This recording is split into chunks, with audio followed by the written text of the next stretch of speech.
Ladies and gentlemen, we have made it to the 2024 NFL Draft. This is the Air Raid Hour Cover 1 NFL Draft Edition presented by Picasso's Pizza. We're going to be with you all night tonight, going pick by pick, talking NFL.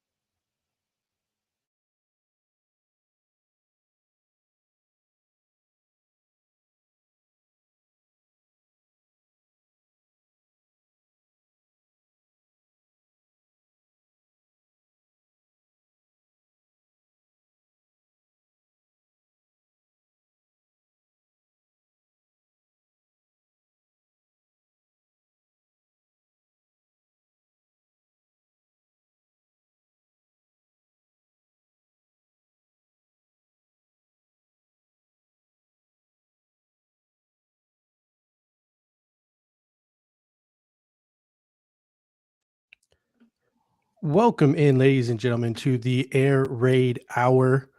I'm not quite sure if my internet is working. Dave, can you hear me all right? Can hear you, but your video is it's not really working at the All right, moment. so can you and take now it I'm gonna over from start. me, and I'm gonna reboot the computer Yeah, here. yeah, of course. So no problem. We've got the draft officially underway. Um, Roger Goodell making his way to the podium at some point, I imagine here shortly, to let us know that the Chicago Bears on the clock. But before we start, we got a super chat coming in right away from Justin Tyndall, who is a loyal listener of the Air Raid Hour, has been following us for a long time. He says, "Happy draft day from Australia. My third year in a row watching the awesome Cover One coverage. Let's just let the draft play out. This exact moment last year, we thought needed a middle linebacker, and we all remember the conversations last year we were having about Jack Campbell and others. And we saw the Detroit Lions make that move last year, picking Jack Campbell early, Jahmyr Gibbs early. And look, it kind of worked out for them. So you just never know what's going to happen on draft night. And at the end of the day, this first round this year, to me, is one of the most exciting, I guess, prospects for entertainment we've had for a couple years now in the first round. We even heard people reporting like this has been one of the best years as far as like NFL sources keeping as tight a lid on what their intentions are as we've had maybe ever. And the Bills sitting there at pick 28, a long wait. We've seen the average time of that pick. I think someone, I can't remember, it was one of the beat guys tweeted out. It's somewhere in that 11 p.m. to kind of 11:15, 11:20 p.m. range. So we got about 3 hours of the Bills stand pat at pick 28 before they actually get on the clock. And we had it right there at the bottom of the ticker, right? When we came on, the Bills team needs, we're projecting, obviously, wide receiver has been a big talk of the pre-draft process. Defensive line has been a pretty big talk as well. Safety was a really big talk early on before free agency started. And that was kind of before we signed Taylor Rapp and Mike Edwards to that 1-year deal. But safety still a need in the long term, right? Mike Edwards, again, only here for 1 year. Do we really feel super comfortable slotting Taylor Rapp into that starting role? It looks like they are paying him, at least right now, to be in that starting role, at least initially in that box safety role. And then you've got other positions like offensive line, whether it's tackle, what's going to happen with Spencer Brown beyond 2024? Do the Bills want to continue to fortify that offensive line? Um, there are a number of intriguing offensive line prospects, especially tonight at tackle. Um, Being reported that it could be a record-setting year for the number of tackles picked on night one. And I do want to add this comment up on the screen from Pops. Please, please do not tip picks in the comment section. We will do our best on our side, on the production side. We got Chris Kepner in the house producing the show tonight, getting the picks lined up. We will report them out to you all as we get them. That may happen before you see it on ESPN or NFL Network, but we want to be the ones sharing it with the chat so that for the rest of the chat, it's not spoiled. So if you are in watching the show and you hear it from us, that should be totally fine. I would just ask if you don't tip picks in the chat, that would be really appreciated. I know we say that sort of every year, it just definitely makes the experience a little bit more enjoyable for everyone. And I will say one of my kind of opinions on the draft while we're talking about it as things are about to get started here. The social media aspect of it with like the picks being released kind of before the announcement, it's kind of like a bummer for me in a way. I used to love the anticipation of the commissioner getting up there and like announcing the pick and like you truly not knowing who that pick was going to be till he announced it. So let's try to keep that same type of vibe here while we're in the show tonight. And it's okay. Caleb Williams to the Bears, RJ. We can probably be pretty safe to kind of go ahead with that one. We might even have the banner already prepped for that in the background here. So welcome back, Judge. We're just kind of laying the scene here, talking about talking about sort of the lead up to the draft, positions of need. Mhm. Also, what we're about to get to, maybe this is a good conversation to have about Brandon Beane potentially maneuvering around the board tonight. How much does not having that third round pick this year impact his thought process in potentially giving up assets to move up the board? We've seen 2 years in a row now. Brandon Beane has made slight moves up the board from the mid to late 20s into the mid to early 20s. 2 years ago, it was for Kyer Elam. Last year, it was for Dalton Kincaid. No third round pick as of yet this year. What and how will that potentially impact Brandon Beane's decision making to go up and move up the board a bit? Although we do have that second rounder from Minnesota next year, so a lot of things to consider.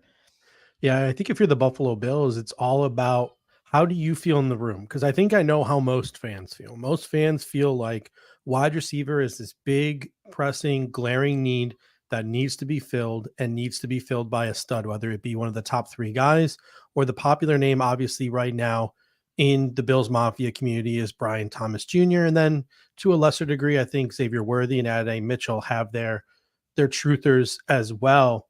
But if you're the Buffalo Bills, I talked about this today on social media. It really looks like the Carolina Panthers are infatuated with, in love with my guy in the 2024 NFL draft at wide receiver, Xavier Legette. They sit at pick 33 and they sit at pick 39, which is probably too far away to get Xavier Legette if a team like the Buffalo Bills are going to draft Xavier Legette. So the Bills have options to trade back and collect some picks. Like they can go back to 33, 39 for 28 and 60. There are other trade backs. Washington is looking to get back up into the first round for a tackle. Maybe the Buffalo Bills can have pick 2 picks in the second round, a pick in the third round, getting one from the Commanders.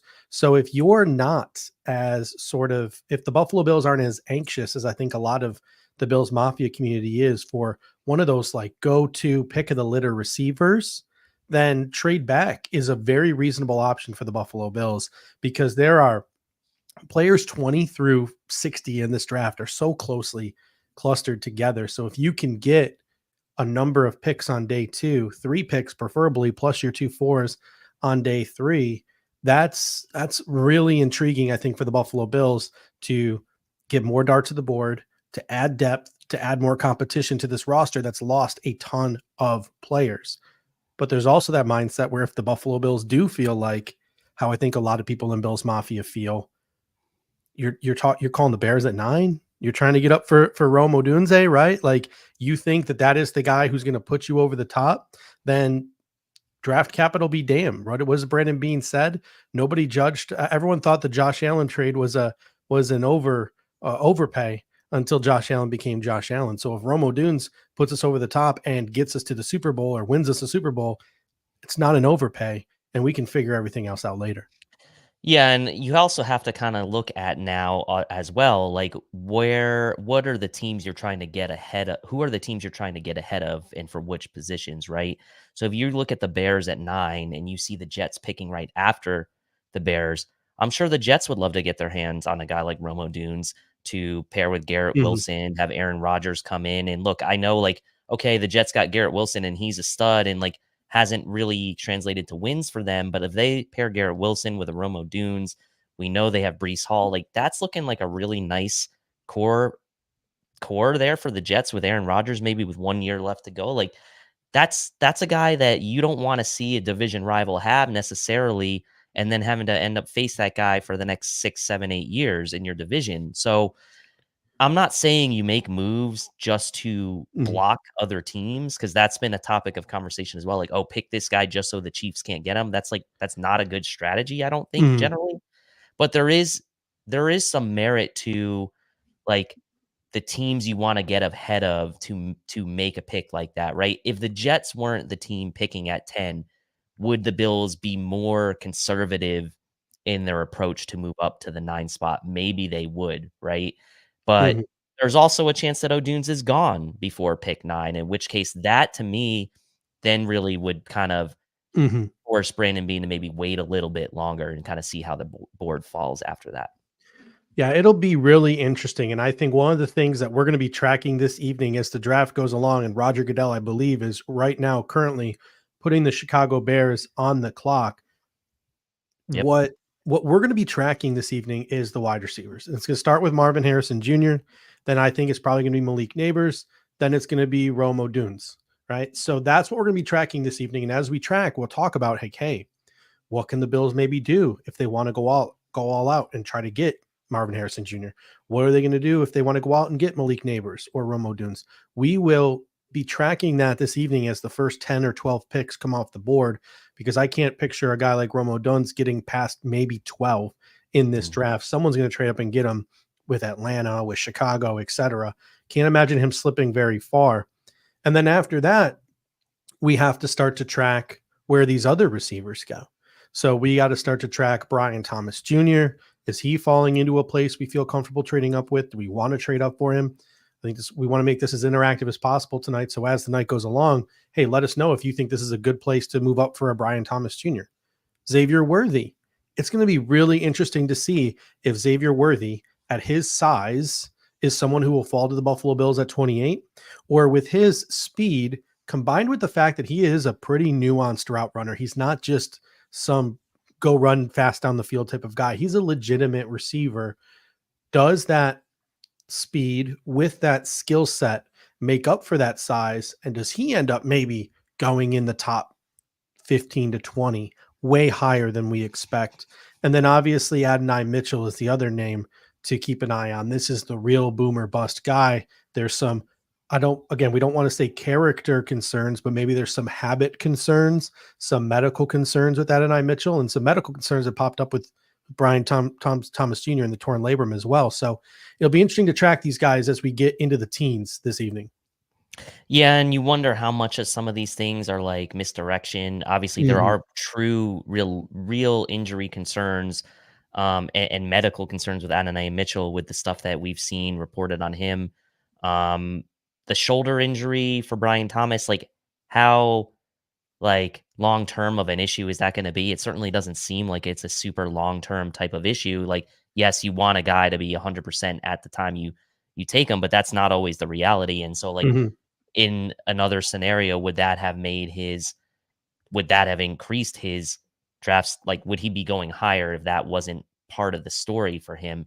Maybe that is part of the story, which allows the Bills to get their hands on a guy like that, and ultimately that injury becomes a non-issue. Like, Mhm. we're talking about Brian Thomas having that injury, but like there's still people who have no concerns potentially about taking a guy like Latu with his injury history. I know at a different position, but Yeah. like these things all factor into where teams Mhm. value, and teams will not every team looks at an injury history or an injury risk the same way, right? Some teams are more willing to take that risk. We saw the Bills do this with Shaq Lawson years ago with Rex Ryan, right?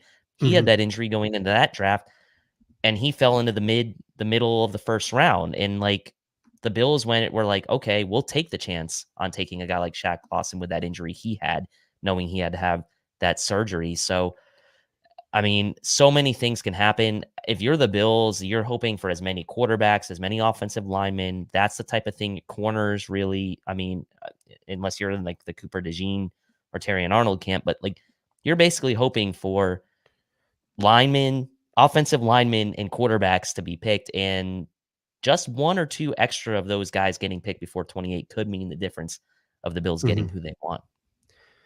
And just Some looking at that trade, by the way, that the Panthers made with the Bears, if you're worried about what Brandon Beane's gonna trade trade up, Just go look at that trade and what the Panthers did. They're the worst team in the NFL. They don't even have a pick tonight.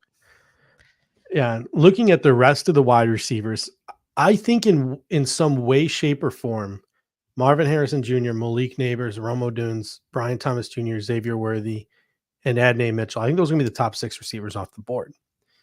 After that, and it'll be interesting to see if they truly are. And then after that, you have Xavier Legette, Lad McConkey, Keon Coleman, maybe even Troy Franklin.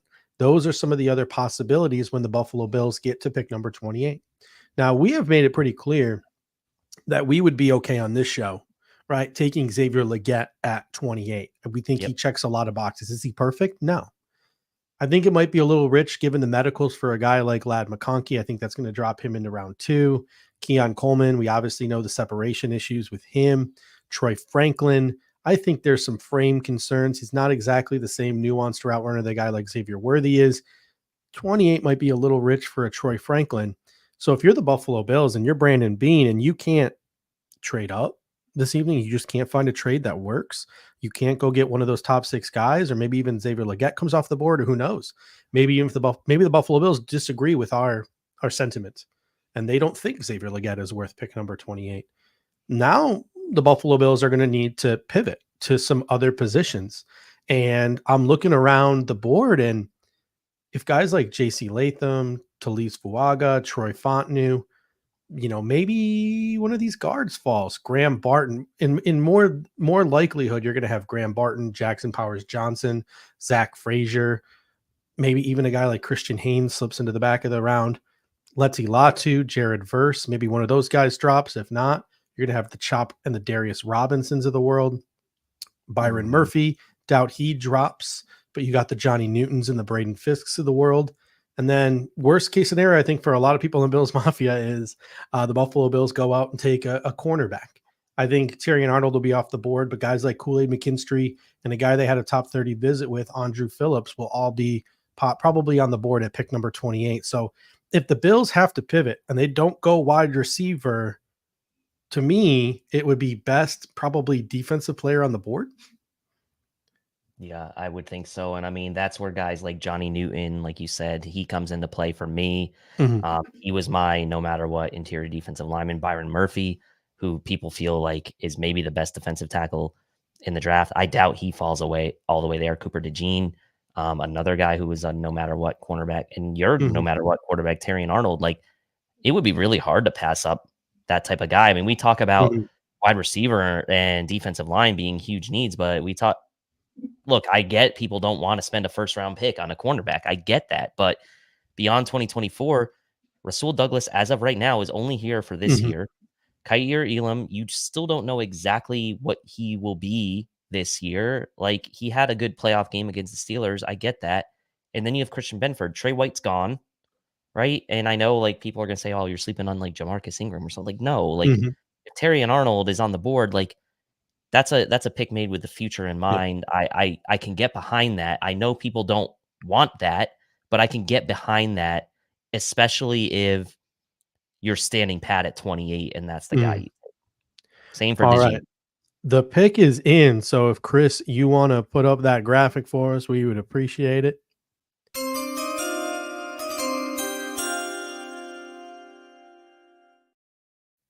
With the first pick in the 2024 NFL Draft, the Chicago Bears select surprise, Caleb Williams, quarterback, out of the University of Southern California. Not a surprise at all, Dave, but now this is where the real intrigue of this draft begins, because whomever the Commanders take at number 2 is probably going to set off a wild chain of events in the next 3 to 4 picks that follow. Yeah, and I mean, at this point,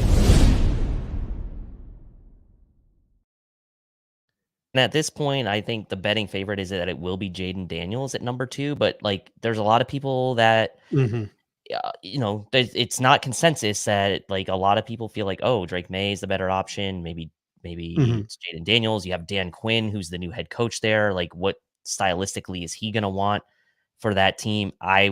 My money would be that it's on Jaden Daniels based on what we've heard. And so it's really these next two picks, right? Because you would believe that whether this is Jaden Daniels or Drake May, then the third pick with the New England Patriots, that's where you would start to think like a trade scenario could come into play. I don't expect Washington to trade out of this pick here. Yeah. I fully expect this to be Jaden Daniels. And then it gets intriguing to me at pick 3. Do the Patriots want to stand pat, take Drake May? Do they want to does a team that's in the single digits like the Giants want to move up a little bit to try to get up and maybe go for a guy like that when they have Daniel Jones? They don't want to wait for JJ McCarthy or someone like that. So you're right. I think the intrigue maybe will be after this pick, but this could, like, there's no guarantee this is Jaden Daniels, right? It could be Drake May. We don't know. And everyone who follows me on social media knows I'm Team Drake May. I think Jaden Daniels, I think all 4 of these guys, JJ McCarthy, Jaden Daniels, Drake May, Caleb Williams, I think in this day and age, they've all proven that they have the skill set to be first round quarterbacks. Athletically, all of them are first round quarterbacks. Arm talent wise, all 4 of them are first round quarterbacks. It's going to come down to what situation are they drafted into? How are they coached up? What is it like between the ears for the 4 of these guys? That's a huge test. And it's just such a weird cocktail and combination of all of these things. But at the end of the day, all 4 of these guys are first round caliber players. And I don't think there's any other first round caliber quarterbacks in this draft. That's why this second pick is going to be so interesting, because the betting favorite right now, I believe, is Jaden Daniels. Yep. But I have a feeling if it's weird, because I feel like I know which teams want the quarterbacks the most. Yep. I think Minnesota, with Josh McCown being Drake May's high school quarterbacks coach, I don't think that's a coincidence. I think the Minnesota wants Drake May. Yep. You have the Las Vegas Raiders and Antonio Pierce, who was on the coaching staff at Arizona State when they recruited Jaden Daniels all those years ago, right? So I think the Raiders seriously want Jaden Daniels. It's the JJ McCarthy one that's just an absolute aberration to me. I don't understand who wants JJ McCarthy. Who's got JJ McCarthy number 1 on their board with a bullet? Who's willing to make a move up for JJ McCarthy here? So depending on this pick at number 2, if it is Drake May, I think the Raiders are going to be blowing up the Patriots' phone. Yeah, and if it's Jaden Daniels, I think the Minnesota Vikings are going to be blowing up the New England Patriots' phones.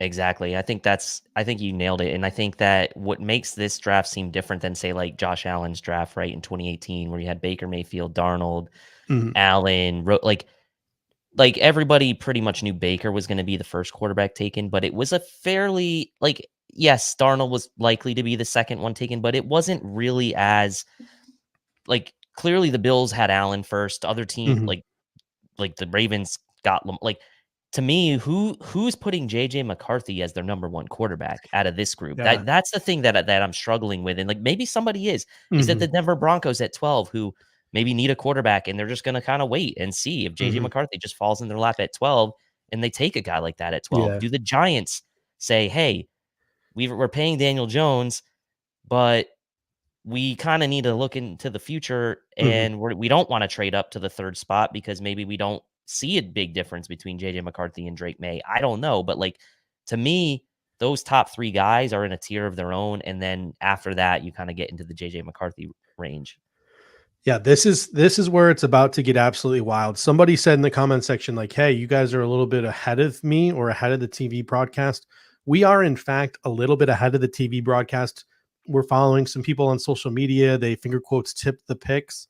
We know we said in the comment section, we don't want you guys tipping the picks, but since we're live streaming the draft and we got graphics and all these things to go along with it, if we're 30 seconds to a minute and a half ahead, we're giving ourselves the leisure of tipping some of these picks, because we're announcing it live, like we are the people at ESPN or whatever covering said draft. So apologies if that is something that bugs you. If that's something that bugs a lot of people, just let us know in the comment section. But we'll probably be announcing these probably 30 seconds to a minute before they announce them on television.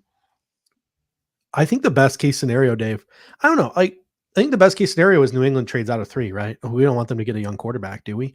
Or do we not want them stockpiling picks? Like, what are we feeling here? I mean, personally, I don't want them to get Drake May. Like, I would rather do it. Like, That's the one that scares me. I would rather New England trade down, collect picks, let them make picks, whatever. Like, the quarterback is what's going to change the fortunes of that team right now, right? Like, we saw it didn't work out with Mac Jones. A quarterback can reinvigorate that franchise. They have a new head coach, Jared Mayo. We know it's like a new era in New England football. They made some moves in free agency. But to me, like, I just wouldn't want them to have that potential franchise quarterback. So I'm okay if they want to trade down and collect picks. Like, Belichick did that for years. I know it's not Bill Belichick running the show, but like, the success rate he had was pretty miserable in the draft if you think about it. And like, I'm not saying it's going to be the same for this regime, but I'll take my chances on them trading out and not getting the potential franchise quarterback instead of the picks. All right, the pick is in. Chris, if you want to.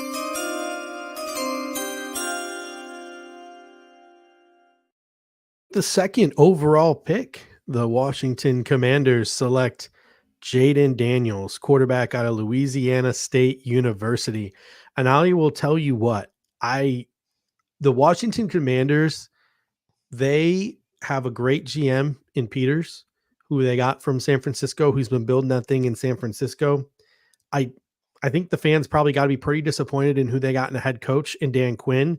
But at the same time, all the moves they made in free agency, they sort of stabilized the franchise. I think have put a pretty good framework in place for future success.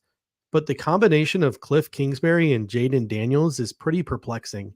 And I will say, if I was a Washington Commanders fan, knowing that they could have gone a different route offensive coordinator, knowing they could have added, in my opinion, a higher ceiling quarterback in Drake May, that's pretty disappointing if I'm a Washington Commanders fan. I think that my franchise is making some mistakes, but hey, we as Bills fans were saying the same exact thing when the Buffalo Bills selected Josh Allen. So maybe we're wrong. Time will tell, but I think this is a mistake from the Washington Commanders here. But I think now the Minnesota Vikings are going to be putting together a gargantuan offer for the New England Patriots to get them to try to move out of this 3 spot.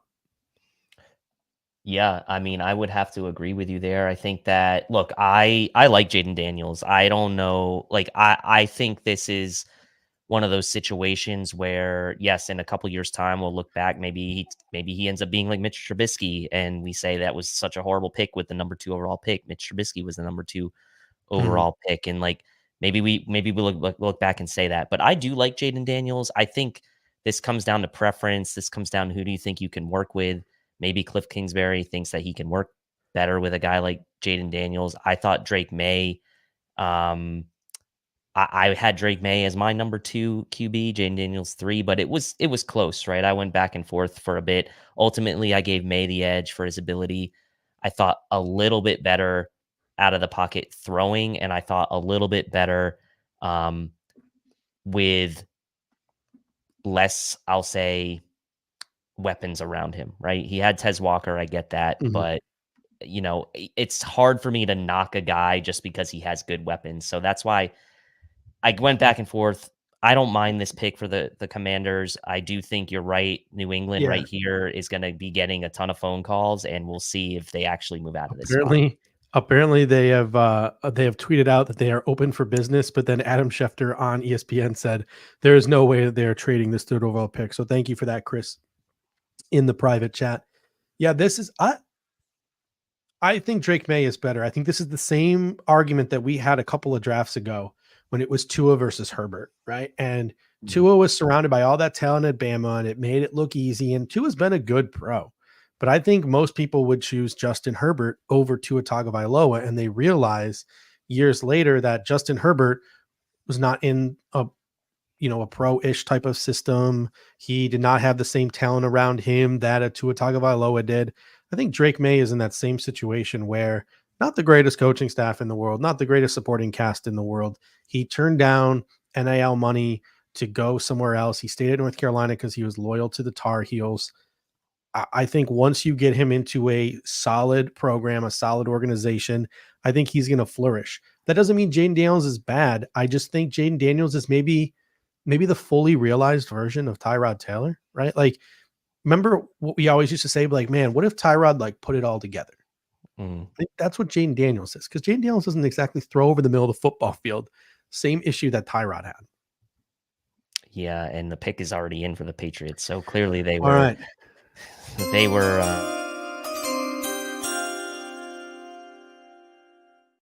With the third overall pick, the New England Patriots select, oh, this is tough, Drake May, quarterback out of the University of North Carolina.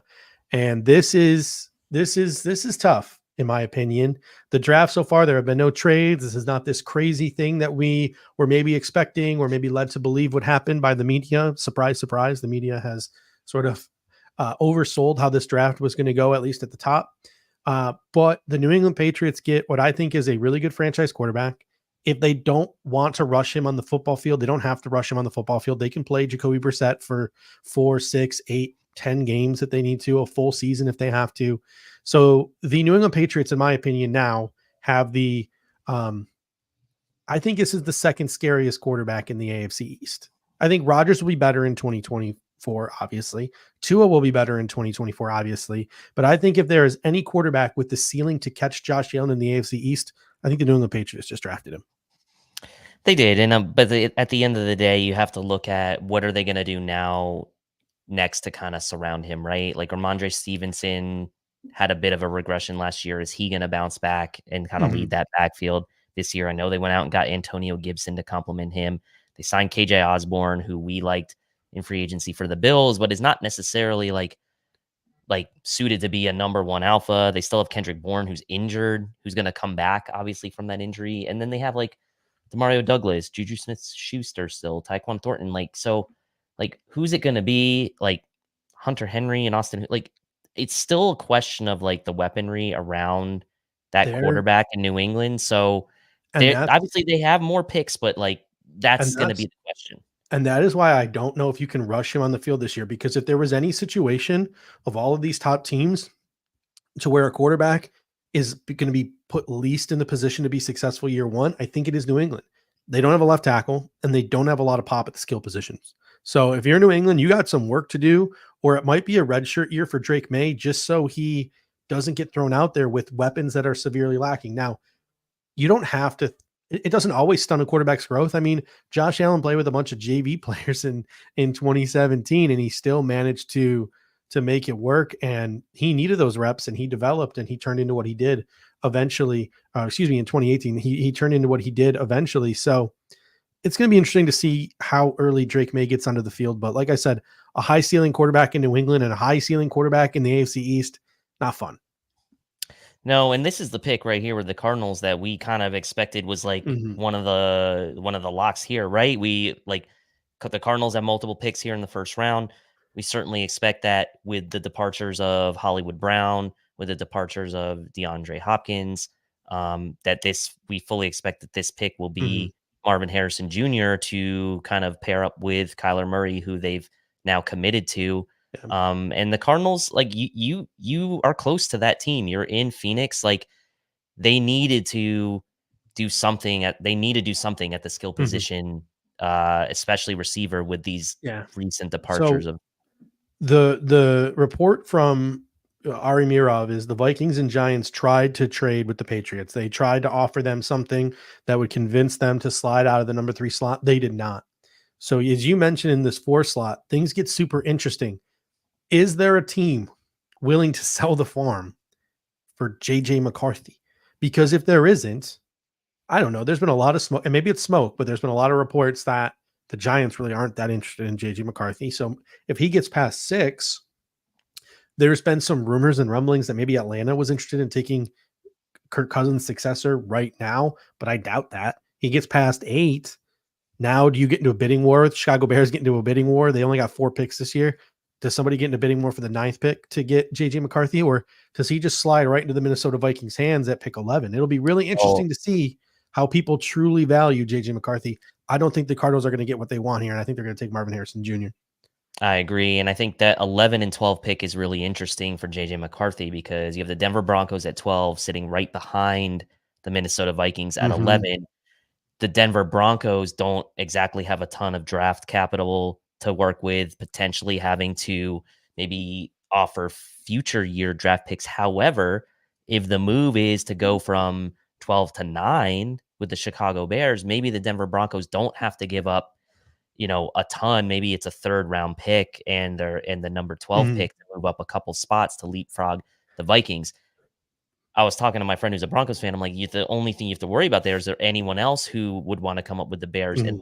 And there really isn't. Like, would it be the Raiders? Like, that's where you're going to see like how teams truly value JJ McCarthy is. Are we going to even see a trade up for a guy like JJ McCarthy is the question. It'll be really interesting because Tristan Parsons comes in and says maybe the hype isn't really on McCarthy. Remember when the train started on Malik Willis going in Yeah, that's round true. one? Last year, Will Levis. There was a lot of hype about Will Levis, and then he There fell to was.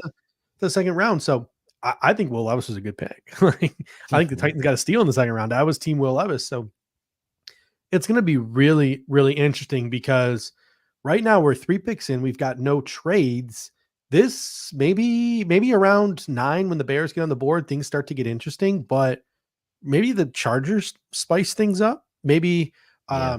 we didn't even talk about the Chargers, right? So the reports are, or at least a lot of the mock drafts, and I don't want to put too much into it. And the pick is in for the Cardinals here, and we'll get to that in a moment. The smoke around the Chargers is they A, really want to tackle, and they B, really like JC Latham out of Alabama. A lot of mocks have them taking JC Latham at 5. You can get JC Latham at 11. You can get JC Latham at 12, and you can get JC Latham at 13.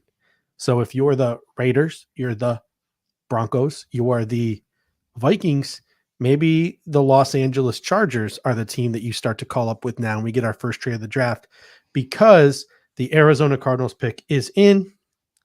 And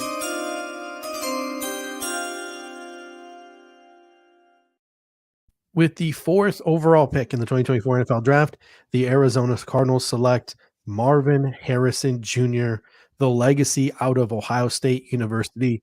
Despite maybe some pre-draft murmurs that Malik Neighbors can possibly be the first wide receiver off the board, it is in fact Marvin Harrison Jr. Slam dunk pick, in my opinion, for the Arizona Cardinals. Stay put. Give Kyler Murray a weapon to go along with Trey McBride, to go along with James Conner. I think this was a home run pick for the Arizona Cardinals. Yeah, I mean, I will say this, outside of Caleb Williams, this might have been the easiest one to predict, right? Like, I mean, outside of a trade, which it didn't seem likely because the Cardinals already have 2 first-round picks, let's not forget, right? They're picking Mhm. right before the Bills later on in this draft. So, at the end of the day, it's like if you're the Cardinals, you have 2 first-round picks already. You have a chance to potentially land the best receiver in this draft because the top 3 teams are going to take quarterbacks. You're going to stay put. You have your quarterback. You need Mhm. to replenish that receiver room. It's depleted. Yeah, Trey McBride, Kyler Murray, James Conner, Marvin Harrison Jr. is a nice core to kind of work with. It's a shame kind of what happened with the Cardinals over the past couple of years because they had kind of a nice core previously, right, with DeAndre Hopkins and Hollywood Brown, and it kind of like they had to reset, even though like it didn't even seem like they really needed to reset at the skill position. But here we Mhm. are with the Cardinals taking Marvin Harrison Jr. I think that, to be honest, it's been chalk so far, in my Yeah. opinion, the way this draft has gone.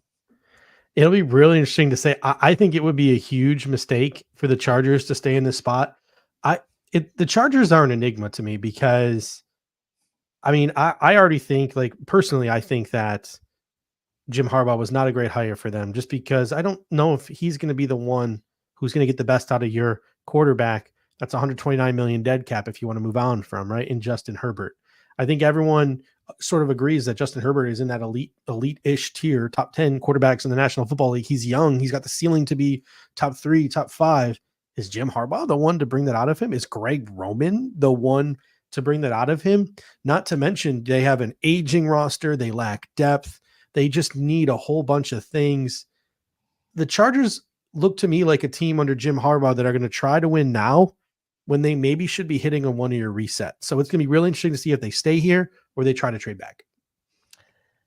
And if you're the Chargers, like you cut Mike Williams, Mhm. you traded Keenan Allen to the Bears, you've got Quentin Johnston, who as a rookie really did not impress. And I know it's 1 year, it's a rookie season. There's not, we're not writing him off Mhm. yet. Austin Eckler didn't really have a great year last year. I don't love the running backs behind him. And their tight ends are what? Gerald Everett and who else? Is Gerald Everett even still? I don't even know. I'd have to look at their Mhm. depth chart. But like if you're the Chargers right here, like I feel like you should be trying to collect picks, right? And if you're trying to collect picks and one of your goals is to kind of re-solidify that offensive line on the opposite side of Slater, then I would move down here. Mhm. But again, the question is who wants to move up and for what, right? I think since we've gotten past the third pick with those three quarterbacks, the next move up is not going to be until maybe someone really feels like they want to jump up for an Odunze or someone like that Yeah. because you have so many tackles available. Mhm. Chargers are probably not going to take a corner, right? So like it comes down to how do teams value McCarthy and how do teams maybe now value Rome Odunze as like Mhm. and Malik Neighbors because you expect Yeah. Neighbors to be going here and now the Chargers are clapping in the war room, so we figure Yeah. their pick is They're in. making their pick unless they made a trade. That is, to me, that's shocking. It- Probably Joe Alt, right? Like, I just Mhm. find it so hard to believe that they would take JC Latham in the top 5 picks of a draft. I like JC Latham. JC Latham to me is a guy you take somewhere between 10 and 20 and you have your right tackle for a decade. He seems like a good player. Mhm. But 5 when you have Rashawn Slater, there must really not be any teams trying to come up for JJ McCarthy if you are not willing to Minnesota, if Minnesota just offers 11 and 23, take it. Like, go get Latham at 11 and then get a wide receiver at 23 because your wide receiver room is what? Palmer? Like, that's it. Yeah. I mean, it's still showing the Chargers are on the clock, and they were S- cheering in the war Yeah. room. So I don't know if the So pick just hasn't made and its way and or maybe they are and trading who it. and who knows? Someone says Tristan says, I hope so. Chargers do something crazy. To me, the craziest thing the Chargers could do right now is take Malik Neighbors. Like, no one's expecting Jim Harbaugh to take a wide receiver. But So, honestly, I actually would like that pick for the Chargers. Like, I would too. I but can't imagine Jim Harbaugh doing it. yeah, well, that's the That problem, poor right? receiver would have to play with Greg Roman. Like, Yep. I don't know. I get It it. doesn't seem like a fit, but like, yeah, that hire was. I feel like I kind of feel bad for Justin Herbert too. Mhm. But man, um, it's hard to feel bad for another No trade. AFC team, but The you Chargers do are kind of picking. want someone to maybe topple the Kansas City Chiefs or have a Yeah. chance to. But yes, the Chargers look like they If are picking. it's got to be Neighbors or it's got to be Joe Alt. If it's Latham, I feel like that's a stretch, man. And who knows? Again, I think Old Takes Exposed is writing books about NFL draft takes now. So hopefully no one's recording this. We might have to delete this after it airs. You you know what But I did? You know what I did Monday? I went through my no matter what list from last year to see how good it I should looked. have done that. It was actually pretty good. I had Yeah, Laporta, mine was I probably had terrible. I had Laporta, I had Keaton Mitchell, I had some Well, good I because had some remember good last year I had Dalton Kincaid, and I was like, no way the Bills are going to draft Dalton Kincaid. So I went with Luke Schumacher. Yes, I do. You were pretty high on Kincaid last year. You had multiple But I never conversations. talked about him because I was like, they're not I going to do it. know. They're not going to do it. Yeah. Yeah. So, um and then let's say the Chargers take Neighbors or Alt here, then the question is Mhm, for the Giants who pick after that, like the Giants probably would have loved to have a guy like Neighbors, let's say, to give Danny Dimes one more shot, mhm. right? At showing what he could do. They got Wendell Robinson, they got Yeah. Darius Slayton. They need an alpha to kind of go I in think there. Like I they think lost Odunze fits Saquon. that I think Odunze fits that room more than Neighbors, but I don't know. I agree with you, but would Yeah, they do it? Would they do yeah, it? Now, this could be interesting, right? Because if the Chargers take Neighbors, could the Giants then follow that up with Odunze at pick 6 yeah. would be really interesting to me. We are waiting on bated breath here for the Chargers who are not trading out. So, And there's again, the clock is still ticking from what I I'm think, seeing here. um, I swear, The pick man, is I think in for the Chargers now. I don't know what it is, but the pick is in. This is my come to Jesus moment, dude. Like, I'm not reading a single mock draft or doing a single mock draft next year. I don't think. Like, I'm done. I'm done. Like, yeah, they're all fun and games, but like literally they're all BS. And the pick is in, Chris, if you want to check the feed that we've been following. But the pick is in for the Chargers. We'll give Chris a second here to get it going here. Oh, he's got it now. So here we go.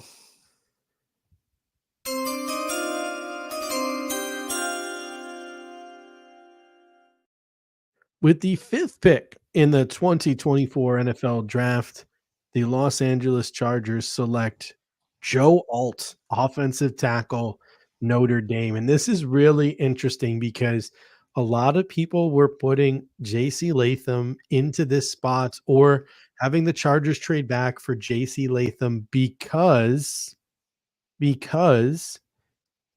there were some reports at the combine that Joe Alt looked kind of funky in the right tackle drills, whatever the heck that means, with Rashawn Slater already their established left tackle. But if you're the Chargers, you now are protecting Justin Herbert with Rashawn Slater to the left and Joe Alt to the right. Who exactly he's going to throw to or who exactly is going to run behind this offensive line is to be determined. But the Chargers really do have one of the better young tackle cores in the duos in the National Football League. So I don't think you can fault them for this pick. They must not have had any trade offers that really were worth it to them. And maybe this McCarthy market is not as hot as we think. I like this for the Chargers as far as building for sustainability, right? Because you got Rashawn Slater in 2021. You got Zion Johnson in the first round in 2022. And I know he struggled a bit, but there's still a lot of potential for him. You got Corey Linsley, who you signed from the Green Bay Packers, previously. And you have Jamari Salyer, who we liked in the draft a couple years ago, slotted in as your right guard. So the weakness there was having Trey Pipkins slotted in as your right tackle. They now signed Joe Alt, or they picked Joe Alt. It's a really nice looking offensive line, really fully left to right for the Chargers and pretty young outside of Linsley. But they have a nice offensive line there for the Chargers. And look, they're looking at it like, hey, we got to find a way to stop, some of these good defensive lines in the division with Chris Jones and others with the Chiefs and, Max Crosby on the Raiders. So it's a good, safe Jim Harbaugh type pick in my mind. and this opens the door for a couple of things, right? The Giants, do the Giants pick a quarterback or are they content with Daniel Jones going off that ACL? That pushes the wide receivers down even further. I think almost everybody and their mother had the Tennessee Titans taking Joe Alt at pick number 7. So where did the Tennessee Titans go? They have DeAndre Hopkins. They have Calvin Ridley. Do they just go absolutely bananas and add a young wide receiver to that room, a Malik Neighbors or a Romo Dunes, and just give Will Levis every single weapon imaginable? So it's going to be really interesting to see. Give up on they still and what about the trade for Treylon Burks though? Like, conditional. Should we trade a conditional 7th round pick in 2029 to the Titans for Treylon Burks? Yeah, I mean that's tough. I mean, obviously you traded AJ Brown essentially to pick Treylon Burks. Treylon Burks is the fear with Xavier Legette this year, I feel like. But Xavier Legette did test a lot better than Treylon Burks. Agree. I do feel the Titans would still take a tackle just because of how good the tackles are here. So Fashanu, he's pretty raw. I don't know if you can start him from day one. Like, that's my biggest fear. Like, they're gonna take like the Evan Neal type. I think Fashanu might be a year or two away. Like, the Titans might be a year or two away. So it'll be interesting. They have Callahan there. Callahan comes from Cincinnati, where they just love adding receiver on top of receiver on top of receiver. Yeah, you got Fautanu, you got Fuaga, like you got a couple options. I think it really kind of just depends here. Do the Giants take Neighbors, right? I mean, if the Giants take Neighbors, then maybe the Titans have an opportunity to trade out of the 7 spot. You never know if someone wants to come up and get Odunze at 7, right? So that could be a waterfall or a domino that falls. The Giants war room clapping here, like don't know what they're doing, and then they just fleece Brandon Beane. Joe Shane just fleece Brandon Beane, maybe. Yeah, well, Brandon Beane loves to overpay in the draft to get his guys, so wouldn't shock me in the least. But Mhm. this is a It's domino, Father's right? Day, Like, if yeah. the Giants go quarterback here, then Mhm. that's interesting because then the Titans have options probably and are fielding trade offers with pick 7 Mhm. with both Neighbors and Odunze Oof. still on the board. But if the Giants go Neighbors Mhm. here, then someone might want to overpay to come up to 7 if they really like Odunze. All right, we have the pick in for the New York Giants, and we'll start talking about that in a moment. And then from there, you know, it'll be really interesting to see where the cards lie. But here is the Giants pick.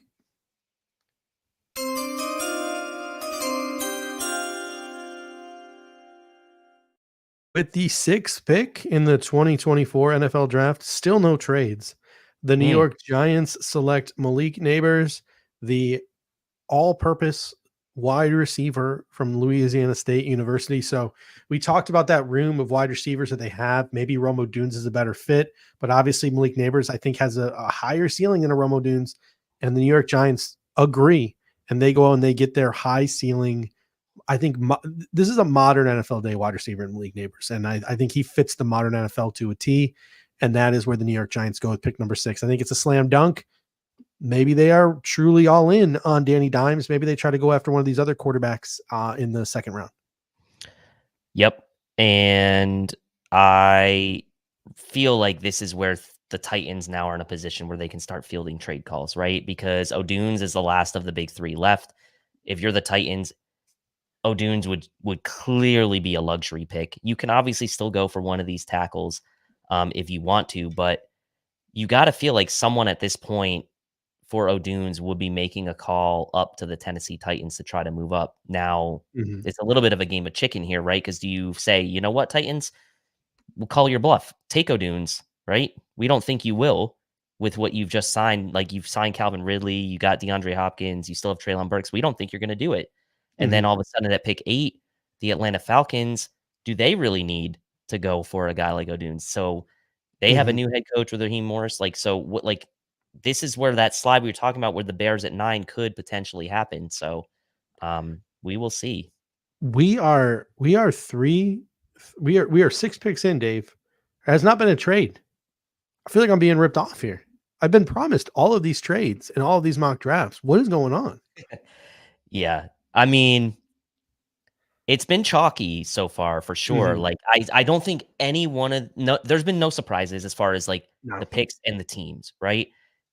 If the team stayed put, this is kind of what made a lot of sense for each of these Yeah. teams. But we did think that the third pick was something that could be up for grabs. Mhm. Patriots obviously thought highly enough of Drake May. Mhm. No one's, you know, maybe someone wants to trade up here with the Titans to take JJ McCarthy. Like, who knows, right? Like, I doubt Yeah. it, but you just never know. I think the Titans are going to end up sticking with this pick, and it's going to be really interesting to see who they go with because I don't really have a good feel for what they would do. Mhm. I would have said Joe Alt if he was there. He's not. Do they still go tackle? There's a lot of good tackles. I don't know.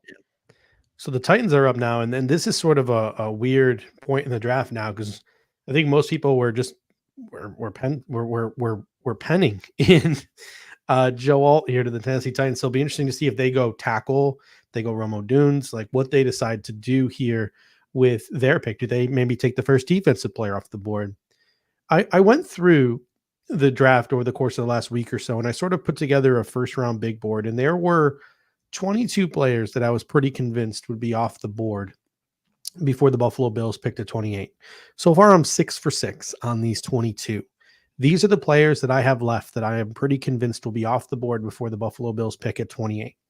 JJ McCarthy, Romo Dunes, Brock Bowers, Olu Fashanu, JC Latham, Talise Fugawa, Troy Fontanu, Graham Barton, Dallas Turner, Latu, Jared Verse, Byron Murphy, Quinyon Mitchell, Terrion Arnold, and Nate Wiggins. I think in terms of like the Buffalo Bills making a massive trade up, going all chips in, it's Romo Dunes watch right now. I don't think any other player is at a position of need for the Buffalo Bills. I don't think any player on the board is a game-breaking talent to the point where the Buffalo Bills would give up draft capital. Romo Dunes is the one singular player left on the board I think the Buffalo Bills would make that consideration for. He's the only one left, I agree, and it's just gonna really come down to how do they see him value-wise against guys like Brian Thomas, Xavier Worthy, because And it feels like Odunze is the last of the big 3, and it feels like Brian Thomas is kind of in that, like, and middle tier of his own, and then it's kinda like the next group of guys. if we want him, these next two, this is where the draft is weird, right? Because I could be dead right or I could be dead wrong.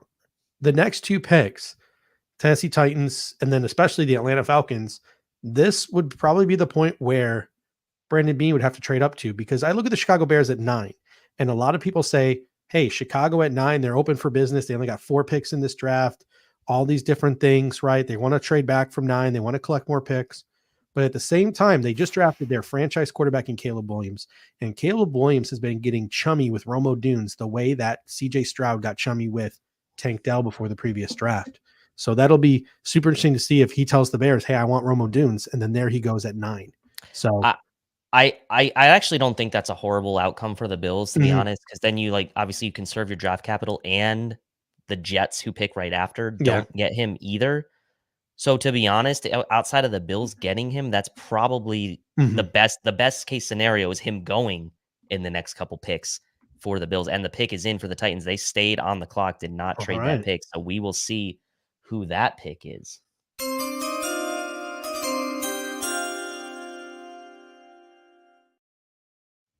With the 7th overall pick in the 2024 NFL Draft, the Tennessee Titans select J.C. Latham, offensive tackle from Alabama. I'm not going to lie to you. I've seen the reports for weeks now that he was going to be a top 10 pick. I didn't believe it. I thought he was a pick that would go in the teens.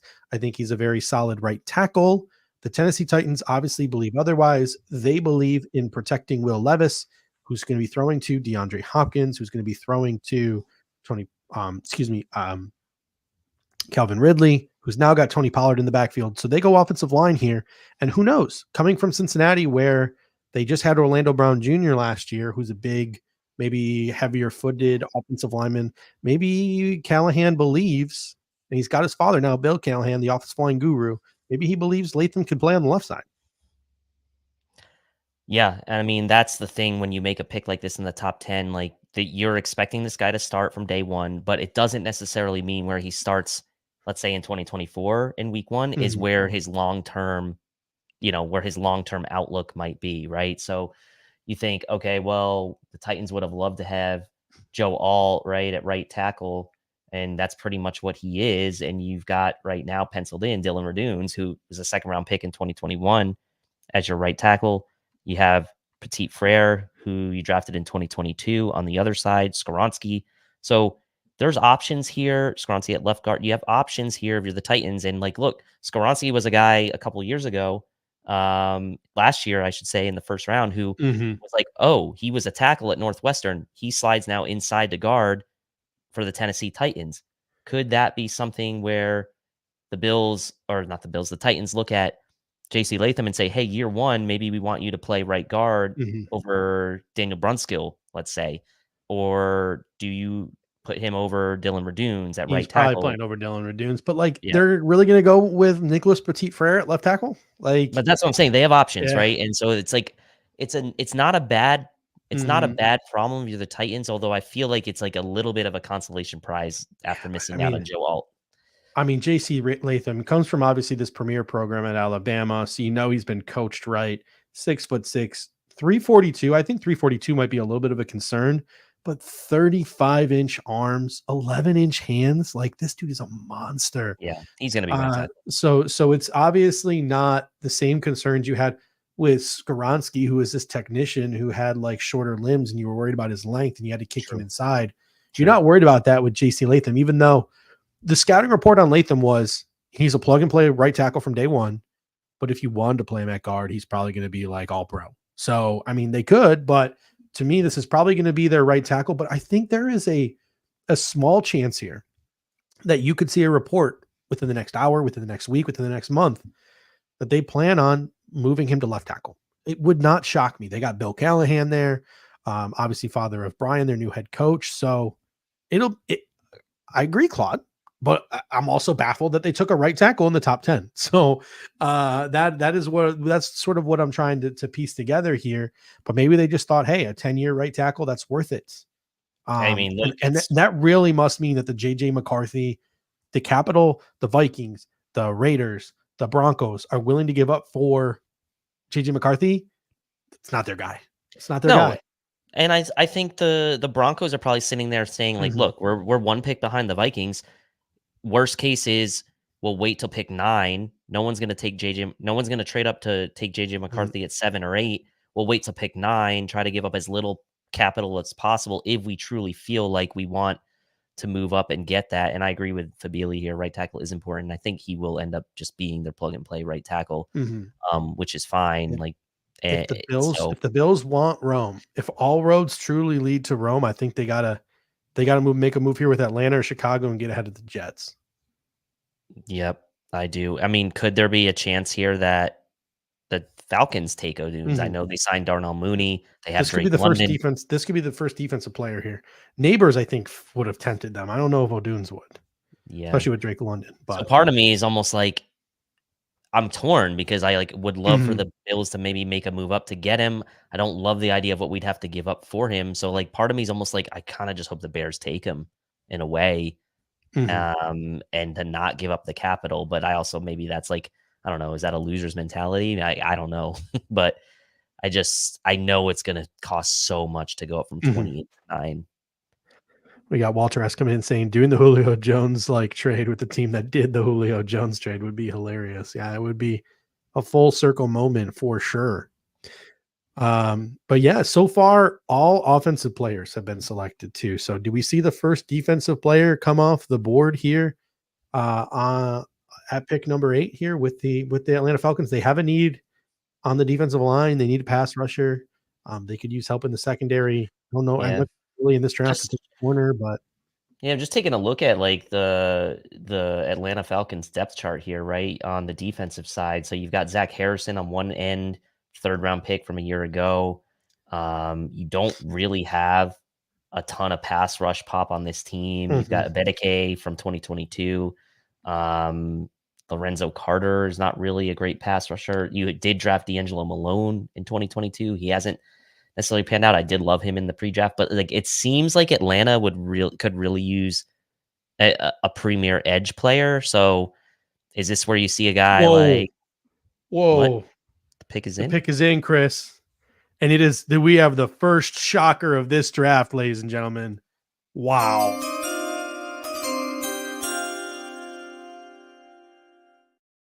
At the 8th overall pick in the 2024 NFL draft, the Atlanta Falcons select Michael Penix Jr. Thank you for doing that, Atlanta. Out of the University of Washington. I will tell you what, I saw some rumblings about it, but I pretty much dismissed it. And you want to know why I don't get this pick? You want to know why I don't understand it? You have Kirk Cousins for what? 3 more years, probably. That's what you expect? 2 or 3, yeah.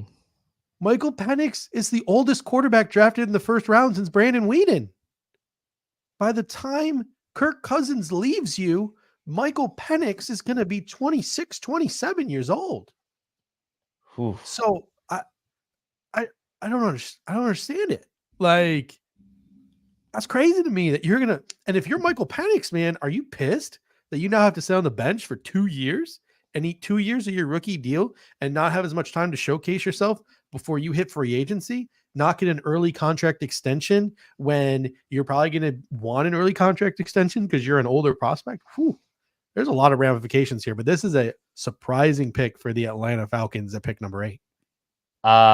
Show me one mock drafter who picked Michael Penix to the Atlanta Falcons, and I'll follow them from now into the rest of my days when it comes to mock drafting accuracy. There's got to be a 0% chance that anyone had this pick correctly guessed. I saw a tweet from somebody, one of the insiders, that said, don't sleep on Penix to the Falcons, but I don't think I saw anyone with the balls to do it, to actually mock it. So it was 4 years, 180 million for Kirk Cousins. You could probably get out of that for at Yeah, least 3 3. years. So your Michael Penix is going to be 27 years old when he assumes the starting quarterback job for the Atlanta Falcons.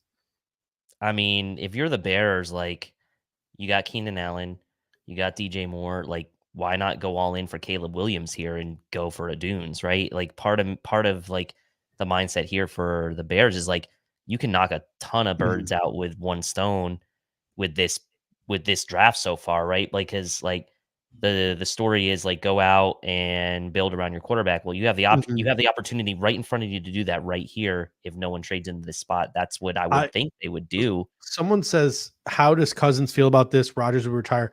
I have to believe that this was signed, sealed, delivered, and run by Kirk Cousins. Like, I can't imagine a world where the Falcons are picking up the phone and saying, "Hey, Kirk, we're about to take a quarterback with the eighth overall pick." I can't Yeah. imagine a world where that happens. I mean, they knew he was going to be on the board at 8. They knew they were going to make this pick. So to me, this had to have been run by, and of all the quarterbacks who I think would welcome a younger quarterback to sort of groom and develop behind them, Kirk Cousins, I'm buying it that he might be one of those guys. And who knows? Maybe the Falcons are all in on this year too, and they don't think Kirk Cousins is going to be back week 1. Like, I don't know. Like, It's it's a weird. weird pick, man. This is a really But weird pick. But but now, it's but it's yeah, one more pick that we probably didn't think was yeah, gonna happen before 28, right? A player we yeah. didn't think was So necessarily gonna get picked before 28. Or yeah, I shouldn't say that, right? Because I could say, Michael "Hey," Penix going before Romo Dunes. Like, who had that on their big board? like, I could have seen him getting picked by the Raiders, right? But I didn't see him but Yes, I what I'm could have saying seen that. what I'm saying is now is, like, maybe there's a chance that a guy like Bo Nix also goes pick before pick He 28. is, and guess what? Bo Nix will be the third oldest prospect drafted, Yeah. the quarterback prospect drafted in the first round since Brandon Weeden. Like, dude's gonna be 27 years, 27 plus years old when he assumes the throne in Atlanta. Like, this is wild. This is I will wild. tell you, my friend who's a Broncos fan is, like, really happy right now because he wants JJ McCarthy at pick 12. He doesn't Mhm. wanna trade. He likes JJ Ye McCarthy, and this is really shaping up for if the Broncos wanna get JJ McCarthy, like, they might own like, the Vikings are the only team, right, that Mhm. potentially could take And him, I think. this was the Atlanta Falcons. So I did my predictive mock, and I had Johnny Newton going here to the Falcons, and everyone was shocked. I said, Johnny Newton at 8? Like, you're crazy. I Mm, don't disagree with you, but I thought that Johnny Newton, an interior disruptor, not saying he was Aaron Donald, but I thought like that would really speak to Raheem Morris. And I thought the Falcons are going to let Raheem Morris sort of make this pick. Like, they're going to be mhm, all in on their new head coach. And I just saw a tweet come across my screen here that said Raheem Morris loved Michael Penix.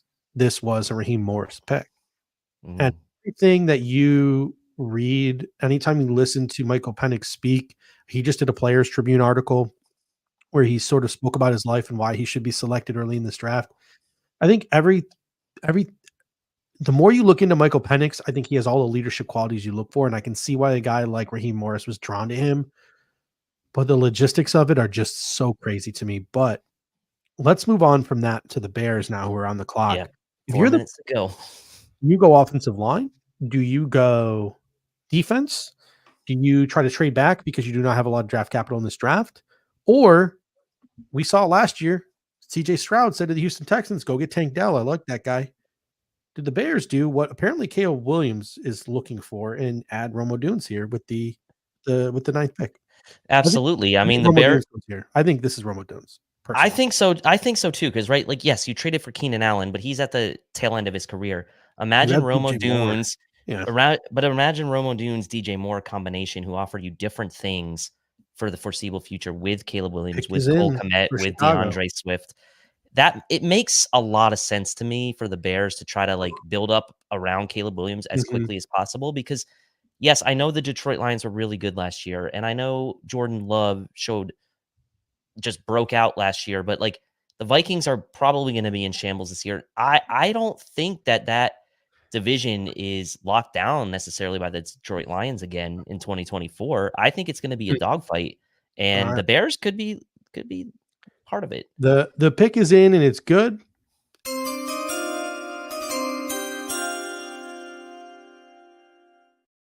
With the 9th overall pick in the 2024 NFL draft, and I said it was good because the Jets don't get this guy, not because the Bills don't. Yep. Odunze, wide receiver out of the University of Washington. So just like the Houston Texans did a year ago, CJ Stroud said, go get me Tank Dell. The Chicago Bears likely do what Caleb Williams asked and go get him Odunze. They are doing Caleb Williams solid here. They are doing for Caleb Williams what they did not do for Justin Fields. You got DJ Moore. You got Keenan Allen. You got Odunze. Like, they are surrounding him with the talent he needs. Cole Kmet. They're surrounding him with the talent he needs to be successful. So kudos to the Bears here. But for the Bills, the dream is dead. And now our attention turns, I think, to the next three. Brian Thomas Jr., Xavier Worthy, Adney Mitchell. Yeah, and I'm kind of okay with this, right? Like, I get the allure of wanting to trade up and get that guy, but I just know to move up from 28 to 9, you're giving up a first next year and probably a second next year as well. And so, look, I'm okay with it. Let's see now what continues to happen. We'd expect maybe in the middle portion of this draft, we start to see some picks from the trenches start to take place. Maybe we start to see our first defensive lineman go here soon. We continue to see offensive linemen. Oh, we do have it.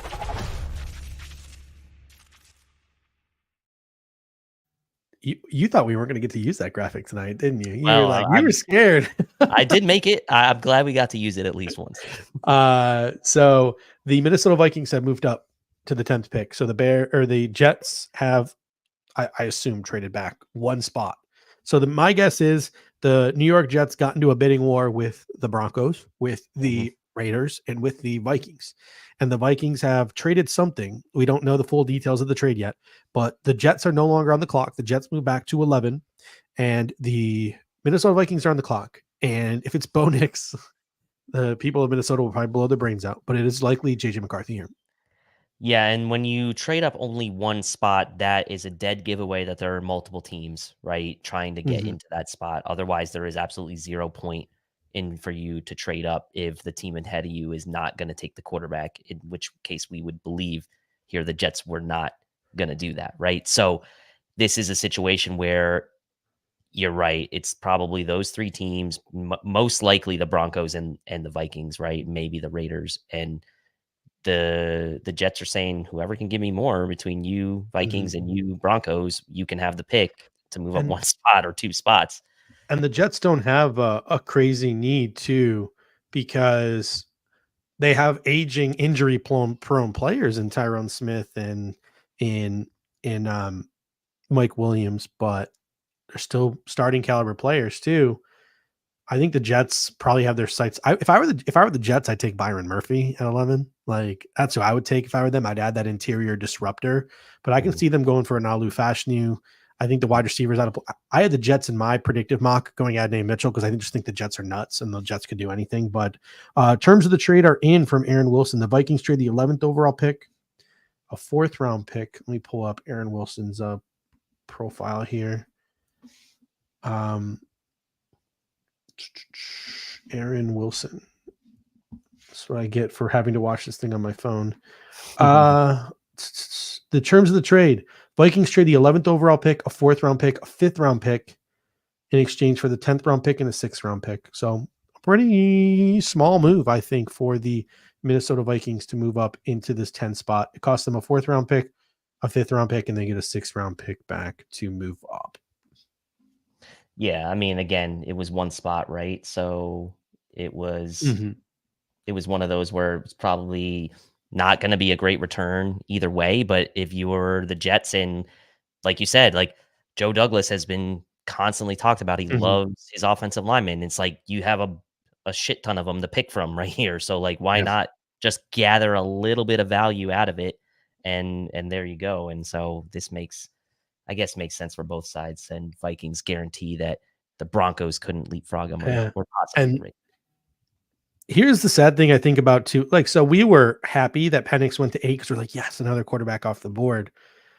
But he was going to go before 28 probably anyway, right? Yeah. Like, now do the Raiders even take a quarterback? Like, now we don't know. I guess he went anyway, so it doesn't really matter. But I don't know. Could the Broncos? I don't think the Raiders will go in on Bo Nix because they got like Gardner Minshew, who I think is like that's what Bo Nix is going to be in the pros, like Gardner Minshew. So I don't think Bo Nix is going to be more athletic. So like higher upside Gardner Minshew, but I think that's probably what you have in Bo Nix. Yeah, and then Broncos maybe. the Broncos are really the last other Mm, team we're talking about here who really probably need to could take a quarterback in the first yeah. round. Otherwise, you honestly could see this could McCarthy, which we assume is the pick here, could be Uh-huh. the last quarterback taken in the first round tonight. Like if Uh-huh. that's a realistic outcome here. The pick is in for the Minnesota Vikings.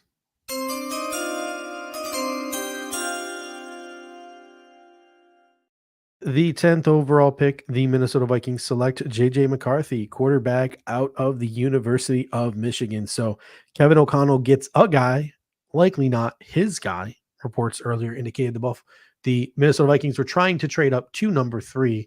So likely Drake May was their guy. But they do get their fallback option in J.J. McCarthy, another quarterback off the board, which is good for the Buffalo Bills. Through the top 10 picks, not a single defensive player has been taken. I think if Thomas Jr., Worthy, and Mitchell, if we cannot get a trade up for them, Dave, I think we're taking a defensive player in this draft in the first round. Yeah, I mean, unless one of the Xaviers gets picked, which was like I guess we'll call it my official prediction before here. I think said the Brandon Beane would take one of the Xaviers at pick, and I said not at pick 28, but maybe it is at pick 28 at this point. It's interesting, right? We haven't had a defensive player picked. All the edge guys, Dallas Turner, Jared Verse, Latu are still on the board. Johnny Newton, Byron Murphy. Like that's 5 guys I named right there that now we're on pick number 11, right? I think is what we're on. Now that the Vikings have picked. Like that's 5 guys right there that are going to potentially go in the teens. So like where does that leave you? Cooper DeJean, a couple of these corners maybe are going to get picked. You All talk about 3 of the edges. Quinyon Mitchell will get picked somewhere in here. Like, so you start to kind of add it up and you're like, well, you know, maybe the Bills are going to stand pat at 28 and take one of these receivers that ends up falling down the board. And it's just, Or trade back. Still a long way to go, obviously, but we are now officially out of the top 10. If we don't make a pick tonight, I'll be fine. I'll be fine. I will be too, honestly. I'm having a good time. I don't know about you guys, but I did only bring 1 beer, so that's a little disappointing. But I'll be just fine if the Buffalo Bills don't make a pick tonight. Yeah, I've been really salty about the fact that we don't have a 3rd round pick this year. So yeah, Chris Kepner, our producer, in the comment section, just said this is the first time in NFL history 5 quarterbacks have gone in the top 10. Really? Wow. Little fun fact there. Tweet that out, Kep. Get some run on that. I'm surprised that's am I? I guess quarterback driven league, baby. I mean, we thought it was a lot of quarterbacks getting picked in the first round. And when Josh got picked, that was 5 in the first round, but obviously went all the way to the last pick in the first round. Now we're talking about 5 getting picked in the top 10 in what I guess is maybe one of the better quarterback classes we've had overall in the last couple of years. Like maybe going back to like, I don't even know, right? Like maybe like when was the last quarterback class we can go back to where it was like multiple top end? And I'm not saying these guys are gonna be multiple top, but it was like you had Joe Burrow in the one class, but then it was like Zach Wilson and Trey Lance. Like none of those guys have panned out. I mean, Josh Allen, Baker Mayfield, and Lamar Jackson. 2018, I would say is the last time you really had multiple guys pan out. It's just funny the road that Baker Mayfield had to go to make that. And this is literally using the Uber DV trade value. The pick between the Vikings and the Jets was like legitimately a tie. So the Uber might be onto something though. I like Uber. We need, fingers crossed, we need the Denver Broncos to take Bo Nix at 12. That's what we're hoping for here as Bills fans, I think. Well, I think because if the Broncos and the Raiders if neither of them take a quarterback, that's obviously one less player that we would have hoped would have gotten picked. But at the end of the day, like there's also a chance that Penix was going to fall out of the top 28 as well, right? So all along, it's like at the end of the day, these quarterbacks getting picked, it's fungible. It doesn't really matter which one it is. It's you just hope that the 6 of them get picked and not the 5, right? Before pick 28. That's what you're hoping. Yeah. If 6 quarterbacks can go for the Buffalo Bills pick, that will be amazing. I just don't see it, right? Unless like I don't know, unless the Giants maybe want to trade back into the first round towards the end of the night. Like I just don't think the value's there now at this point, especially with those top 3 guys gone. Like to me, Bo Nix is like kind of the last shoe to drop, right? Now that McCarthy there's been some Michael Pratt chatter, but I can't imagine Michael Pratt being a first rounder. I think maybe this run on quarterbacks might have made Michael Pratt go from a 3rd rounder to a 2nd rounder. And then there's still Spencer Rattler out there as well. I mean, I tweeted this out today. I would have taken Spencer Rattler over Michael Penix or Bo Nix in the first round, just based on age, based on potential. I would have personally taken any 3. I wouldn't have taken any 3 in the first round, but I certainly would have probably taken Rattler if I was a GM. I had to choose between 3. So it's interesting. And everyone's situation is different. Like I 100% understand why Raheem Morris did what he did. He took the guy he thought was the best leader. Like he literally I think that was the selling point for him, was who Michael Penix is as a man and who he is as a leader. And he thinks that is what he wants for his quarterback room, for his franchise to succeed Kirk Cousins in 2-3 years. So not to mention Kirk Cousins coming off an injury, Michael Penix is ready to play. If Kirk Cousins can't start the year because of his injury, he's ready to play. Kirk Cousins goes down the middle of the year, he's ready to play. Kirk Cousins gets hurt in the middle of the game, he's ready to play. So if you're the Atlanta Falcons and you want to compete in what is typically a very competitive AFC South, competitive in a bad way because they're all so bad that they just rotates around. Like, can you imagine the Falcons for the first time feel like they finally can break through in that awful division, and Kirk Cousins goes down in week 4? Well, now you got Michael Penix. Like, game's not over. Tyler Heineke might be scratching his head right now, but that's about it.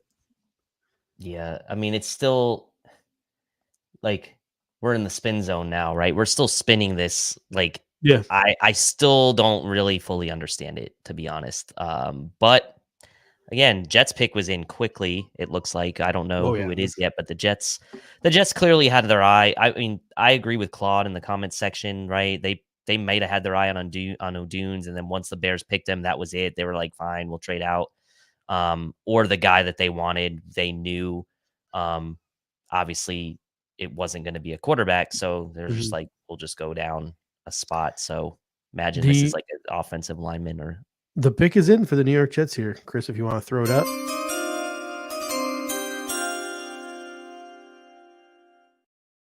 The guy who I think everyone thought the New Orleans Saints would be selecting a couple picks later goes to the New York Jets, 11th overall. It's Olu Fashanu, the left tackle out of Penn State, probably the most physically gifted tackle in this draft class, but there are some technique concerns. There are some youth concerns. He does need to add some power to his frame, but the great thing about Olu Fashanu for the Jets is they might not have to play him right away with Tyrone there at left tackle. So the Jets get what is probably their left tackle of the future. They get a safety net in case Tyrone Smith is not healthy. So the Jets are covering all their bases here because injuries to the offensive line have been something that have doomed them the last couple of seasons, outside of obviously, yes, the Aaron Rodgers injury as well. Yeah, and I mean, look, the Jets have tried to make investments into this offensive line. We know how, early first-round pick on Mekhi Becton, a couple years ago, and it just really hasn't worked out for them the way they've tried to build that offensive line. So, look, from the Jets' perspective, like they're doing the right thing. They're not letting previous, picks that maybe hadn't worked out affect their picks this year, knowing they still need to bolster that offensive line. Right? You went out Tyron Smith. That's a rent. Like that's a 1-year thing, right?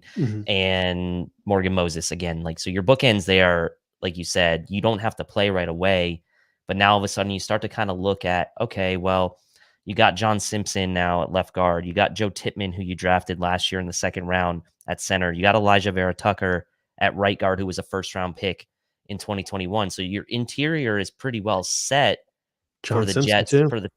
John Simpson at left guard. So the interior is pretty well set. if you're the Jets, it's now like, okay, we've got a stopgap for this year with Aaron Rodgers, with our tackles and Morgan Moses and Tyron Smith. Let's try to build this thing the right way for the future. It's a pretty good pick for the Jets. Like, I Yeah. obviously prefer them to take the tackle than Odunze, but I still think it's a really good pick for the Jets ultimately. Yeah, I think it's a good pick. I'm happy they didn't take one of the wide receivers because I think that was another option. They've seemed pretty displeased with Alan Lazard. Shocker. The guy that Aaron Rodgers recommended did not work out for them. I thought that they might have tried to add another boundary threat because I mean, if you look at it, it's Mike Williams, it's Alan Lazard, it's Garrett Wilson, it's Gibson, the youngster, the kick returner / slot guy that the guy's an undrafted who's pretty solid. But if you look at the Jets, like you add Brian Thomas Jr., you add Adney Mitchell, all of a sudden you have Mike Williams and Mitchell, Mike Williams and Brian Thomas. You can then kick Garrett Wilson inside, and like Aaron Rodgers could have feasted off of that. So I thought that might have been tempting for the New York Jets. Luckily, they went for the offensive lineman. I think someone said in the comments, like, offensive lineman is not going to beat you. Well, it's not going to be the thing that you notice beating you, but yes, it could be the thing that beats you. But we are now 11 picks in. Not a single defensive player has been drafted. Dave, Dallas Turner's still on the board. Latu still on the board. Jared Verse is still on the board. Byron Murphy is still on the board. Johnny Newton is still on the board. Quinyon Mitchell is still on the board. Terrion Arnold is still on the board. There are some tempting defensive players. I know there's still a lot of picks before the Buffalo Bills get up at 28, but like, I'm going to get flamed for this in the comments. I'm going to get flamed for it. Let's start with Byron. Let's start with Byron Murphy because I think that's the defensive player I think people could agree is like bona fide, right? Is there a defensive player in this draft that if he keeps slipping, Brandon Beane could be tempted to trade up for? I'm going to duck and cover, but I think Verse is really interesting to me. Latu with the medicals could be a guy that you see continue to slide. I wouldn't want to invest a ton to move up to get a guy like Latu, but maybe that's worth the risk. Yeah, they're finna drag you. They are. I really like Jared Verse personally.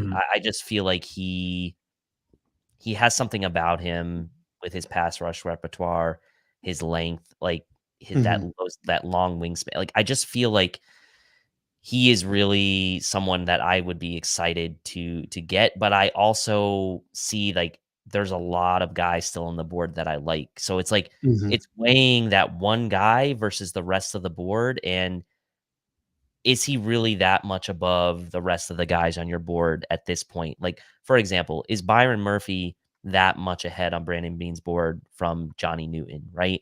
And the fact is no defensive guys have been picked yet, so you don't really have to panic yet. Now, do you want to get ahead of the run or do you want to get caught in the run? That's the question if you're really after one of these guys, because it could be that Dallas Turner gets picked, Jared Verse gets picked, and all of a sudden it's like, okay, Latu's really the only guy left that we might be interested in, and like it's too late at that point to make it up. So it's that balance and trying to figure that out. I would continue to be patient right now if I was Brandon Beane.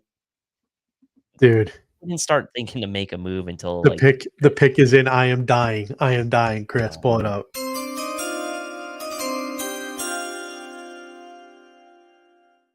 With the 12th pick. Oh no. In the 2024 NFL draft, the drunk and desperate at the end of the bar Denver Broncos are taking home Bo Nix, quarterback out of the University of Oregon. We now have the two oldest quarterbacks since Brandon Weeden taken in the first round of the NFL draft. Bo Nix to the Broncos and Michael Penix to the Falcons. I don't know what to say.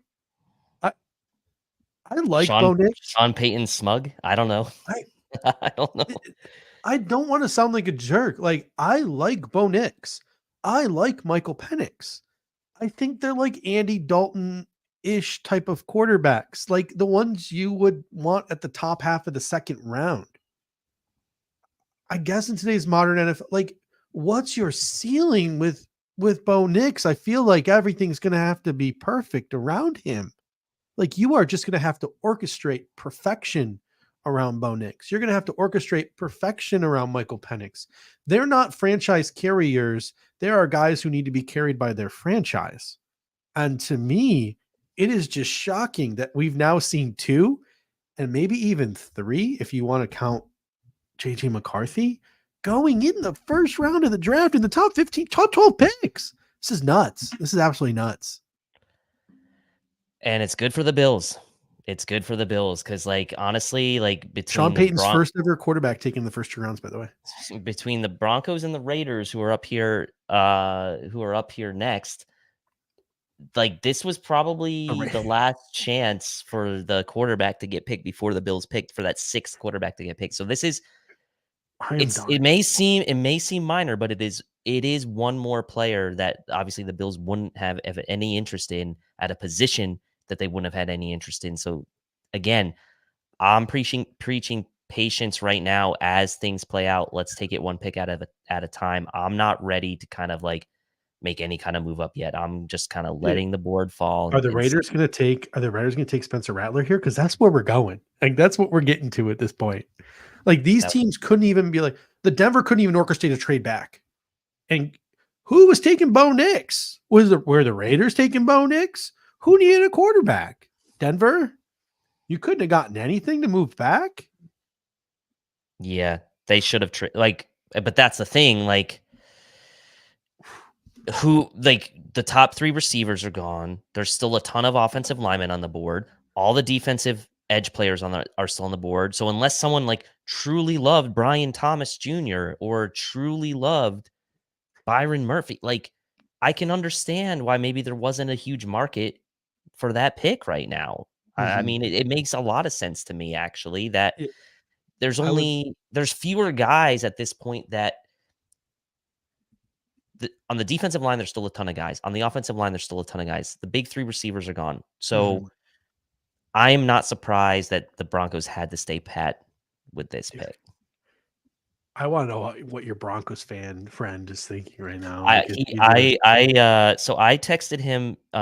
So he's behind. He doesn't have Twitter, so he's behind. He doesn't know what the pick is yet. But I texted him. You know the emoji with like the swirling, like the spiral eyes, where it's just like I don't know if you could see it on my screen. That one, the swirling eyes emoji. That's all I texted him, and he's like, "Don't spoil." This is what he says to me.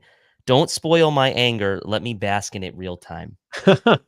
So a couple of things here. Chris Fanini, this is from our producer, Chris. Chris Fanini on Twitter said NFL teams are terrified of next year's quarterback class.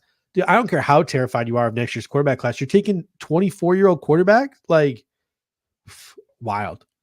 And then I guess Tom DeLoss is boots on the ground. They did their show right before ours. Tom and John and Joe are in Detroit, and Thomas apparently texted the Cover One group chat.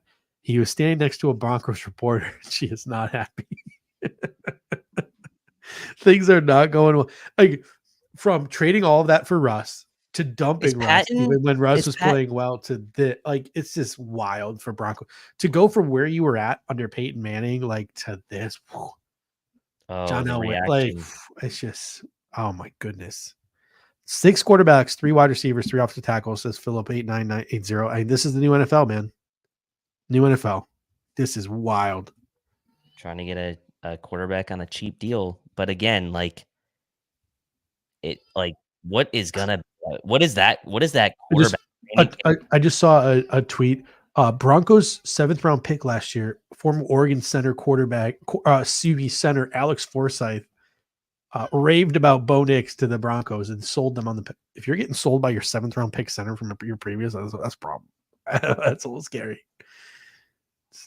This is nuts. This is wild. All right, my friend just said, "I can't stop thinking about him sucking for 3 years straight at Auburn." All right, so we got the Raiders now on the clock. All right. We can get our first defensive pick here from Antonio Pierce. I think so. I mean, he's a defensive guy. You take a look who they could pair someone with Max Crosby here on the other side of Max Crosby. The sell is on right now. Adam Schefter, Ian Rappaport, all these guys are sharing these little tidbits and stories about how Bo Nix sold the Broncos, and all of those are copy and pasted from Broncos PR to Schefter, to Rappaport, to Garofalo, just trying to sell the hell out of this reach. They have a quarterback room, Dave, of Jared Stidham, Zach Wilson, and Bo Nix. That's wild. It's awful. Actually, I just taking a look at the Raiders depth chart here, and man, their corners, they've got Jacorian Bennett on one side. They've got Jack Jones on the other. They got Nate Hobbs in the slot. Quinyon Mitchell, Nate Wiggins. Those could be options here for the Raiders. Obviously, they like Spillane. He played well last year. They got Diablo in that kind of like hybrid linebacker role. On the edges, they got Max Crosby on one side, Malcolm Kuntz on the other. They obviously signed Christian Wilkins in free agency, so you wouldn't expect them to go interior, but you could maybe see them go edge and pair a guy with, the pick is in. Give competition.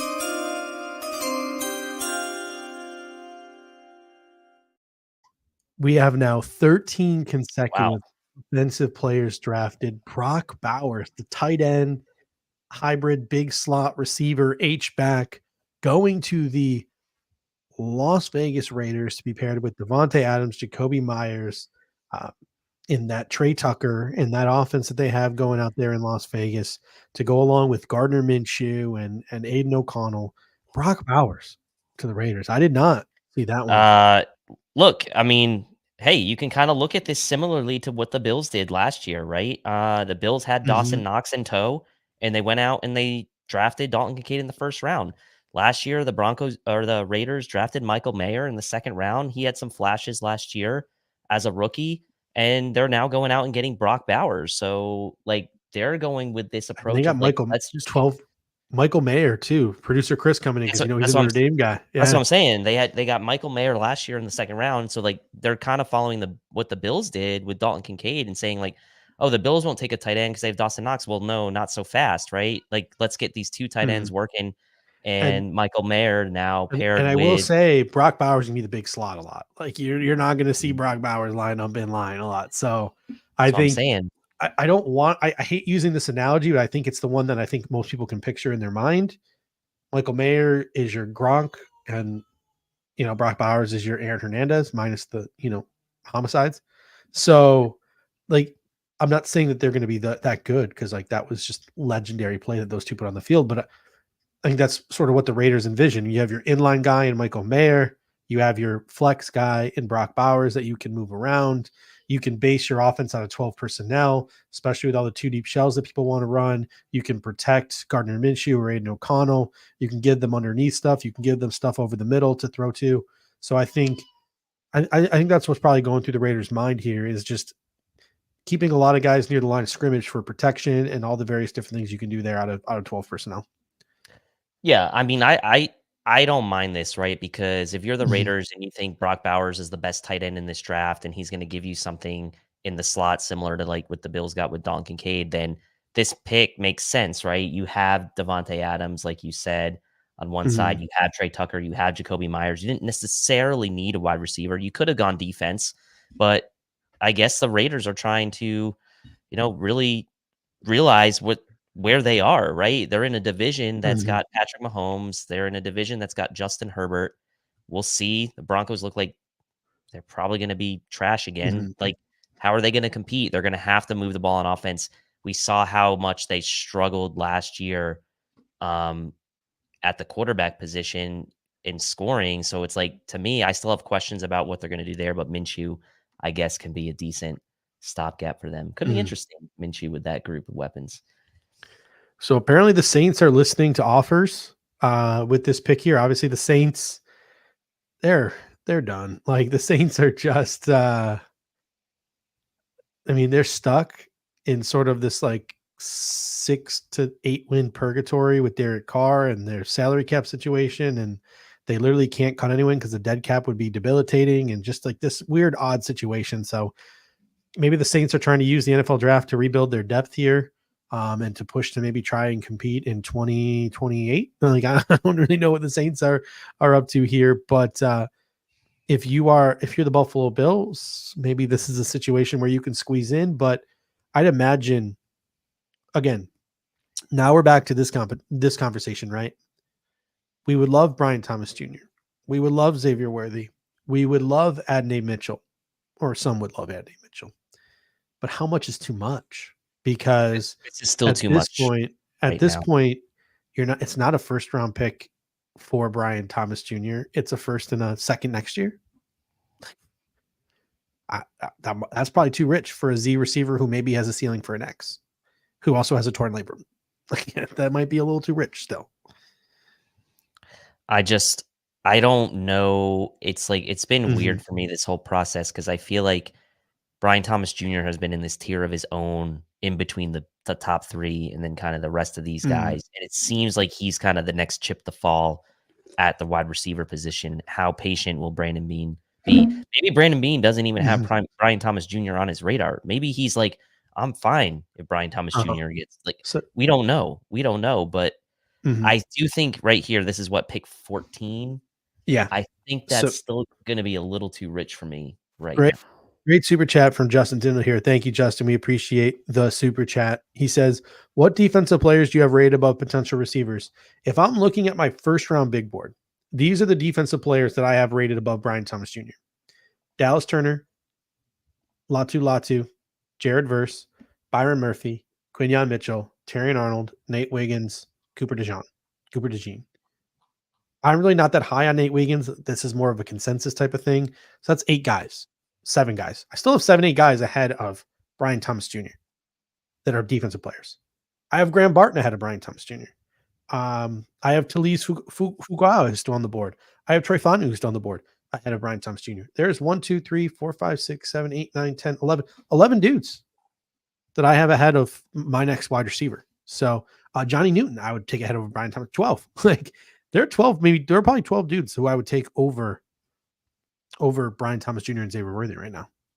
There's still a lot of talent on the board, but we're also still 14 picks away from us picking. So, and these are the guys who are expected to go in the next 14 picks. Yeah.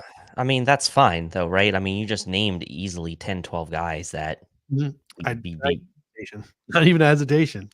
Right. So, and then you start to then add in the other receivers, right? Like Leggett and dare I say Keon Coleman, who I think is a dark horse for our pick as it is, but or Troy Franklin. But like, to me, because there's still so many receivers left, there's still a ton of offensive linemen who we expect to get picked here in the next 12 or so picks. At some point, Verse is going to get picked. Like there's just so much, right? Like Saints are taking it down to the wire here. Yeah, they really are. I mean, let's see. Let's take a look at the Saints depth chart really quick. We've got let's see. They need a left tackle, something fierce, dude. I mean, look at their left tackle situation. It's Trevor Penning, who's a first rounder in 2022. And then Ramczyk might not play this year, so they need a right tackle because Ramczyk might have to medically retire. Yeah. The pick is in for the Saints. To me, it's got to be a tackle. Like, it's got to be Fautanu or Fuaga. Oh, actually, you know what? Like, could this be a shocker, right? Could this be – the Saints always do crazy stuff, right? I don't know. I could see Byron Murphy. Yeah. They could use some help on the interior. One of my favorite players just went off the board. The pick is in here for the New Orleans Saints.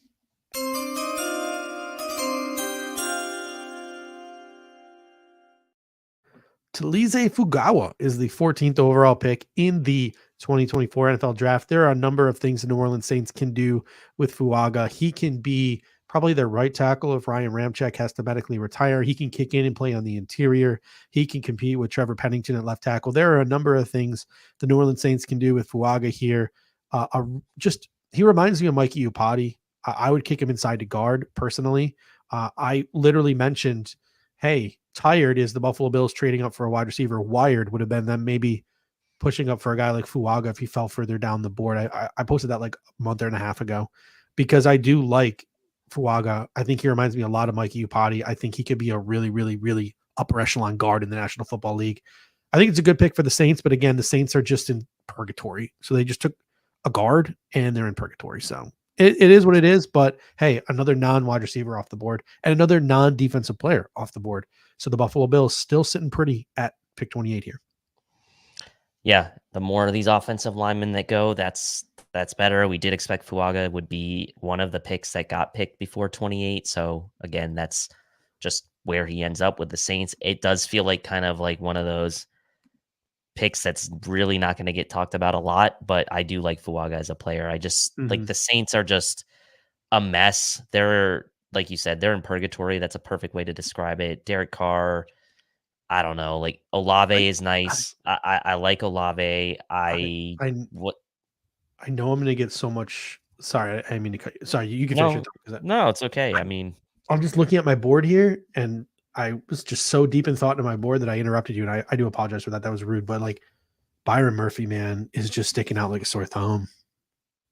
he is. Like he's so good. He's so good. He's so good. Yeah, top interior defensive lineman on my board, and probably I everyone. he's the Mostly best everyone. defensive player in this draft. Yeah, I could agree with that. He is any other year a top 10 pick.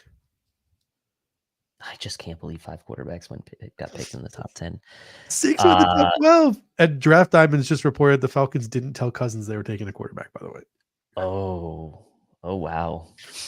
I'm updating I'm doing like a first round like real draft on PFF just to keep track of the picks. So I'm just like looking at what we got here, and I'm just like Quinyon Mitchell, Latu, DeJean, Jerzon Newton, Byron Murphy, Terrion Arnold, like the top 6 guys available on at least on PFFs are all defense. Now the Colts are interesting here, right? Because they went out and they re-upped on Michael Pittman, right? Yeah. They signed Josh Downs last year, but they don't really have. I think Byron Murphy would be tempting to them.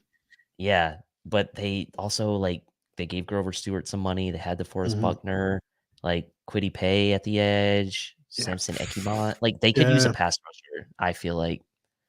Yeah, the Falcons could go in, or excuse me, the Colts could go in a number of directions here, but pass rusher, corner, like they could use a pass rusher or a corner, and both of those have the top players still on the board at their positions. Just a quick update for the people. We are now 14 picks into this draft, and we have still not had a single defensive player drafted. I had a running list going into tonight of the 22 guys that I thought would be drafted before the Buffalo Bills picked at 28. And thus far, the only players remaining from that list, offensive tackle Troy Fautanu, interior offensive lineman Graham Barton, and then all the defensive players, Dallas Turner, Latu, Jared Verse, Byron Murphy, Quinyon Mitchell, Terrion Arnold, Nate Wiggins, and Cooper DeJean. And you still have some other, I think, really good defensive talent on the board as well in Johnny Newton. Chop Robinson is some people's cup of tea. And then you have some interior offensive linemen that are really going to intrigue people, and guys like Zach Frazier, Jackson Powers Johnson. You have other tackles like Tyler Guyton, Amarius Mims, Patrick Paul, who are going to get some first-round love. And then it all comes back to the wide receivers, I think, if you're a Buffalo Bills fan. We are now at pick 15, Brian Thomas Jr., Xavier Worthy, Adney Mitchell, all three of probably the next tier of receivers. And who knows, some of these guys might be off the Bills board, like Adney Mitchell, because of concerns, right? They're all still on the board. I love how they're showing the Saints war room right now, and like it's not like clapping like everyone else's. It's just like muted handshakes, like "Hey, good job, good job, good job." Yes, like, can't wait to. This is such an uninspired. Like your head coach is Dennis Allen. Like you just know, like your season's not going to go well before it even. But the funny thing is, like we said about that division, it's like they could win the division. Like, if you're a Saints fan, every year your dream is winning 8 games and sliding into the playoffs. That's like that's like, hey, 8 could get us there. Like that's what your dream is. That division is a mess, but Atlanta, I think, is really in the driver's seat to take it over. I agree. I mean, with Kirk Cousins, they've got to be the odds-on favorite. Carolina is absolutely awful. I think the worst team in the NFL. Tampa Bay, don't know. Can they do it again this year? I mean, the Saints look like they're, like you said, in purgatory. Dallas Turner, wow, best of the Colts could go a number of directions here. I like corner or edge for the Colts personally here. Yeah, I would say they love they love big linear athletes, so a Jared Verse makes sense for them over Latu Latu and Dallas Turner. I know it sounds crazy, but I think I think Verse for the Colts and what the Colts like makes sense. I know they have Stewart. I know they have Buckner, but Byron Murphy would be, I think, be pretty tempting for them here, and then Very Quinyon or tempting. Terry and Arnold. So like I agree. I think those are the four, right? Like I think we really got to see our first defensive player come off the board, unless they really want to put like a receiver across from Pittman and across from Josh Downs, and they want to add a linear, field stretcher and a guy like Brian Thomas Jr. Dallas Turner So, eating those Doritos, that looks pretty tasty to me. Uh, Colts pick is in, by the way. Colts pick is in. Okay. But I don't know if producer Chris is caught up to it, but Aaron Wilson just tweeted the Colts pick. I like where the Colts are at. I don't know what the pick is, but like I feel like they ended up in a really nice spot to kind of get a best available at multiple positions here. Yeah, it'll be really interesting to see where the Colts go here, but the pick is in.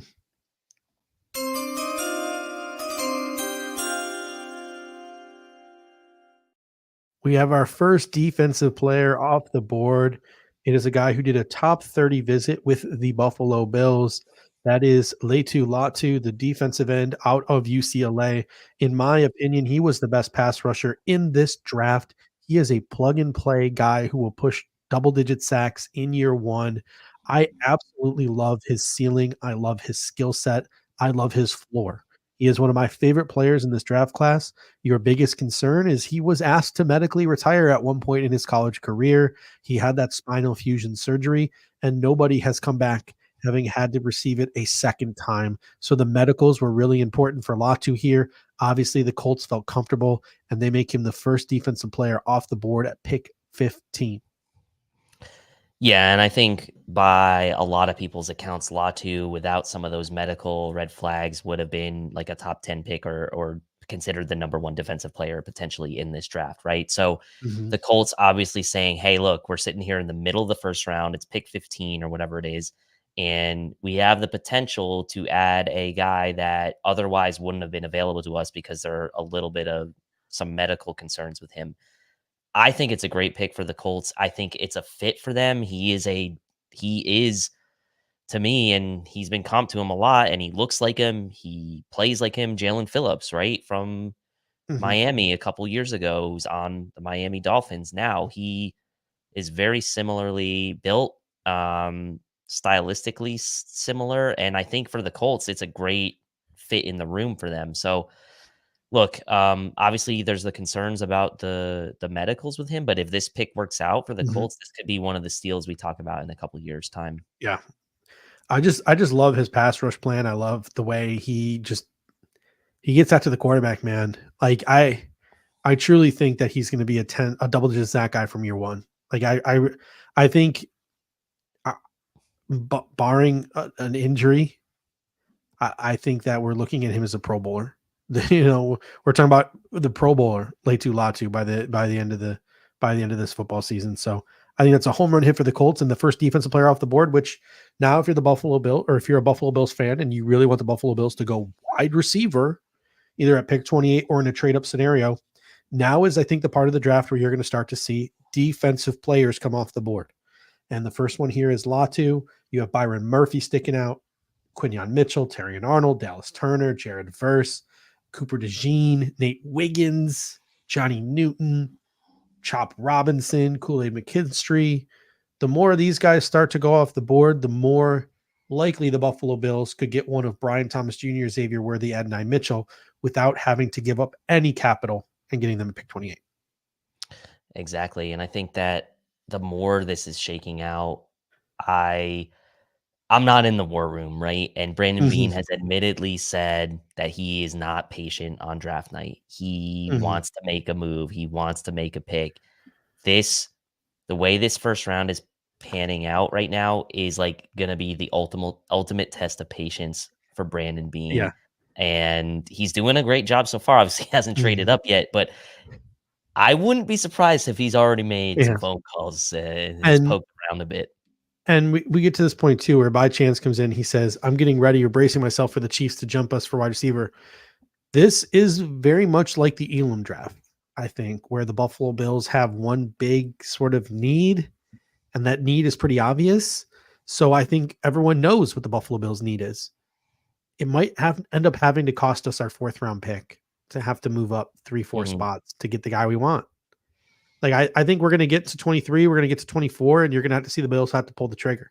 And they're going to have to give up a 4th round pick, and it's going to sting. It's going to suck, right? Because that's what might be necessary to go and get your guy, or who they deem their guy. Because in trading Stephon Diggs, when they traded Stephon Diggs, they made it blatantly obvious what the biggest hole in this team is. So again, maybe they don't, maybe we're wrong. And they're like, no, we can get Troy Franklin at 60. We can get Brendan Rice in the 4th round. We'll just have Brendan Rice and Troy Franklin, and we'll be fine. It'll be a wide receiver by committee. It'll all be good. Dalton Kincaid's our X. That could be the direction the Buffalo Bills are heading. But if they truly look at Brian Thomas Jr., Xavier Worthy, Adney Mitchell as those dudes, they're probably going to have to give a 4th round pick minimum to get it. Yeah, and look, we were talking earlier in the night, moving up to 9, and like what kind of cost it would take to get it. Like with 2 4th round picks, that's the move to make. Like I can stomach that. I think a lot of people could stomach that, right? I feel like you already had 10 picks in this draft, whatever it was, 10 or 11 picks.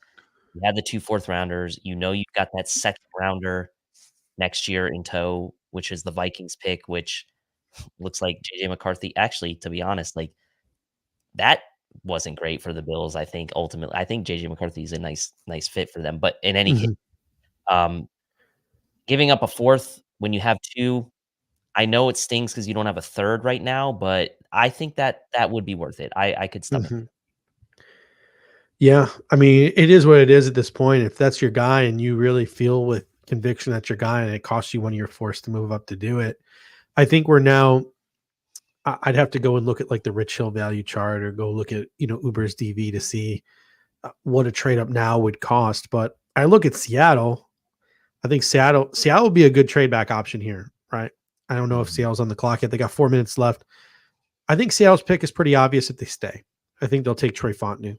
You have their offensive coordinator, Ryan Gibbs. They have a need at left guard. Gibbs coached Fautanu at the University of Washington. I think that it's pretty easy to put those 2 pieces together if they stay here. Who knows? Maybe I'm dead wrong. But if they don't, interior offensive line looks like their biggest need. They can get maybe JPJ, Zach Frazier, whoever they want. Graham Barton. Maybe they feel like they can get one of those guys at 28. One of those guys will be there. We like them all. We need a left guard, blah, blah, blah. So maybe this is a trade-up spot for the Buffalo Bills here with the Seattle Seahawks who, hey, we really want to walk out of this 1st round with an interior offensive lineman. We want some more draft capital. Hey, Buffalo. I don't know what. I'd have to again go and check the Rich Hill, which I will do right now. But my guess is it would probably cost you our 2nd next year. Yep. Or this my guess is what it would cost. Not Minnesota's. We want Minnesota's, I think, at this point. Yep. But I think it would probably cost our 2nd next year. But I can pull up the Rich Hill value chart. I think that, yeah, I mean, to move up, that's what, 12 spots in the 1st round. You're giving up a 2nd rounder for that, I would have to think. And again, you've got the charts or Uber's chart. So the Bills have, is the pick in for Seattle, by the way? No, clock's still going for them. All right. So the pick is now in for Seattle. All right. I think it's gonna be Fautanu here, but let's just say, for example, the Bills were going to trade up. So 209 for 28, and then their 2nd rounder next year would probably be worth 78 points, which is the 1st pick in the 3rd round next year. So that's 7, carry 1, 8. Very good at the math. 287 points. Our pick 28 and our 2nd round pick next year is 287 points on the Rich Hill value chart. That would get you up to Cincinnati at 18. So Seattle actually wouldn't have even been close, 305. So, and now Jacksonville is in play, and Jacksonville likes offensive players. So, like, I've always thought Nate Wiggins was a lock for Jacksonville, but everyone's like, no, Jacksonville is going to want another wide receiver. They tried to get Calvin Ridley back after signing Gabe Davis, this and that. So who knows where we're at this point. We're going to let the chips fall, but the pick is in for Seattle, and I really like this pick for them.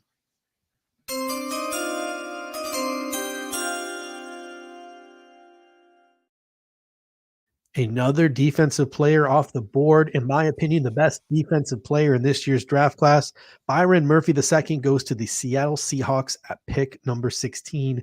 I am jealous. They are building a defensive line there in Seattle that is pretty scary because I know they have Dan Williams as well. What are your thoughts here on this pick of Byron Murphy from the Seattle Seahawks? Mike McDonald, it's another interior disruptor. I think you're going to be a menace on defense.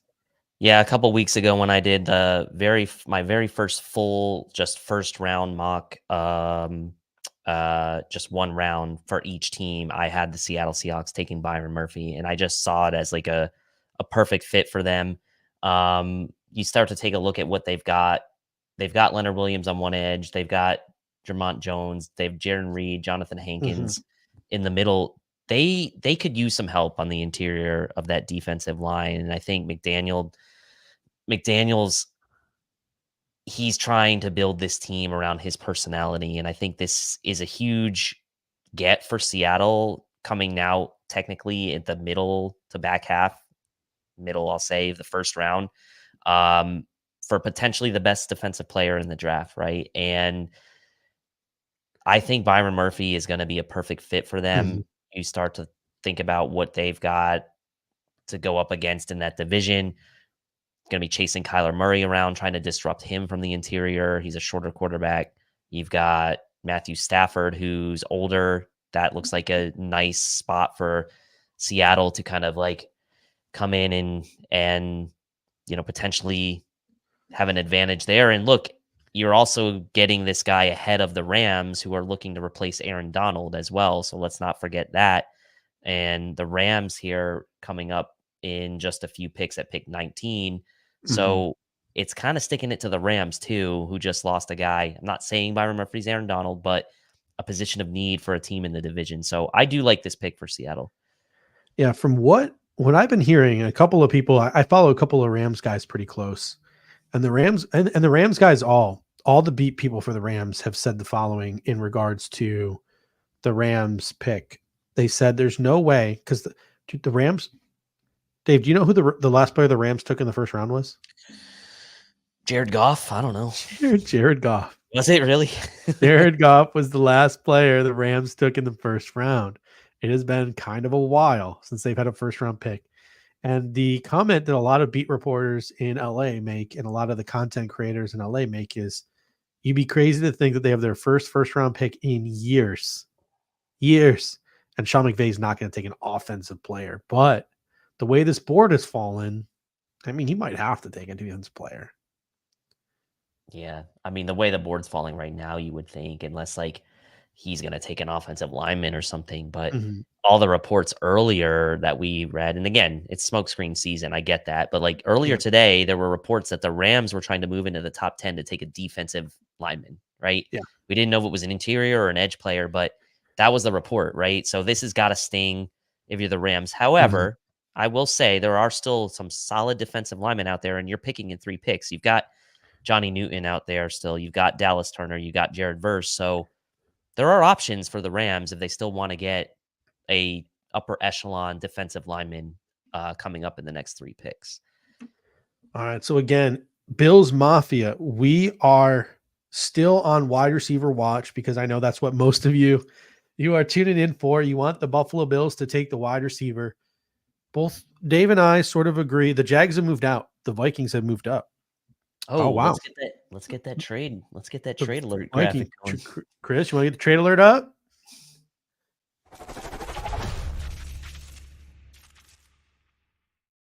You've gotten to use it 2 times now. 2 times. Look at that.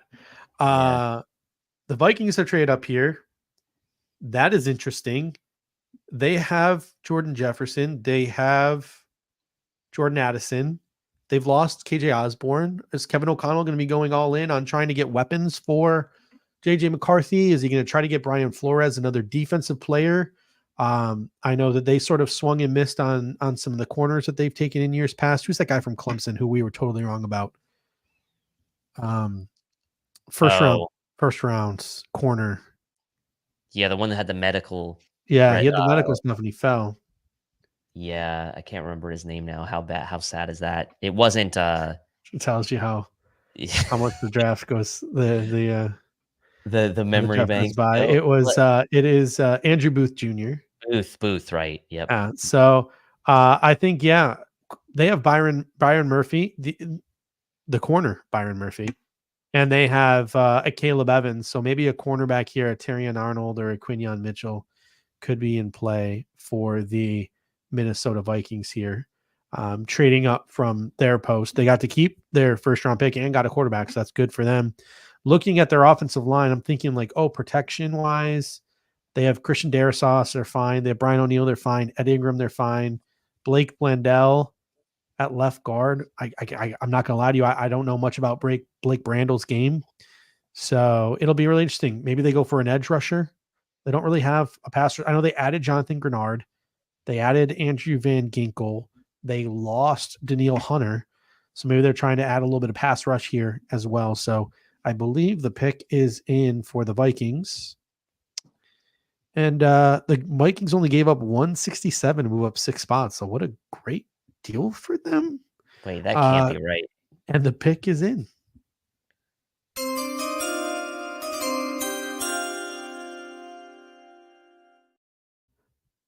We have our second edge player off the board, and that is Dallas Turner, edge rusher from the University of Alabama. When you look at the edge rushers in this draft, you had Latu Latu, I think, was the most polished guy. You have Jared Verse, who's the most powerful guy. And then here you have Dallas Turner, who's the most toolsy prospect in the draft at the edge rusher position here. And Brian Flores now gets that to play with.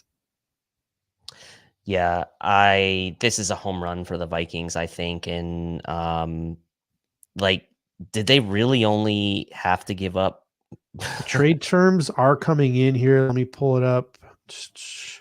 I know Ari just tweeted it, so I'm going to pull it up here.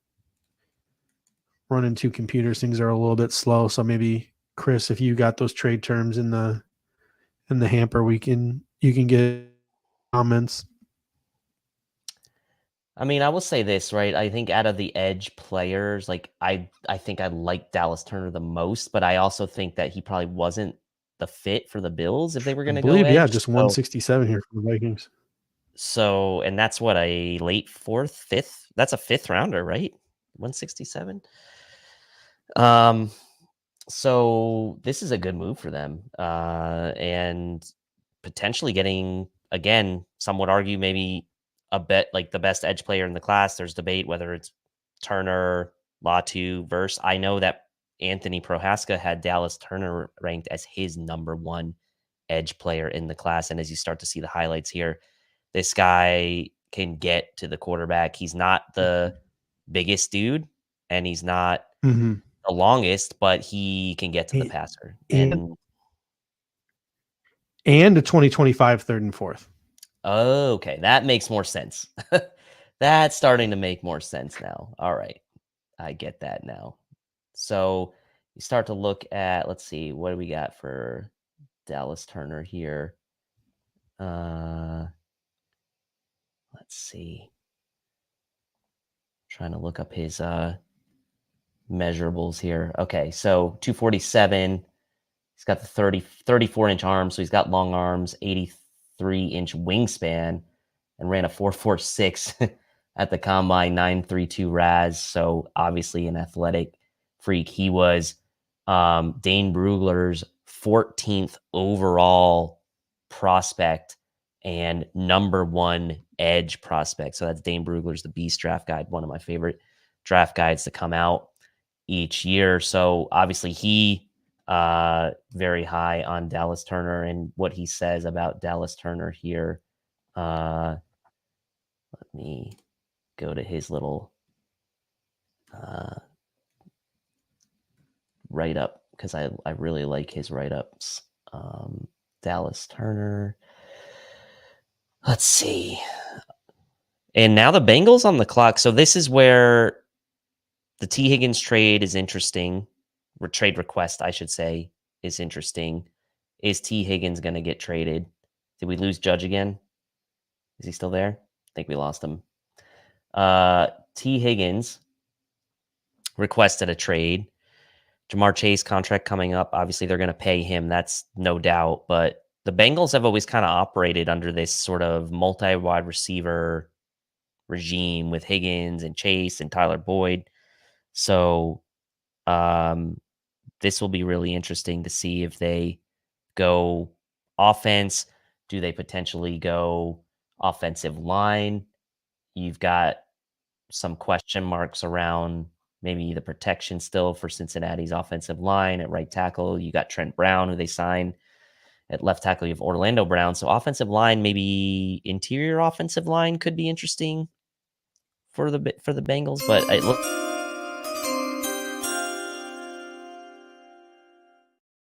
The Cincinnati Bengals have taken the probably biggest toolsy offensive tackle in this class, the absolute gargantuan Amarius Mims, offensive tackle from the University of Georgia.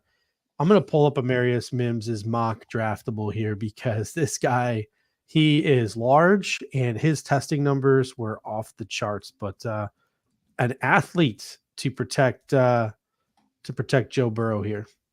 Yeah, I think this is good for the Bills in multiple ways. I don't think the Mims would have necessarily been on the Bills' radar, although maybe he would have been. I do know that there were a lot of Chiefs fans, including our own Daniel Harms, who were really interested in Amarius Mims for the Kansas City Chiefs as potentially a guy who could have maybe made it to all the way to pick 32. Not the case. Goes in the middle stages here of the first round. So I like the move for the Bengals. I think they realized over the years with Joe Burrow getting so beat up behind that offensive line. Obviously, they've been better of late, that Joe Burrow needs that protection, man. And when he's got it, he's just one of the best. And so you've seen Joe Burrow get nicked up over the last couple of years. I think the Bengals doing right by him, trying to give him some real athletic protection, like you mentioned. And it'll be interesting to see where Mims slots in from day one, but another guy who probably slots in at right tackle to start, and you could potentially move him around a bit as well. Yeah, I'm just going to pull up Amarius Mims' mock draftable here as my other computer has completely stopped working. So pulling it up on my phone here. I mean, his combine was off the charts for a guy his size, but not a lot of career starts for a guy like Amarius Mims. He was sort of a reserve there in Georgia, but 6'7", 91st percentile, 340 pounds, 94th percentile, 86 3/4 wingspan, 97th percentile, arm length of 36 plus inches, 95th percentile, hand size of 11 inches, 97th percentile. And then he had a broad jump of 111, which is 85th percentile. This guy was absolutely off the charts. I think, remember I told you that sort of cheat code, the short shuttle number that any offensive lineman who gets under it, it's like a cheat code for interior offensive lineman. Amarius Mims at 6'7", 340 was below that threshold, that number. That is sort of like that cheat code number that you need in the short shuttle to know if a draft prospect is going to be sort of good or not. So that joking sort of cheat code number that they have in the short shuttle, Amarius Mims was under that. That is the kind of freak athlete you are getting in Amarius Mims. Yeah, and I'm just looking at his measurables again to remind myself. 6'7", almost 6'8", 340 pounds, over 11-inch hands, 36-inch arms, over an 86-inch wingspan. Like, this dude is like a monster, an absolute monster. So look, I'm glad he didn't end up with KC. The Bengals obviously are a big rival of the Bills. I'll call it rival, right, in the AFC, right, for now, right, for being in contention as one of the top teams in the conference. But look, this pick coming up here now after the Bengals is the Rams at 19. This is the last pick in the teens. And then we're kind of in that stretch where Brandon Beane starts to think about making a move, where he's made moves the last couple of years once we get into the 20s. So I would expect the Rams to go defensive line here still. There's still some good players. Verse is still out there. Johnny Newton is still out there. So those could be options for the Rams. But, the Rams with McVay, you just never quite know what they're going to do. But That's kind of where I would be looking right now if I was the Rams. Nope, we lost Judge again. Having some issues there. Comment section. I mean, to be honest, I don't know how you all are feeling in the comments section, but so far this has been okay, right? For the Bills, like staying patient. There's still a lot of good players on the board. You see the Mel's best available. They're showing on ESPN right now. Fautanu, who I expect to get picked here soon. DeJean, BTJ, Worthy, Graham Barton still on the board. You still got Jared Verse on the board. Johnny Newton is still on the board. I mean, we're talking about like 8, 9, 10 guys that I'm still really quite comfortable with if they end up sitting there at pick 28.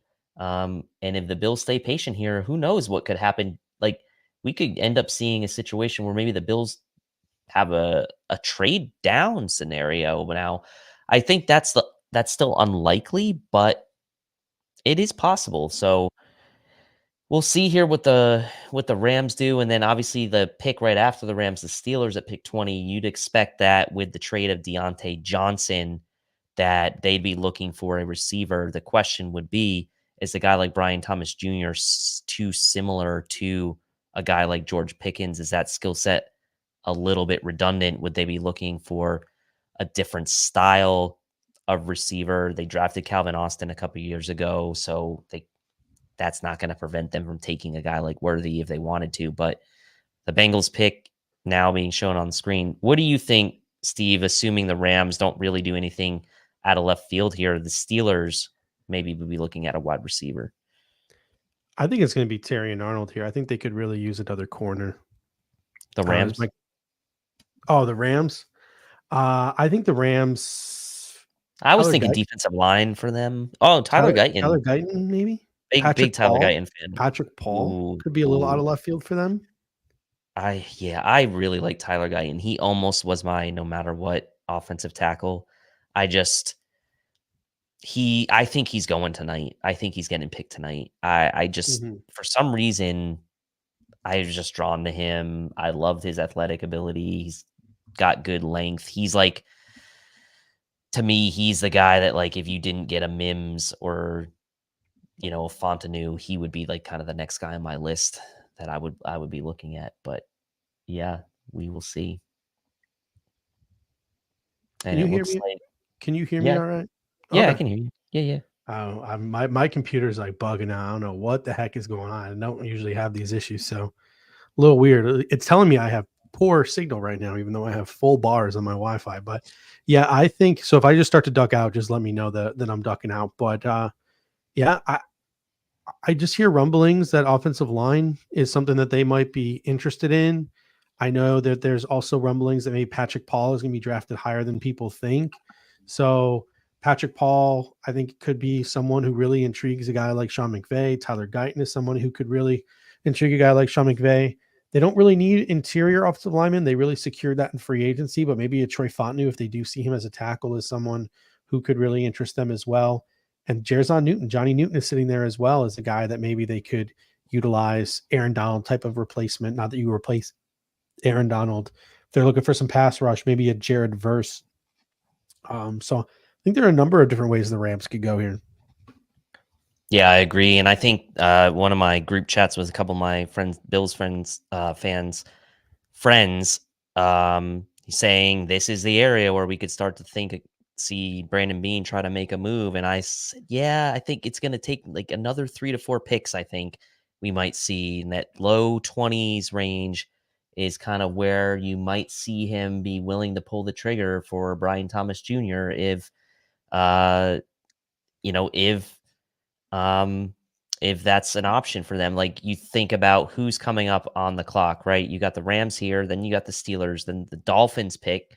You wouldn't think the Dolphins would pick a receiver with Waddle and Tyreek in tow. You wouldn't think the Eagles would maybe necessarily pick a receiver after just handing out big money to Devonta Smith and A.J. Brown. The Jags sitting there at 23 after they traded down with the Vikings. Could they want to trade down again? That could be an interesting spot for the Bills there now with the Jags sitting in pick 23. That would be kind of where I would maybe start to think about if Brian Thomas Jr. doesn't get picked. here by the Steelers at pick 20, let's say, I would be eyeing that pick 23, trying to get ahead of the Cowboys, maybe trying to get ahead of another team that's trying to trade up. That would maybe be where I would start looking for a trade. Pick is in.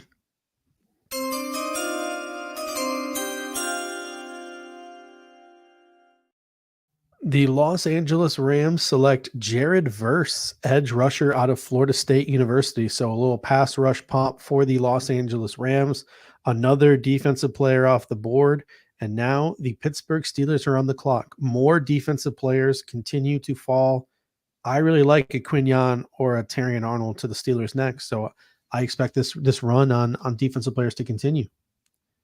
Yeah, and I realized I was on mute like an idiot. So what I was just saying around a trade partner for the Bills, I was looking at 23 for the Jags now after they had already traded down with the Vikings as a potential trade up partner for the Bills if Brian Thomas Jr. was still on the board. So that's going to really depend here, obviously, on what the Steelers do. But I was saying, I don't know, with Miami would take a receiver with Hill and Waddle.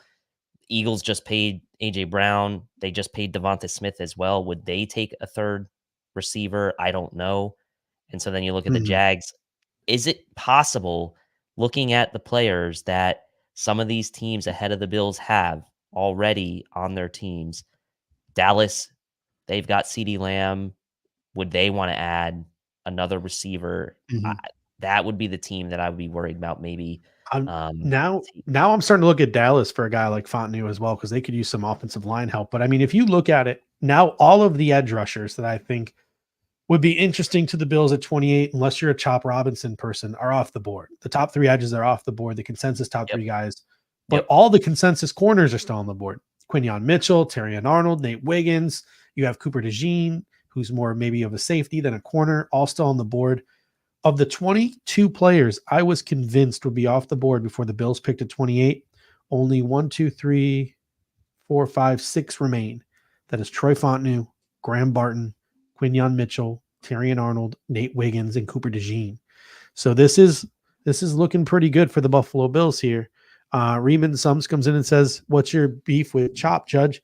I don't have a beef with Chop. It just wouldn't be the most exciting pick to me. I think he is a good linear athlete. I think he's got a good first step, but he does lack college production. Do you expect to see him actually start to produce a pass rush and turn those pressures into sacks at the NFL level when he couldn't do it in college? You're projecting, and projections are scary sometimes. He also doesn't have the best length in the world.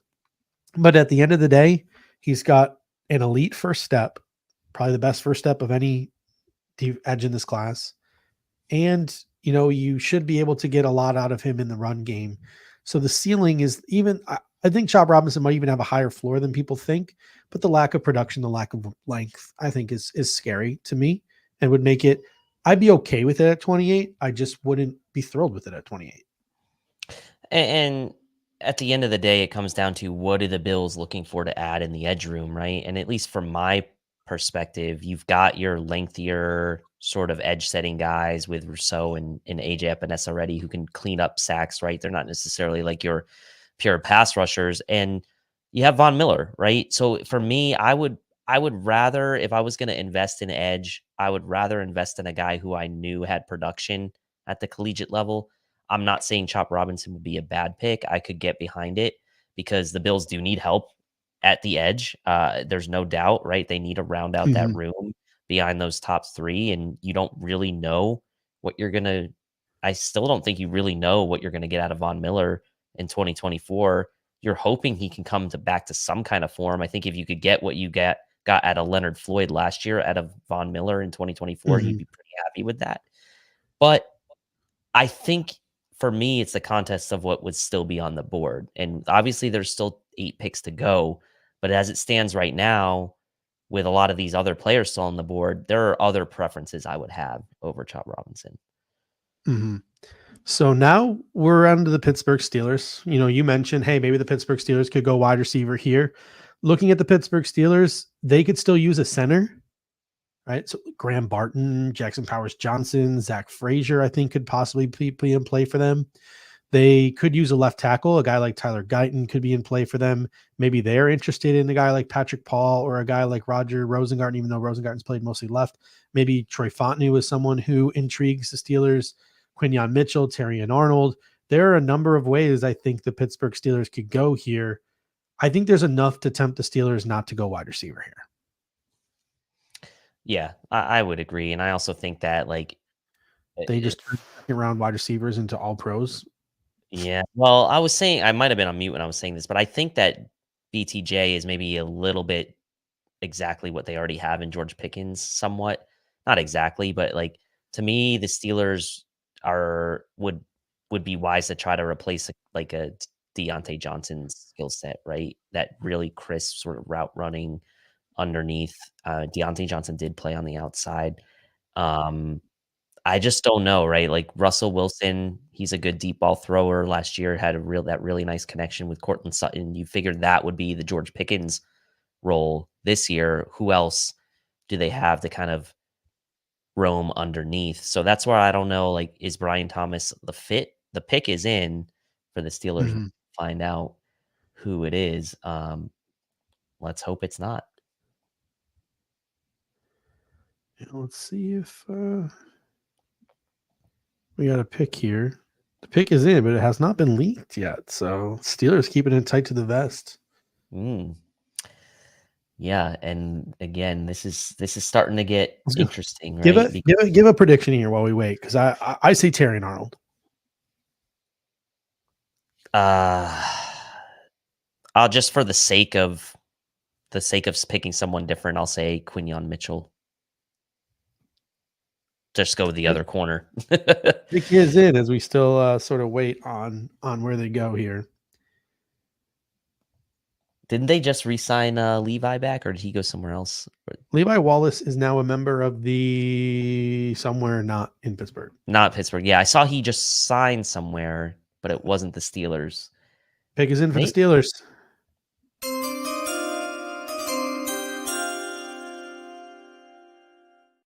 With the 20th pick in the 2024 NFL Draft, the Pittsburgh Steelers select Troy Fautanu, left tackle out of the University of Washington. So the Pittsburgh Steelers add some offensive line help, and Dave, the corners continue to fall. This is, if you're a Bills fan and you don't want them to take a corner at pick 28, you're starting to get a little scared. You are starting to get a little scared because those top corners, man, they are enticing.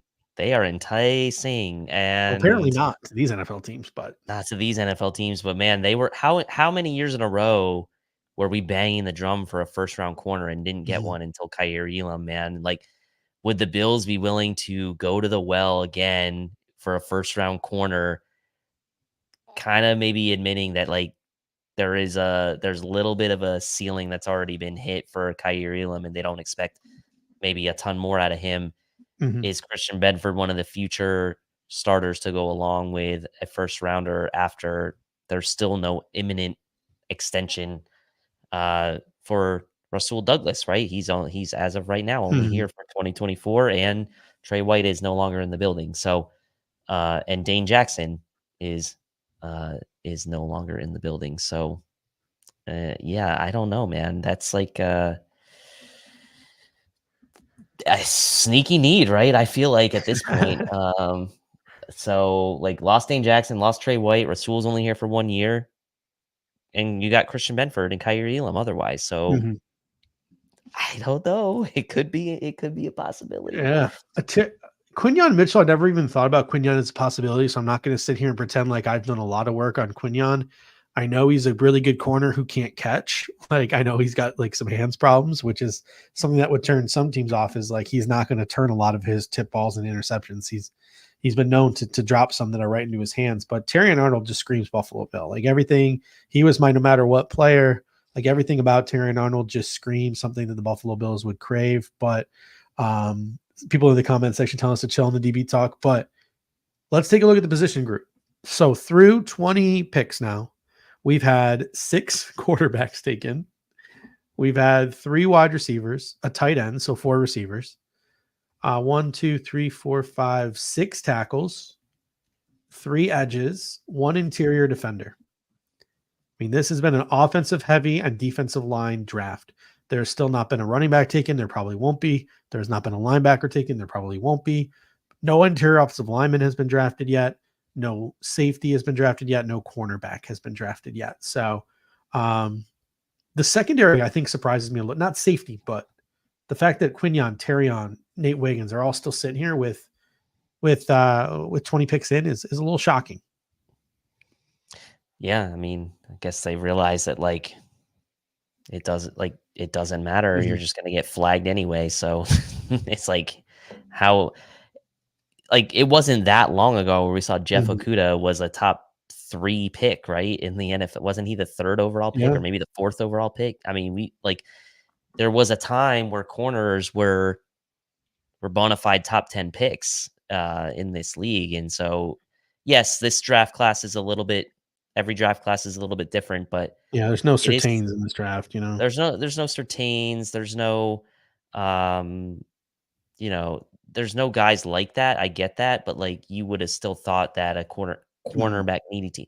I think it's just because these other positions are just like so heavily rich, like offensive line, like offensive tackles, so heavily rich that like the 5th, 6th best offensive tackle is probably higher than the number 2 corner on almost everyone's boards. Let's talk wide receiver here, just because I think that's where the people want to transition to. Brian Thomas Jr., Xavier Worthy, Adonai Mitchell. Looking at the next teams up on the board here, who do we think is the next pick? Let's see. So we got the Dolphins on the clock here. I think the Dolphins, with losing out of those 3, I think Brian Thomas Jr. will be the next pick, but I don't think it's going to be the Dolphins. I think the Dolphins. I think Xavier Worthy is the next wide receiver off the board. You do? I think it's going to be the speed. And is it the Bills that take him? I think it'll be the Dolphins or the Eagles. Ooh, I wouldn't. Yeah, I wouldn't love that if the Dolphins got their hands on Xavier Worthy. I'll tell you that right now. Dude, Achane, Waddle, Worthy, Hill, like that would be. I could see the Dolphins trying to replace Wilkins here, maybe going with John Newton. I could see that.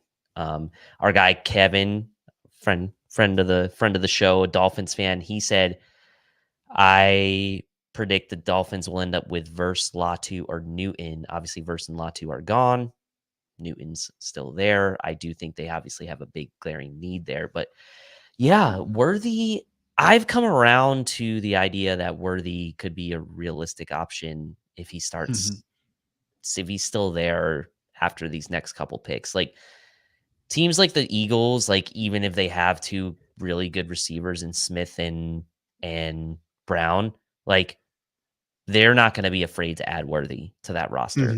Like we know that the Eagles are never afraid to stack positions that they already have. We've seen that in the drafts from them in the past with Howie Roseman. So the Dolphins, I think, are the one we got to get past here.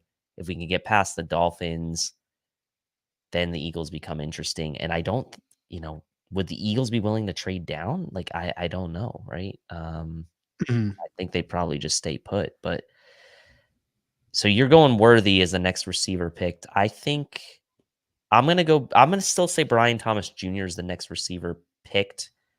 But I don't know who it's going to be.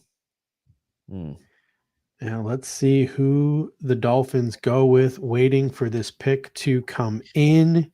Still 2 minutes left for them. Still 2 minutes left and ticking. I gotta pull the draft back up. I've been having these computer issues, so I turned the live stream of the draft off. Now I gotta get that back going here.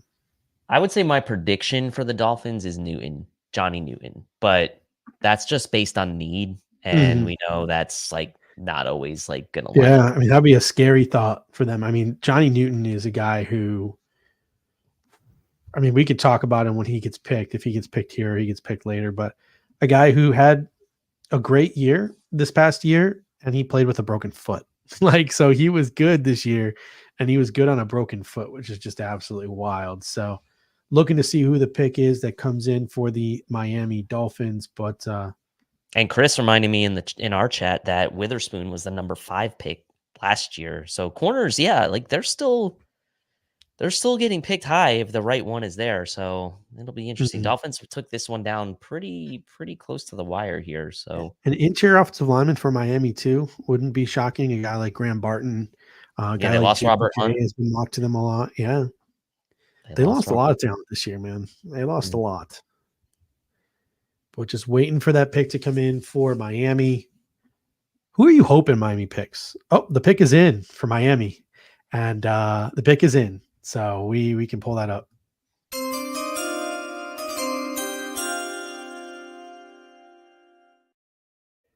With the 21st pick in the NFL draft, I'm a little shocked here, but the Miami Dolphins select Chop Robinson, edge rusher out of Penn State University.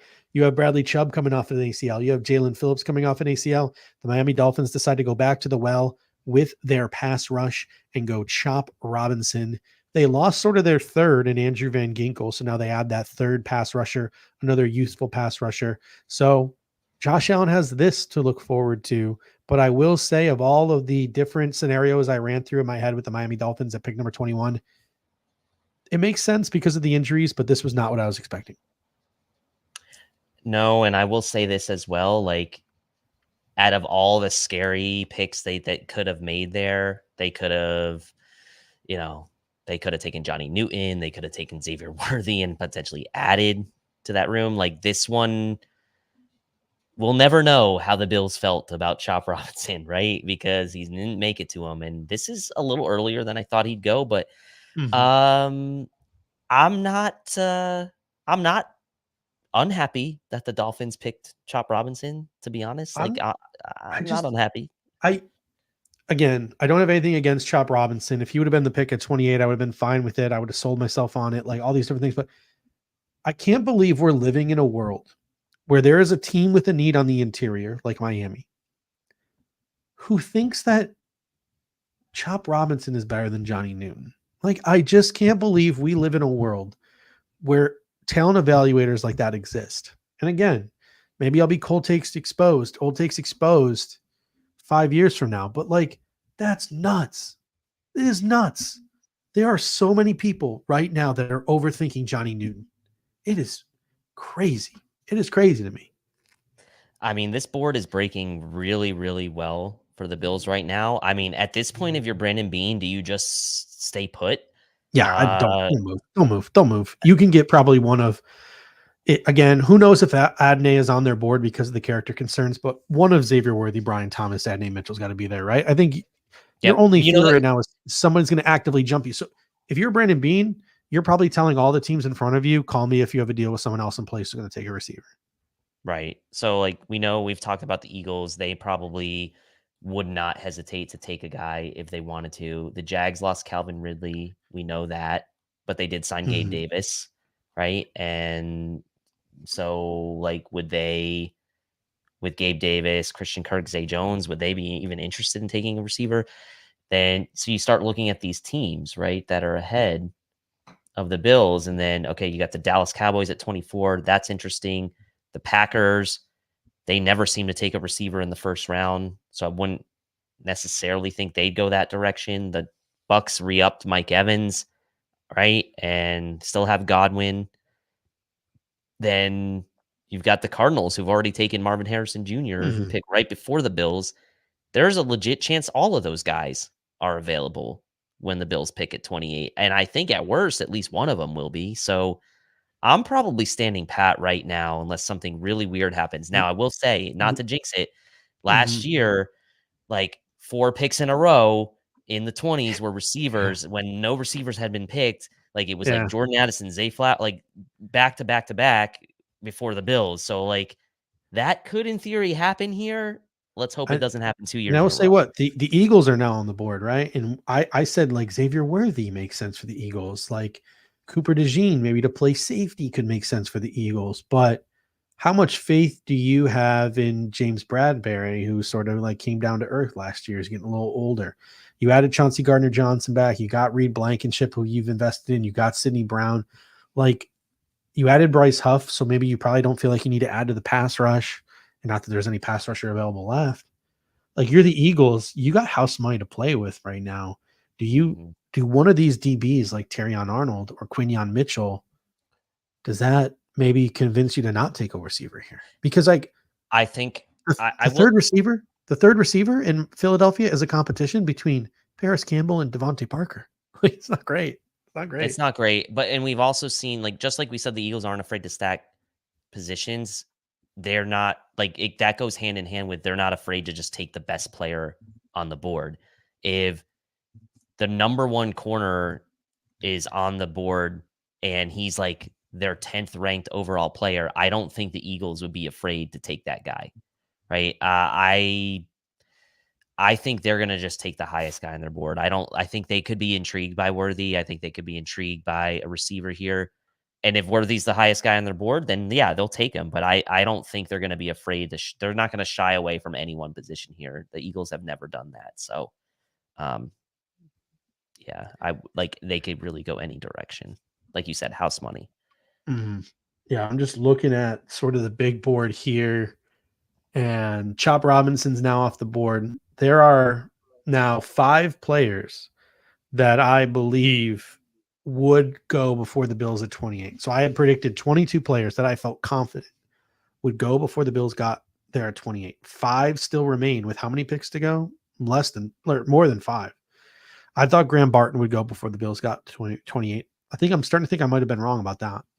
But Quinyon, Terrion Arnold, Nate Wiggins, and Cooper DeJean, all secondary players, still remain. So it's absolutely wild. I'm hoping right now for a run on secondary players. Like I think that if you're the Bills, especially if you're a Bills fan, I think your hope here is some secondary players start coming off the board. I think Green Bay could oblige. Jacksonville could oblige. Tampa Saw a lot of mocks with Green Bay taking DeJean. Arizona could oblige. I know Arizona might want to add Darius Robinson or another defensive lineman, but they're pretty thin in the secondary. They need a corner. So there are some teams that could oblige us here and take some of these DBs off the board. I mean, Arizona could really use a corner. Like that division is tough, right? You got Nakua Cup on the Rams, Nakua and Cup on the Rams. You've got DK, you got Tyler Lockett, you got Jackson Smith and Jigba on the Seahawks. Then you go to the Niners. They still have Ayuk. They still have Debo, right? Like you really could for now, yes. But like if you're the Cardinals, like you need to slow that down somehow. So I would be with you. I think they could use a corner. I mean, Terry and Art, like, can you imagine the Cardinals come away this first round with Marvin Harrison Jr. and Terry and Arnold at pick 27? That would be a absolute home run for them. Oh my goodness, that would be a great draft. Justin Tindall comes in with a super chat. He says, how the board is falling, do we use next year's 2 and 60 to get up to around 45?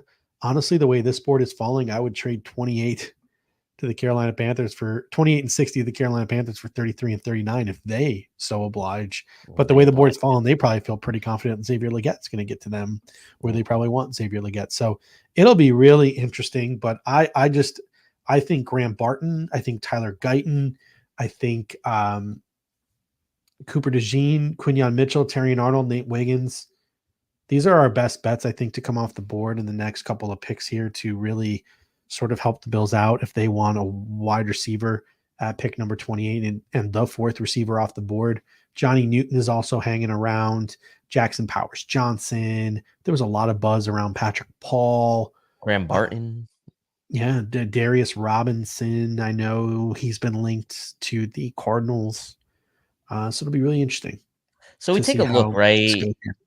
This board's falling pretty well for the Bills so far. Like, who would you say right now? We've had 21 picks. I would say there's 2 players so far that I think I'm surprised have been picked already. One is Chop Robinson, and the other is Bo Nix. I think the rest of the players that have been picked, I'm not like super surprised. Those are the 2 that stand out to me that are like the ones that I think we have been fortunate that have been picked before 28. Pick is in for the Philadelphia Eagles.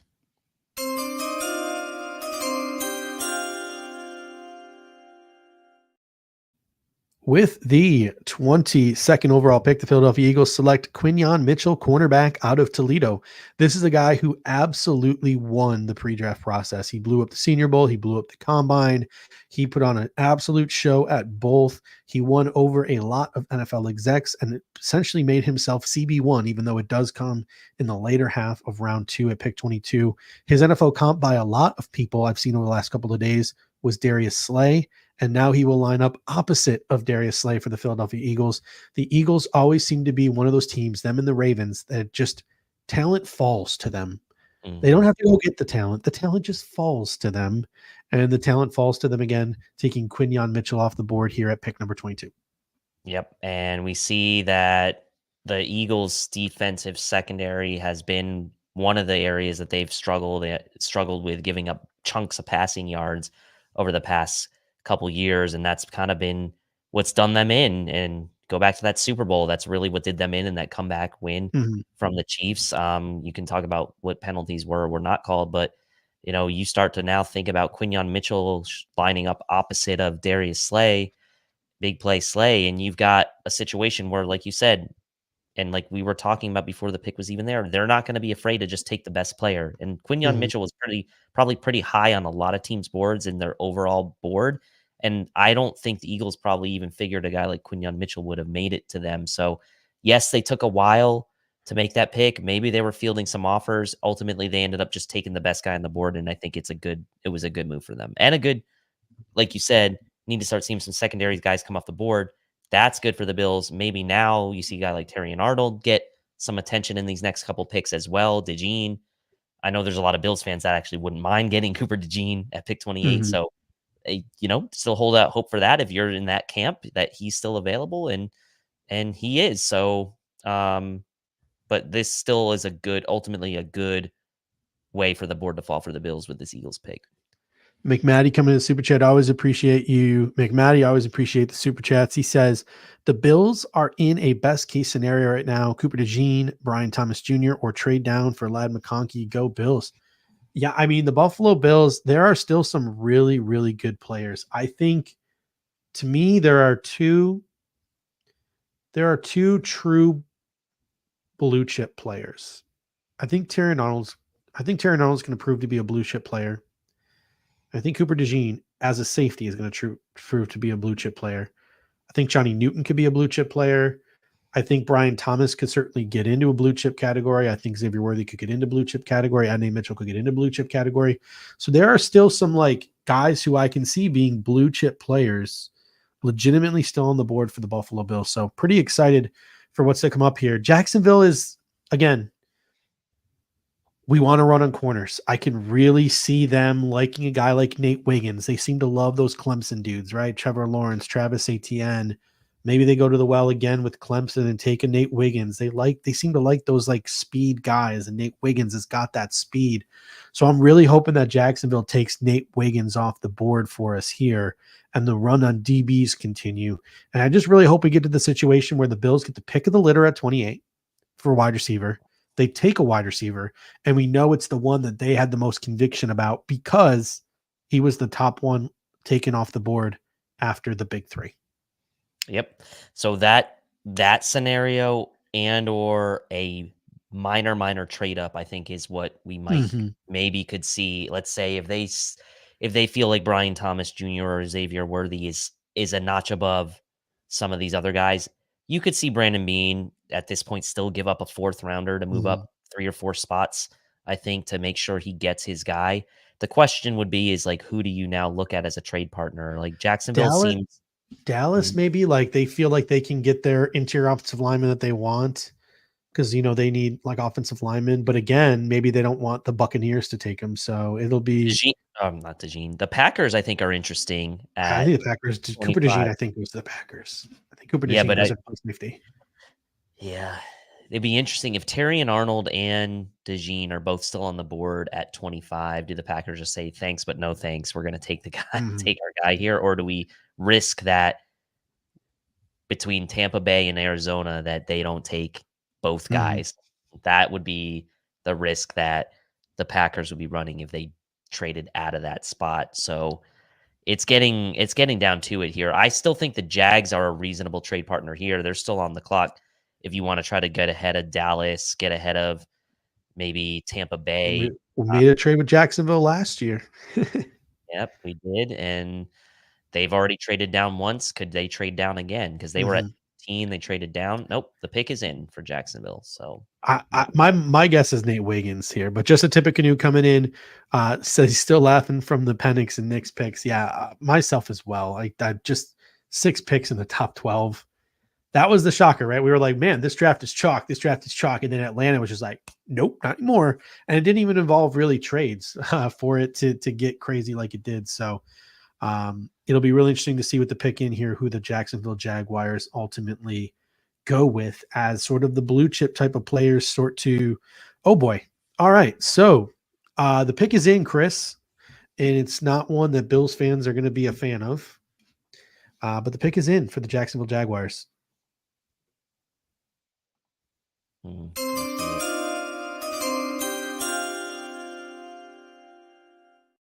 With the 23rd pick in the 2024 NFL draft, the Jacksonville Jaguars, who have Gabriel Davis, have now decided that they also want to have Brian Thomas Jr. II as well, adding the wide receiver from Louisiana State University. Brian Thomas Jr. off the board before the Buffalo Bills have an opportunity to take him at pick number 28. All Bills fans, a lot of Bills, I would say probably, Dave, I would say 80% of Bills Mafia wanted Brian Thomas Jr. somewhere in the first round, whether it was at 28 or it was a trade up. These Bills fans do not get their wish. What are your thoughts here on Brian Thomas Jr. no longer being an option for the Buffalo Bills? Yeah, and as Jacksonville as a potential trade partner was like, we want the same guy you do. Like, we don't know, right? If the Bills were trying to move up to that spot, but like that would have been a reasonable spot to move up to take him. But it's unfortunate potentially when the team that you potentially could trade with to take the guy you want also wants the same guy. And that's the situation. Maybe we find ourselves in. We'll never know. I mean, maybe we'll get some clues on the embedded. I doubt it. They're usually not going to show any kind of negative. They are going to edit it to make it sound like whoever they wanted was the guy they wanted the whole time. So we will never really know. Like they could have wanted Jordan Addison last year, but just clipped all that out of embedded and went with the 3 things that Brandon Beane said about Dalton Kincaid. But hey, the 2 Xaviers are both still there. Mitchell, I know he has a lot of fans as well. So here's what's so tricky though, as I think as a fan, not so much as in like the whole draft scenario here, but if no receivers were drafted by the time the Buffalo Bills got onto the clock, whether it was via a trade up or whether it was at pick 28, you would have known if the Bills took a receiver there that was their dude. We now find ourselves in a situation where we're going to think, was that their guy? If they take him at 28, if they end up getting a guy in the second round, this is going to be another Kyle Elam, Trent McDuffie type of situation where the Bills took Kyle Elam. I think a lot of Bills fans ask themselves, was Trent McDuffie who they really wanted? So I think this is going to be, it's going to be a talking point, I think, from a lot of people on social media, a lot of content creators. Justin Tino coming in the super chat saying if Beane wanted him, he would have moved up before Jacksonville. So maybe you can take solace in that. Beane probably could have gotten himself ahead of Jacksonville if he wanted to be ahead of Jacksonville. But also there could be just to play devil's advocate, there could have been the thought that Jacksonville wasn't a threat to take Brian Thomas Jr. after signing Gabe Davis and having Christian Kirk and Zay Jones. But hey, I'll tell you what, Dave, 3 players stick out to me like a sore thumb right now. DeJean has to be one of them. Yep. Right? Terry and Arnold. Yep. Johnny Newton. Yep. Yeah. Those are the 3. Like, I know Bills fans don't want to hear it. I know they don't want to hear it. But Cooper DeJean, Terry and Arnold, and Johnny Newton stick out like sore thumb. We're going to get Nate Wiggins probably because I just said that. But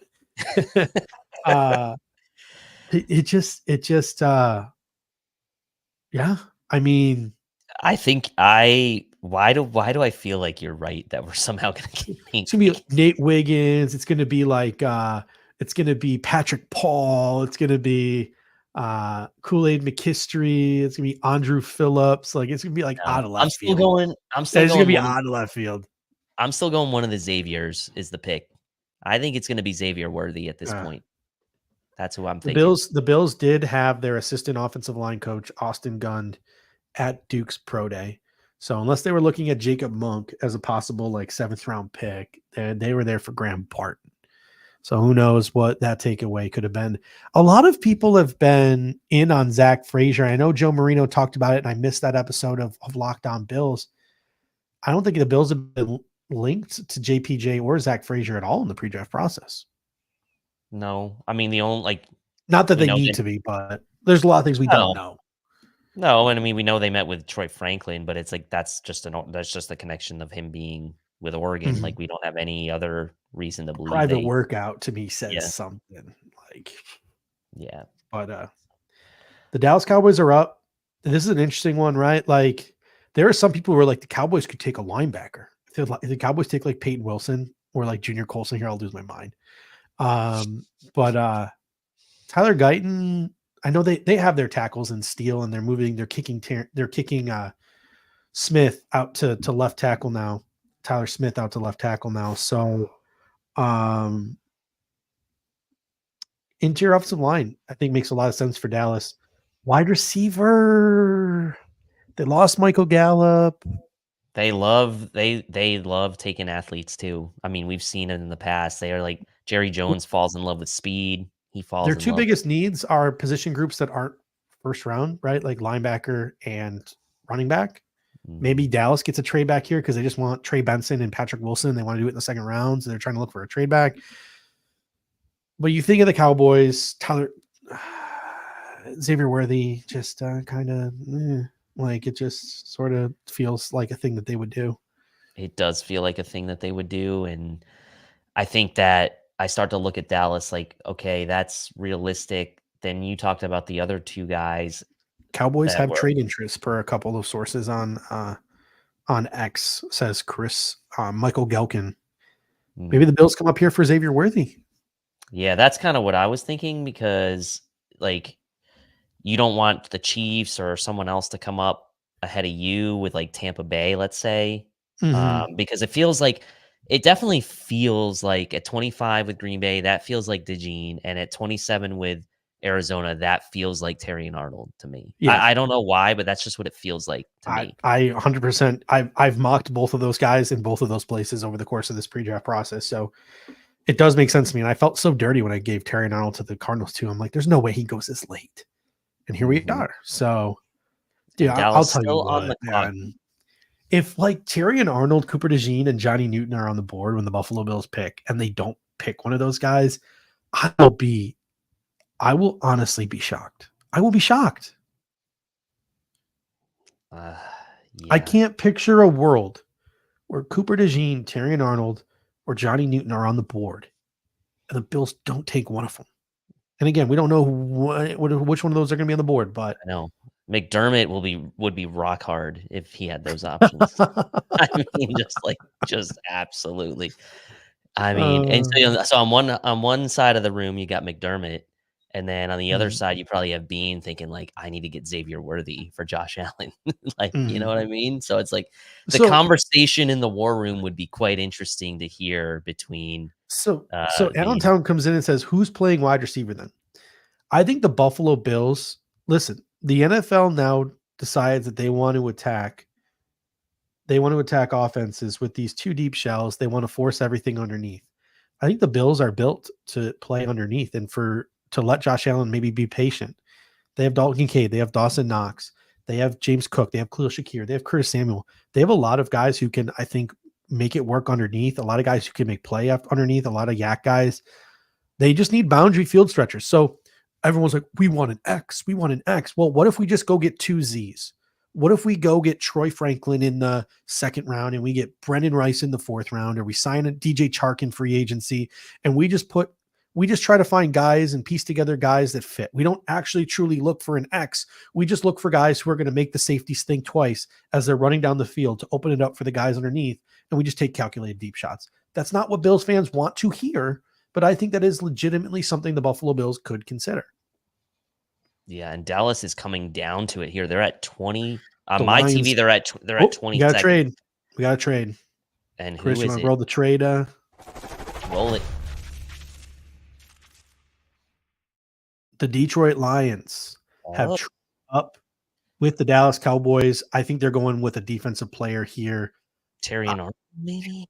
maybe, yeah, like that's what I'm thinking is possibly in play here for them. I'd have to pull up the Detroit depth chart. I had Kool-Aid McKinstry going to them at 29. No. Yeah, they just traded for Carlton Davis, so it probably wouldn't be Terry and Arnold, but Well, it who's their also other corner? that's true. It's Emick Robertson from the Raiders. That's a nickel So, corner. yeah. Yeah. Let me pull up their Johnny Newton seems like a Dan Campbell guy, right? Yeah, But they've but got they got DJ Reader and Ali McNeil. yeah. They got Marcus Davenport. Not that I just on the board. I They got mean, Brian Branch, so I don't see really a need for Cooper DeJean unless they want to put Cooper DeJean at like. Oh, they got Brian Branch yeah. playing in it. They need a corner, dude. They need a corner. They need a corner. Yeah. Yeah. It's gonna be Terry I Arnold or Kool-Aid. Maybe Nate Wiggins. Hopefully Nate Wiggins. Just my anxiety at the Buffalo Bills take Nate Wiggins is gonna like. I put a tweet out there. Like, there's not there's no way the Buffalo Bills could possibly disappoint me. I'm Switzerland. Nate Wiggins could get a certain way. the pick is in. The pick is in. And I know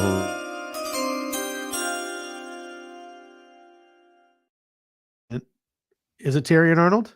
That it is a sure is. great It sure is. pick for the Detroit Lions. They now have another corner opposite of Carlton Davis and Terry and Arnold. He was my guy at cornerback in this year's draft class. You have a professional corner playing college football. This guy is a Dan Campbell, Aaron Glenn guy. He plug and play next to Carlton Davis. Man, if you are Detroit Lions fans, you Great. should be celebrating because you just got yourself two cornerbacks who are locked down. Yeah, I mean, I'm looking for Russ Brown on Twitter right now because I know he's going to be so excited. Like I know he was excited about Terry and Arnold, but I don't think he had any realistic thought that the Lions could snag him. So, look, I know he was your favorite player in this draft. That's what you said on the no matter what clip. But and again, like if he was on the board when the Bills were picking at 28, it would have been super tempting. But I still think the way that broke for the Bills, someone traded up with Dallas, didn't take Xavier Worthy or another receiver. This is ultimately a win for the Bills with the way this pick went. Yeah, just looking over now at my big board, pulling up, taking some names off. Terry and Arnold now comes off. Brian Thomas Jr. obviously came off the big board as well. Looking around to see sort of what sticks out with the Cowboys on the clock here. It seems like Cooper DeJean would be their pick here. What are your thoughts? The Packers? Yeah, I think so. I mean, the Packers, Cooper DeJean makes a lot of sense to me. I don't think they would take a receiver. Let's take a look at their depth chart. Offensive line wise, let's take a look. They've got, why is my browser just jacking me right now? So left to right, Rasheed Walker, they've slotted in as their left tackle, Elgin Jenkins at left guard, Josh Myers at center, Sean Ryan at right guard, and Zach Tom at right tackle. They could use some offensive line help, especially on the interior. I could see, I don't know, left tackle also maybe a possible need for them. They have Andre Dillard from Tennessee. I don't know, man. I could see maybe I would want to say like maybe Graham Barton could be an option for the Packers. But it just I can't get away from DeJean here. So I don't know. I think it's one of those two guys would be my guess. Maybe Jordan Morgan as a surprise pick. Patrick Paul maybe as a surprise pick. I think a tackle would be what they need, right? They got Zach Tom, but they're moving Zach Tom to like center. There's something weird going on there. Rasheed Walker at left tackle is not the greatest in the world, but it's not awful either. Elgin Jenkins, Josh Myers, Sean Ryan. They have a solid offensive line, but there's not a lot of depth on that offensive line, so they could add another offensive lineman. A guy like I could see them adding another tackle. I really could see them adding another tackle here. Kicking Rasheed in to be your swing tackle. But Yeah, man, that's why. I mean, it's you got like Xavier McKinney, but then Anthony Johnson Jr. is their free safety. So Tyler Newman maybe could be an mhm, interesting name here. But then it's like you start looking at the tackles, and it's like Tyler Guyton stands out to me. Like mhm. he could be interesting for the Packers, and I feel like I don't know. I feel like he would be, but he's been pretty much played right tackle, right? So like, Yeah. they guess they could start with him there. I actually kind of like Tyler Guyton for the Packers potentially. So after the Packers pick, we'll have 26, 27, and then we're up. So after the Packers pick, I want us to power rank our top three, Yep. who we want at pick number 28. And then for those of you who are not listening, or who are not listening at the top of the show, we will be live up until the Buffalo Bills pick. And then I believe we'll be live for about 3 to 4 minutes after the Buffalo Bills pick. Then we will be ending this stream. We will be ending our live round one coverage, but don't go anywhere because immediately following us logging off, Greg Tomsett and Anthony Prohaska will be logging on, and they will be giving their analysis of the Buffalo Bills first pick. So the cover one Buffalo guys, Anthony Prohaska, they will be live giving you instant reaction to the Buffalo Bills pick. But the pick is in for the Green Bay Packers here, Dave, and you nailed it.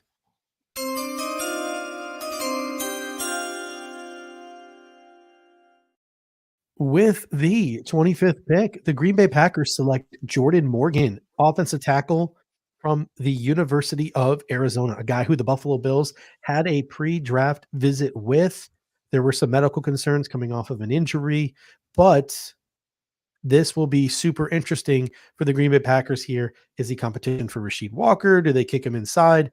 It is a good pick for a team that's got a pretty young and exciting offense, and now they protect that quarterback. And now we have the chance for a guy like Cooper DeJean to fall to the Buffalo Bills at pick 28 here, and that could be super, super interesting. Yep. And yeah, Jordan Morgan, I was going down the board there. It was like Jordan Morgan, Tyler Guyton, Graham Barton. Like Jordan Morgan was standing out there. Again, another good way for the board to break here for the Bills. And so yeah, I guess let's get to it and All power right. rank this. So I'm going to go number 1, Cooper DeJean, number 2, Johnny Newton, number 3, Xavier Worthy. Okay. I'm gonna go number 1, Xavier Worthy. Number 2, Cooper DeJean. Number 3, Johnny Newton. So All right, same I like it. players, just a different order, I think, right? Yeah, not getting the crazy pushback that I thought we would from the comment section. A lot of Cooper DeJean supporters in the comment section as well. It's super interesting. So Scotty Monahan says, "Where's the best available list, fellas? If you're looking for a wide receiver, the best available is Xavier Worthy, Adonai Mitchell, Xavier Legette, Lad McConkey. Those would probably be your top ones. If you really want to throw in the Keon Coleman's and the Troy Franklins of the world, you can. If you want an offensive lineman, Tyler Guyton, Patrick Paul, Roger Rosengarten, Graham Barton, Jackson Powers Johnson, Zach Frazier, all still available. If you're looking for defensive line help, Johnny Newton, Braden Fisk, Darius Robinson, those are some of the names that you might hear. Maybe Marshawn Nealon sneaks into the end of the first round. That would be weird. And then the secondary, there's a lot of talent remaining there. Cooper DeJean, Nate Wiggins, Kool-Aid McKinstry, Andrew Phillips, TJ Tampa. So there are a lot of, this is the point, right? Like none of these guys have, let me go to I went to my predictive big board. I have 2 players left, 3 players left that I thought NFL GMs would have a true first round grade on. Cooper DeJean, Nate Wiggins, and Johnny Newton. Maybe they weren't as high on Nate Wiggins as I thought. Maybe there's some medical concerns with Johnny Newton, but it seems peculiar to me that these 3 are on the board, that maybe NFL GMs had a second round grade on them. Mm-hmm. Yeah, but it also shows that every single year, right?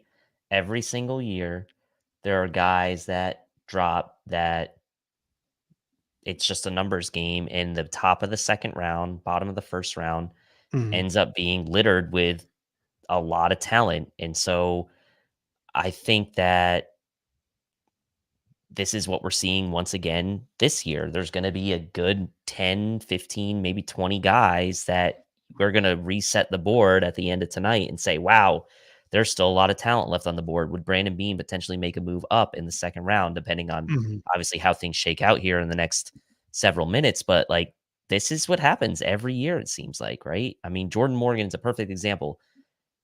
Easily could have seen him going in the first round. Easily could have seen him not go until tomorrow, right? He's just Mm. that was the guy. That's a guy like that. So same for Chop Robinson, right? Um, and it just depends on how these teams view these guys. Mhm. So like I like where we're sitting right now. I think the only worry I have is a team now maybe Mhm. jumping in front of us, right? That would be my Yeah. worry. Pick is in for the Packers, so we don't have to worry about anyone jumping in front of us. The true trade partners people had to jump in front of us are Tampa Bay. I don't think Tampa Bay needs a wide receiver with Evans and with Godwin and with the young guy they got last year, Palmer. And then who knows? Arizona could double dip at wide receiver because they don't have a lot of it. It's Michael Wilson, Marvin Harrison Jr., Greg Dortch now for them. But Spin 0481 comes in and says, did McDermott tie Bean in a closet? Is that why we haven't seen a trade up? To be honest with you, Dave, you want to know why I don't think we've seen a trade up yet? The true Why? reason why? Because Roger Goodell ripped us out of a third round pick. I think if we had a I third round pick, agree.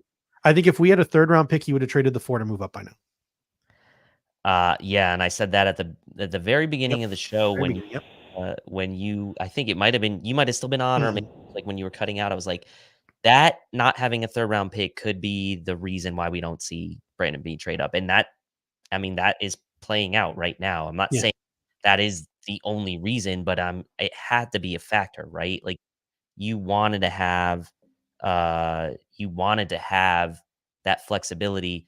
There were multiple ways to get a third round pick this year. It was either to trade down your early picks or to trade up your multiple fourths and fifths. And so as it stands right now, it looks like the Bills are going to stand pat at pick 28 unless something weird happens. So look, there's still maybe an opportunity to trade down, but the way the board is sitting right now with the players still there, I would not want to trade down right now, right? I would take DeJean, Mhm. I would take Worthy, I would take Johnny Newton. You're guaranteed to get one of the three of those guys. I would Mhm. stand pat at 28 and take one of the three of those guys.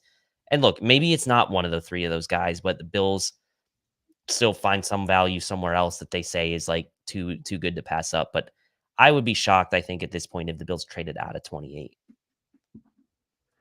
Yeah, and it looks like the next pick, Chris, if you want to be a little bit more specific in the chat there, it seems like maybe the next pick might possibly be in for the Tampa Bay Buccaneers already.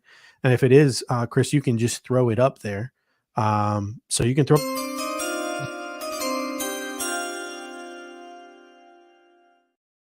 Don't have to worry about the Buffalo Bills probably taking an offensive lineman at this point, or maybe we do if it's a guy like Jackson Powers Johnson or Zach Frazier.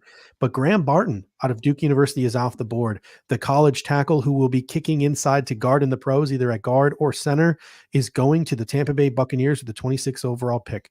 We noted earlier in the show, Austin Gunn, the Bills' assistant offensive line coach, was at Duke's pro day. So you know the Buffalo Bills definitely had some interest in Graham Barton, but he is not an option for them at pick 28 as he comes off the board here at pick 26. Dave, what are your thoughts?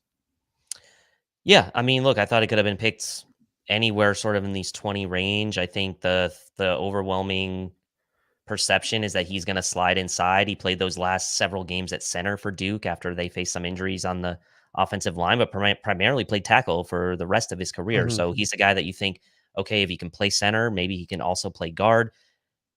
A lot of position flexibility with a guy like Graham Barton, but also a really high floor. And he's obviously got the motor and the size, the arm length, and things like that are the reasons you think he's probably going to slide inside at the next level. I think a solid pick for Tampa. You look at what they've been trying to do over the last couple of years. They've really made some investments in Mhm. trying to get that offensive line right.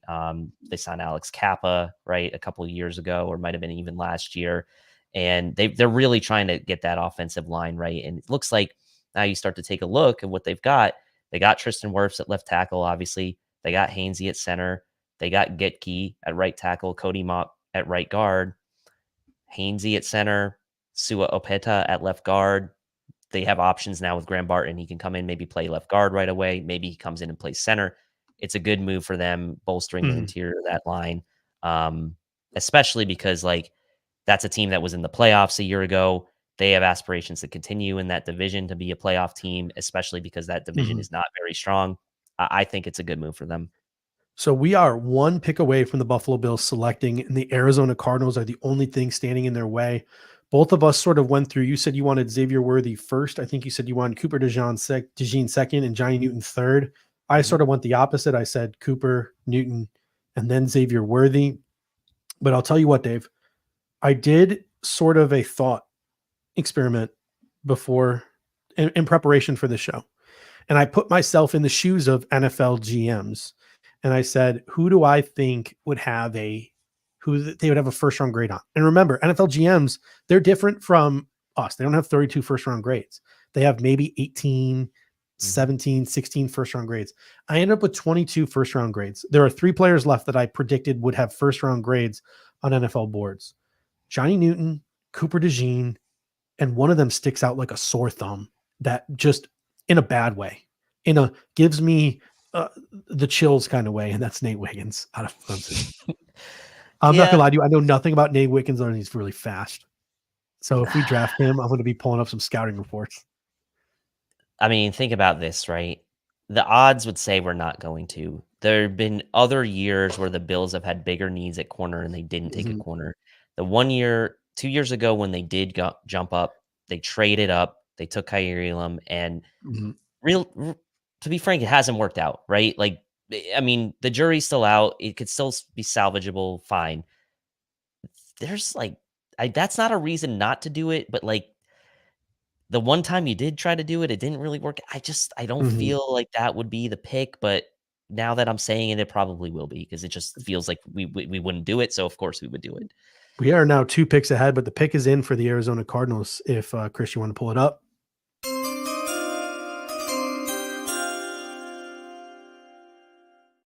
With the 27th pick in the 2024 NFL Draft, Darius Robinson goes to the Arizona Cardinals with the 27th overall pick. Jonathan Gannon gets a defensive player to go with Marvin Harrison Jr., who they selected 4th overall.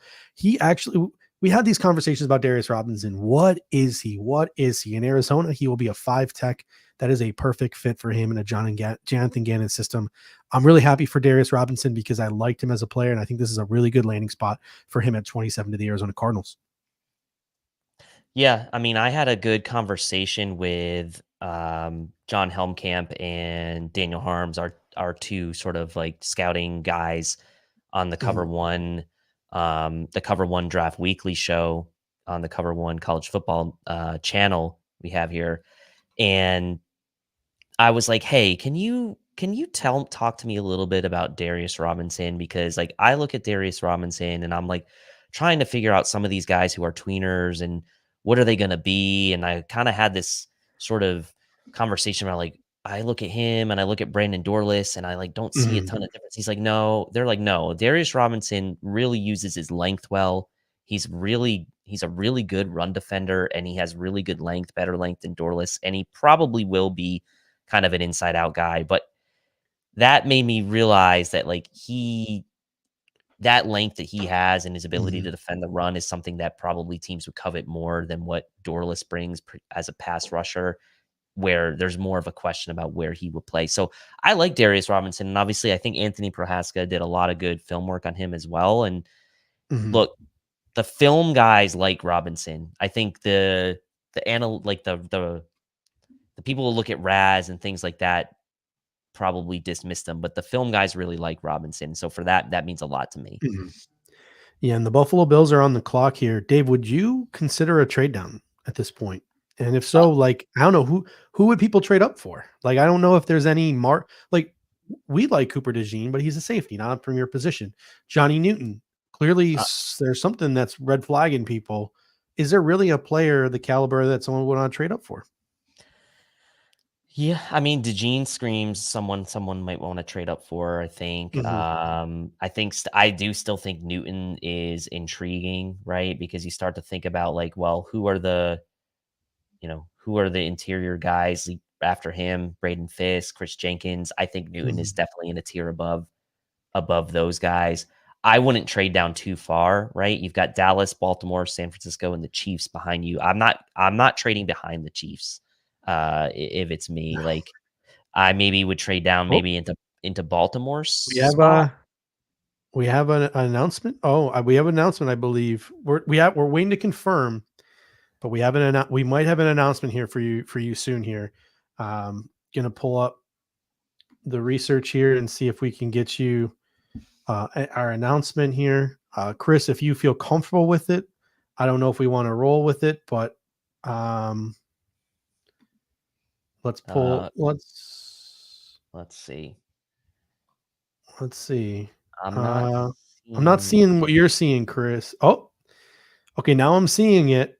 Let's maybe wait for another confirmation here, but it appears like we might be using one of our graphics here in a moment, and maybe the Buffalo Bills might not be making a selection tonight. And maybe, Dave, because we don't know who the trade is with, if the Buffalo Bills are in fact making a trade, this could be a situation where me and you just spent this whole night talking NFL and not really worrying too much about the Buffalo Bills. You know what? It's delayed gratification because if we pick up that third tomorrow and we got the show tomorrow, we'll have multiple picks. So here's the good. I think this is what's best for the Bills because I think there is a lot of, and it's with the Niners, we'll still have a pick tonight. If we can get 3 picks on day 2 and then those 2 fourth rounders, like, oh, that's gonna be so much fun. But the anxiety of having to wait again, like I was dying on the inside these last like 3 or 4 picks, less so than usual because there were so many names that I like, but that's me anxiety inducing tomorrow because the names are gonna start dwindling even more. Yeah, I'm still not seeing it. But it's only draft time, and so it's only Damon Talbot reporting so far. The Bills are trading back. I have not seen it from any other source yet, but so we're not gonna do the ticker. We're not gonna do the ticker. According to ESPN, the Bills are still on the clock, and they still have 3.5 minutes. They're down to 3.5 minutes. So yeah, Jonathan Jones now is reporting the Bills are trading back from ESPN. Jonathan Jones of ESPN is reporting the Bills are trading back. So Damon was on it first. From CBS. So Damon was on it first, but now it does appear like the Buffalo Bills are in fact trading back. Sal Capaccio might not now also be reporting it as well.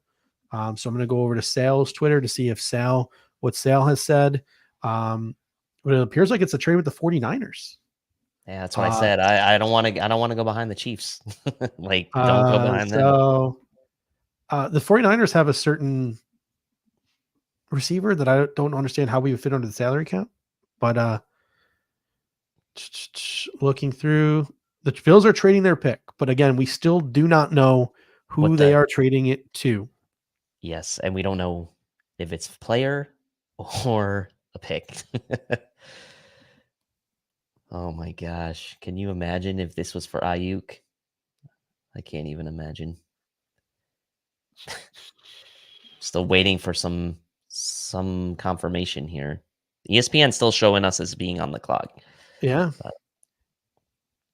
Down to 2 minutes, by the way, on the clock on ESPN. Schultz report. Bills are in trade talks to move out of 28 per source. Not done just yet, though. Not done so just who knows? Yet. Maybe it falls apart. Do we have a situation like Jacksonville or like Minnesota had it? Was it Minnesota? Oh God. It was Minnesota. They got their pick skipped by 2. The Chiefs are trading up to 28 with the Bills per sources. Jordan Schultz. Oh my God. Oh no. Oh my.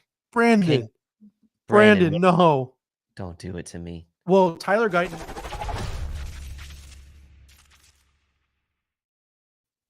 Tyler Guyton is still on the board. Maybe it's for a tackle. I mean, don't scare me like that. If it's Tyler Guyton, okay, fine. I do love Tyler Guyton. I think he's awesome, but you can't do that. How do you do that? That's like when the Lions traded with the Vikings last year. It's like, how do you trade with the division rival? I'm sick. To my stomach. How do you trade with your conference rival? This would be like the Colts trading with the Patriots. As a Bills fan, I just feel like one of two things are going to happen. Either it's going to end up being something that haunts us for 2 decades, or this is going to be like the trade that breaks the curse. So what is the? Do you have on no, ESPN just put it across their ticker that we traded, and the pick is in for the Chiefs. Oh, dude. Oh man, this gonna has a be chance to talked about a be. lot. This is gonna be talked about a lot. This I is mean, has a chance, if it's a tackle, like, okay, fine. Like, fine, especially if the right? Like, tackle sucks. Like that'd be great. I Patrick mean, Paul. I don't know. I think Tyler I don't think Guyton is Patrick Paul good. sucks. I was just naming a tackle after. Yeah, It's we like don't want hopefully they Patrick don't do Paul to one. come after us, but that guy is Yeah, a he's a monster. big man. So that means we might still be. The pick is in. Chris, the pick is in. The Chiefs get 28, 133, and 248. The Bills get 32, 95, and 221.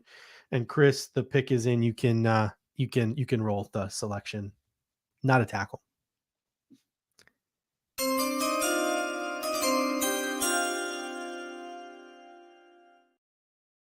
With the 28 overall pick, traded to the Kansas City Chiefs from the Buffalo Bills.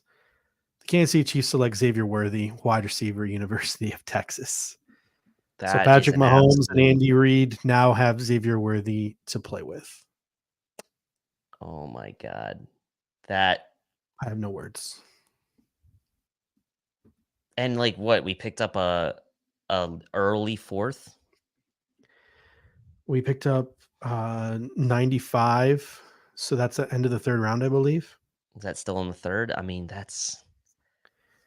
So the Chiefs get 28, 133. So we move down from 28 to 32, and then we move up from 133 to 95, and we And we move move up. from 248 to 221. The Bills must have really not liked Xavier Worthy or wanted Xavier Worthy, because they essentially moved back 4 spots and they moved up from the early 4th round to from the late 4th round to the late 3rd round, and then from 248 to 221. So it was just 2 trade ups. Like, the trade compensation is whatever, right? The issue Mhm. here is that you've potentially just given the Chiefs a absolute weapon when you could have had that weapon yourself, right? And this is going to now be tied to the Bills and Chiefs story, just like, Mhm. look, right or wrong, the Mahomes trade with the Bills is tied. It's those two things are Yes. tied together forever, right? This is now going to be tied, like, depending on how Worthy pans out, this is now going to be tied to these two teams, just like that trade was. This one maybe more so than the other one, because, like, look, that one was like 18 picks, 17, 18 picks, the Bills moved down. That was rookie quarterback. Didn't know. But this is a situation where you have these Mhm. two established teams. Kansas City truly needed a receiver like that, and the Bills needed potentially a receiver like that as well. So it stings right now. Like, time will tell, but in the moment it stings. It stings. So it's on the Rich Hill value chart. It's 227 that the Chiefs traded to Buffalo, and it's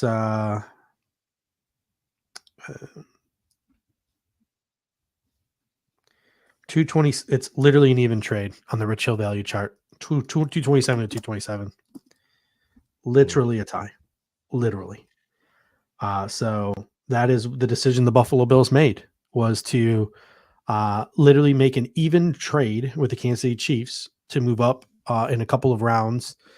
So the Bills clearly, I don't know. So the conversation we want to have now, and again, we don't know how the rest of this draft is going to play out. We don't know if a week from now the Bills are going to trade for Brandon Ayuk or T. Higgins. Like, we can't project in the future. All we can talk about is what's going on right now. And I'm not even saying I hate this, like, whatever. Like, clearly Xavier Worthy wasn't their guy. Yep. Who knows? Maybe like Xavier Worthy ends up being Mecole Hardman and we fleeced him, right? Like, maybe that happens. Again, we don't know. But this is something that we're going to be looking back on for the next 3, 4, 5, 6, 7 years. And it's going to be really interesting to see where the Bills pivot from here. But if you look at this trade, like, I don't know, man. Like, I look at this trade and we get into the 3rd round now. So we get that 3rd round pick back. So it shows that Beane was clearly coveting that third round pick, and he clearly wanted. Now he's got 1 pick on day 1, 2 picks on day 2. He's got a pick in the 4th round and then 3 picks in the 5th round. Is A lot of capital. 95 definitely a This, third? Is that an end of it's a third? third. It's a third. It's the end of the 3rd round. It's one of the compensatory picks, I Yeah, believe. yeah. Yeah, has to be. But no,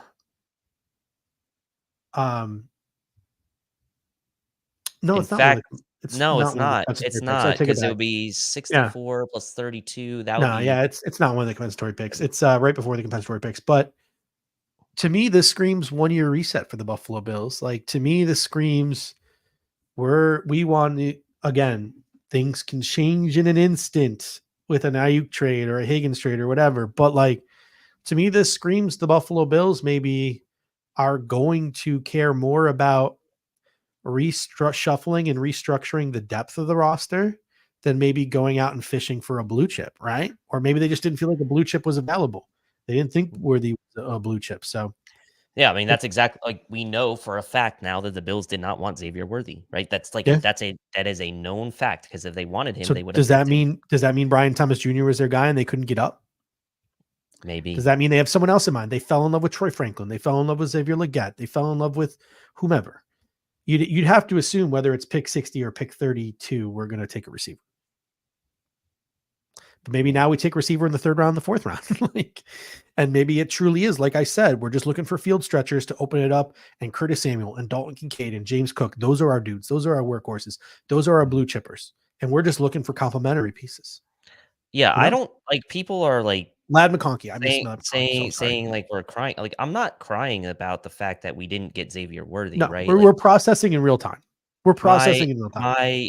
my initial reaction is like we traded with a conference rival and essentially allowed them to get this player, right? Like As we a fan, this is clearly scary. As a fan, this is scary. the Bills organization clearly didn't want him. I get that. Like, okay, that's fine. You didn't want him. Like this team, this other team that is your main rival in the conference did, and he's a interesting prospect that obviously has a lot of talent. So it like again, time will tell, and we obviously now hope it doesn't work out, right? That's the hope. We hope he doesn't work out. Yeah. And here we go. So we'll see. And this was the knock on Xavier Worthy, right? He was more than just, to me, Xavier Worthy. You think of him like a Tank Dell. Like, I don't think of him like John Ross. I think of him like Tank Dell. Because I think he's just so much more than his speed. I think he is a legitimate receiver, but at 165 pounds, that is concerning, especially when the Bills receivers, they probably want him to get after it in the run game. It's just not something you could probably count on a guy like, Oh, that's true. like No, Xavier that's Worthy true. to do. Yeah, no, that's true. And then like again, there's the board's still falling fine of the Bills pick and they'll have the last pick tonight. Mhm. The board's They still just wanted falling. Brandon Beane just wanted us to get our money's worth here on the air raid hour and get us the full night, you know? Exactly. So now we got the full night and Brandon Beane just wanted a taste for what it was like to pick at 32. So when they pick at 32 again next year, he knows what it feels like. He's prepared. good No, vibes. I like that. I like that. And the pick is in for Dallas. Yeah.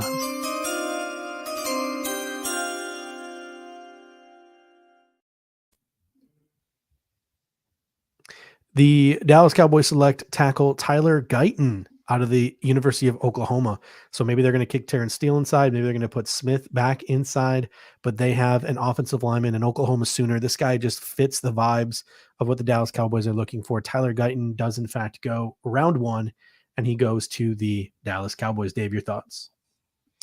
Yeah, I'm a big Tyler Guyton fan. He was nearly my no matter what tackle. I think you nailed it. Perfect fit for the Dallas Cowboys. He's that sort of in that Oklahoma. He's in Oklahoma. He's right in that sort of Midwest, southern Midwest area, right? And he is a monster of a dude. He's athletic. He gives the Cowboys a chance to kind of reset a little bit on the outside. Obviously, the Cowboys were known for so long for having those great tackles there from when those drafts they've had in the past. But 6'7", 328. He's got the 34-inch arms, 82-inch wingspan. 9.71 RAS, so obviously tested really well athletically. Dane Brugler had Guyton as his 27th overall prospect and his 6th overall tackle. So a nice value here considering how many tackles and linemen already came off the board. I did expect Guyton to be in the first round, or I was hoping he would, and he ends up coming in just here in at the end of the first round. Just crunching the numbers here. We have now seen in the first round this year 1, 2, 3, 4, 5, 6, 7, 8 tackles and a guard. Interior offensive linemen go. 9 offensive linemen in the first round, 6 quarterbacks. We're now at 5 wide receivers in the first round. 6 if you want to count Brock Bowers as the tight end. We've seen 1, 2, 3, 4, 5, 6 defensive linemen go. Only 2 secondary players have been taken, Terrion Arnold and Quinyon Mitchell. So a crazy draft, like a lot of runs on quarterbacks, receivers, offensive linemen, defensive linemen. Not a lot of mixing on this board here tonight. A lot of offensive guys as well. Mm-hmm. So we take a look now. 3, 4, 5, 6, only 6, 7, 8 defensive players have gone. So like 2 of our 3 power rank guys are still there, right? Yeah. So, I mean, so we've got to we're moving on. We're moving on from Savior Worthy, folks. We're moving on. We had a chance to process it in real time. At least give us that grace to do, and we are moving on. Mm-hmm. We're now focused on our pick here coming up. Yeah, so we got Baltimore in front of us who are on the clock right now, and their pick might be in. We have a message here from Chris. Nope. Kirk Cousins' agent saying Penix's pick was a huge surprise to them. No one said anything to them before Atlanta was on the clock. Wow. That's kind of messed up if you're preaching like culture there in Atlanta and Raheem Morris and all those guys, like not letting your franchise quarterback in on that is sort of so back to the Ravens now. I mentioned the Eagles earlier when they got Quinyon. There are certain teams that just fall into good players. They just do.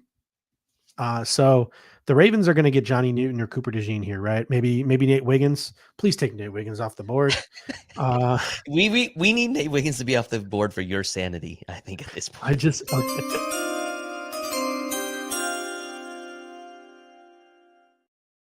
Yes. Thank you. Thank you. Ladies and gentlemen, with the 30th overall pick in the 2024 NFL draft, the Baltimore Ravens select Nate Wiggins, cornerback Clemson. The long wait for Nate Wiggins is watch him be like a 10-year All-Pro. Yeah, watch him be like the best corner in the National Football. But he is now off the board. I made a list before this show started. I made a list of all the players I thought would not be on the board when the Buffalo Bills selected at 28. We're now selecting at 32. One player remains on the board.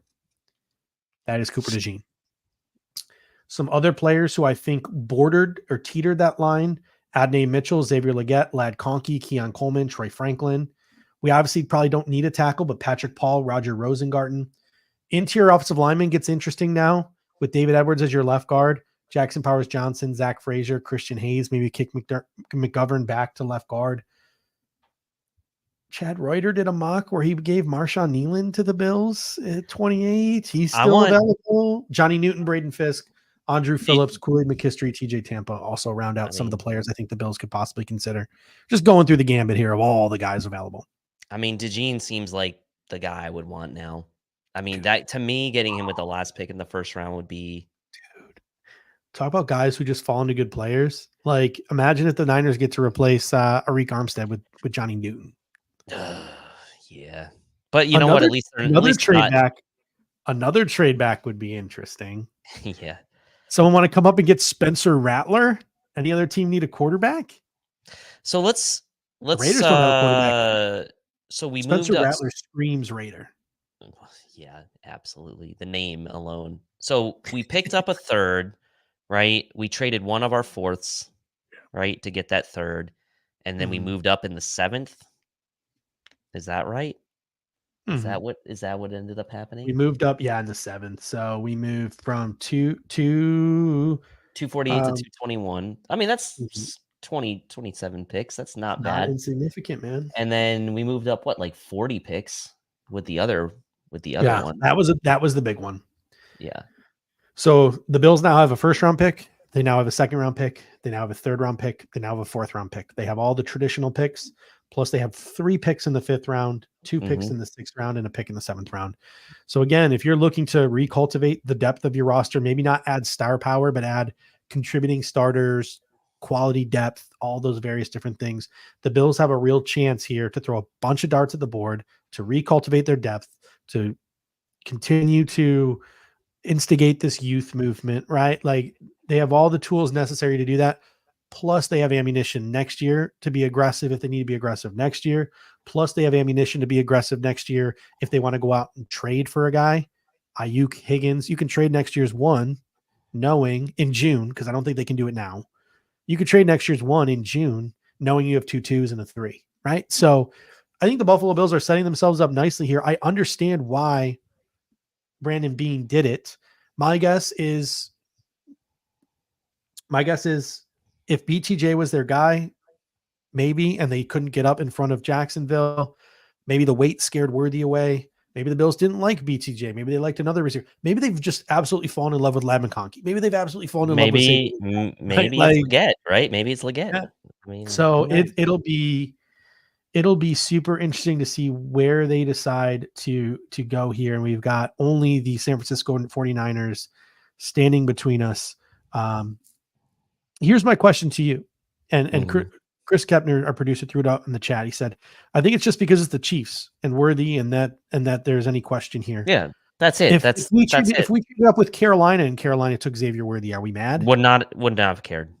Would not have cared.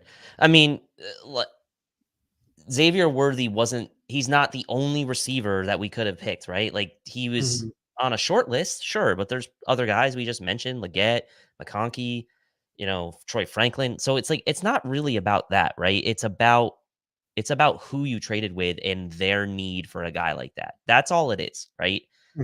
But we need to move on. We need to move on. I just know right now, not that I was going to, because I have a job, so I have something to wake up to and go to tomorrow. But if I were someone who had to sit home tomorrow and sit on the couch, I wouldn't turn on the television because I know exactly what some of the talking heads on ESPN are going to be talking about. It's going to be splooging all over Xavier Worthy and an Andy Reid offense, and it's going to be mocking the Bills for being the ones who gave it to them. It is what it is. It is what it is. If any other team, it probably wouldn't be a big deal, but it is a big deal because it was the team that we can't beat in the playoffs.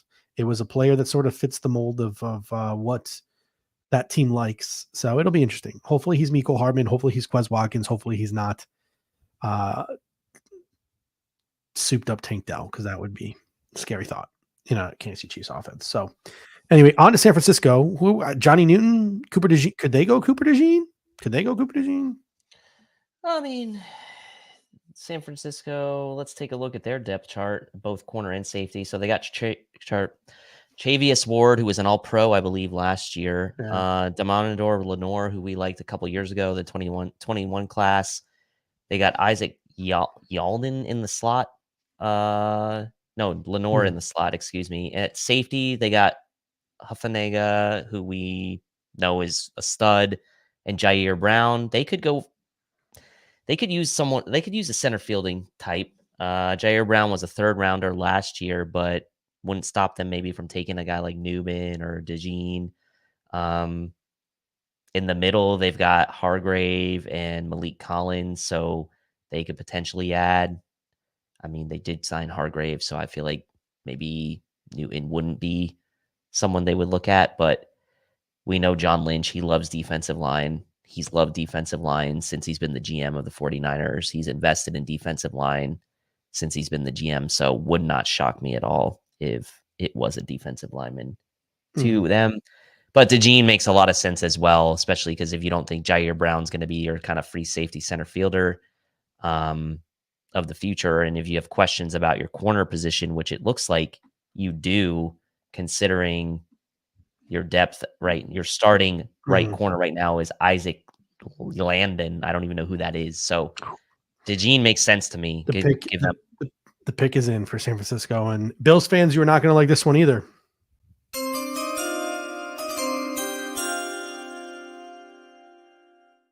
the 31st pick, one spot ahead of the Buffalo Bills. The San Francisco 49ers select Cooper DeJean, defensive back out of the University of Iowa, likely probably to play safety in that system. Again, it just seems like good players fall to good teams for whatever reason. Baltimore landed a guy who everyone thought was going to go in the teens, and Nate Wiggins.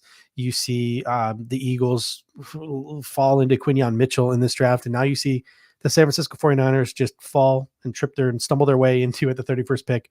Cooper DeJean, who, listen, he could probably play corner, but I think he has all the makings of an all-pro safety. I think he's got that caliber. He's that caliber of an athlete. He's that caliber of a football player. And I think that he can give you some return pop in the return game as well. So I think San Francisco is going to utilize him in a number of ways. I think this is a really good pick for them. Yeah, I mean, especially because it looks like they have need at both safety and corner. They can get DeJean in the system. They can figure out where they're going to best use him.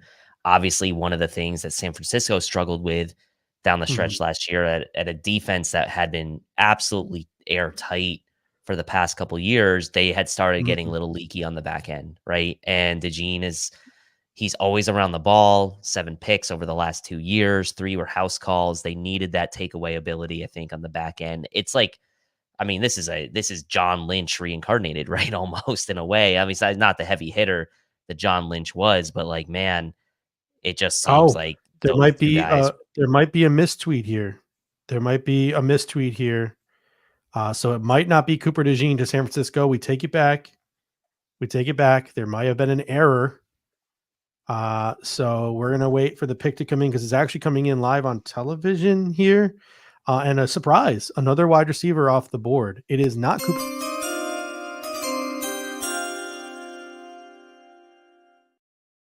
The San Francisco 49ers select Ricky Pearsall in the first round. Okay. So maybe Brandon Ayuk is on the move. And I'm also hearing from some people that possibly the Buffalo Bills have traded back again. So we'll have to get in on the rumors of the Buffalo Bills possibly trading back again. And now we've got Ricky Pearsall, who went from before the Senior Bowl, maybe a 4th or 5th round prospect, to during this pre-draft process, a top 40 pick to now a top 32 pick.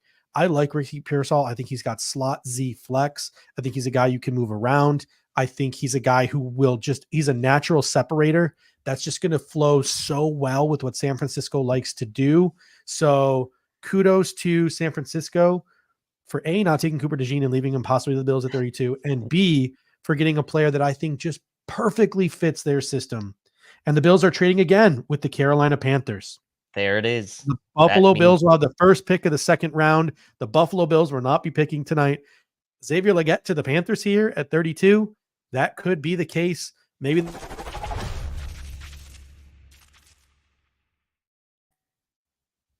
you'd have to think the Bills Buffalo Bills are not picking tonight. So now. It's the Carolina Panthers. So the Bills move back. So they move back one spot. Is that what we're saying? 33 is, I guess, unless they trade back to 39. We'll have to get the details on that. The Bills are trading out of 32, and are coming in from 33 to wrap up the night. So the Bills will get more. The Bills will get the 33rd pick. They'll get the first pick tomorrow, which they can literally. Usually, there's a bidding war for the first pick of the second round too. So the Bills could just be absolutely resetting, accumulating picks this year, accumulating picks next year, maybe building up a war chest to trade for a receiver. So who knows what the Buffalo Bills are doing? I would assume Carolina is probably going to take Xavier Legette here. That's where all the signs are pointing, but we don't know that until the pick comes in. But the Buffalo Bills have traded back again. I'm still looking for details on this move. The Bills trade 32nd selection. They get the 33rd. So the Bills trade their first. Dude, Aaron Wilson needs on a tweet.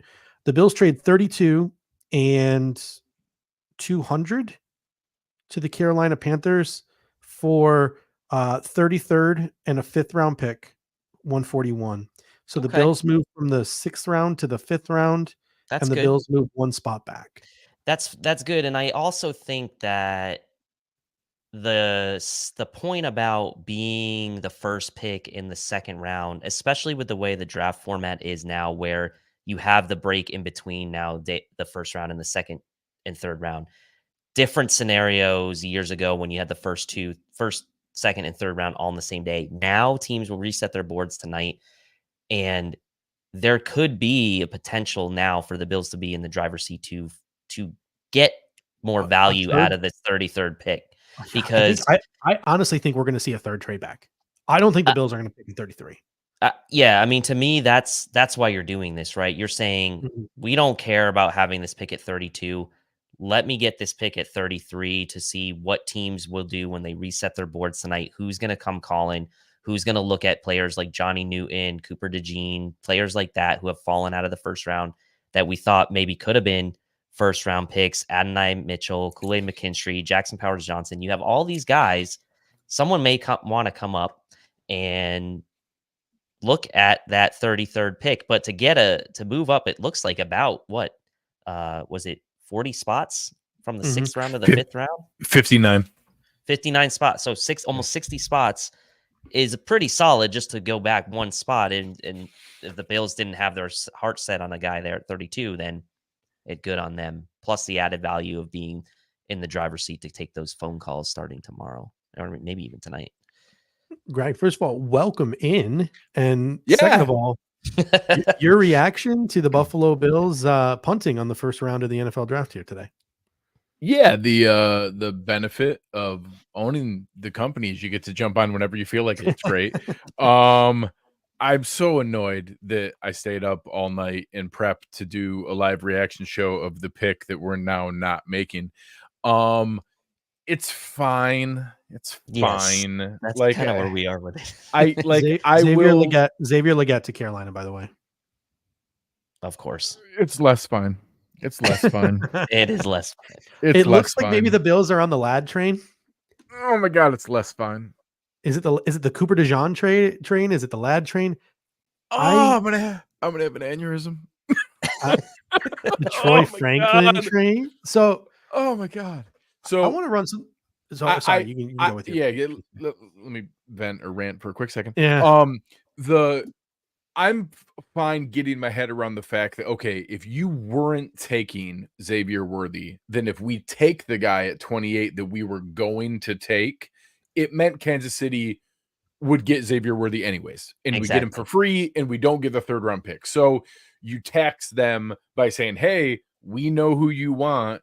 You better trade with us and give us something because we knew we weren't taking him. So now, whether I agree with that, I think we should have considered Xavier Worthy. Okay. So now we get into that position. We rolled the dice that Baltimore and hopefully San Francisco both would take cornerbacks. We saw one of them. It is what it is. Now doing the same thing with Carolina again. If you weren't going to take that person, that position, that's fine. But now, like you had, with no trade ups, nothing, you could have just sat there and taken Xavier Worthy or Xavier Legette in that spot. You could have traded down and picked up a third round pick and still gotten Xavier Legette. If they traded down and picked up a third round pick and still got Xavier Legette, I would have been doing cartwheels and celebrating Brandon Beane, like, hey, you got the guy I wanted anyways. Now, I mean, so there's no player that can salvage this for you? I mean, Cooper DeJean was the top 20 talent. Johnny Newton is probably a top 25 talent. Plenty of people had A.D. Mitchell as wide receiver 4. There are plenty of things that I can get my head around to be like, all right, this is fine. This is fine. But, they're just now putting an awful lot in place that if we see these guys go flourish in either of those spots, it's just a really rough look to be like, okay, well, what was your guys' plan? Like, didn't the right guys fall to you in these positions? So if they open up, with the wide receivers went in first round with the ammo they have, if you want to tell me that, hey, you now get an early first round talent defensive player, which is Cooper DeJean or Johnny Newton at 33, or they auction off 33 and get even more, whatever. We'll get to that point. And you got the ammo that you can move up from 60 and still get an AD Mitchell or a Lad McConkey, who people had in that range of player, Troy Frank, whoever the hell they like, because I obviously don't. This just confirms to me I have no freaking clue what Brandon Beane wants. No clue. Yeah, But I this have no is clue what he wants. this we've is been where sort of saying that on this show. Yeah, I just want to know, like, to me, this is coming across as like, at least in a guy, I don't know, but it's coming across as like there's not really a plan. That's how it feels to me. That there's This like feels maybe there. very reactionary, very Yes, it reactionary. does. Were they scrambling, trying to get up to 22 to get ahead of Yeah. Jacksonville? Because as soon as Jacksonville dropped to 23, I was like, okay, you have to get to 21 or 22 because there's no chance Brian Thomas Jr. gets past Jacksonville at 23. I thought they were going to take him at 17.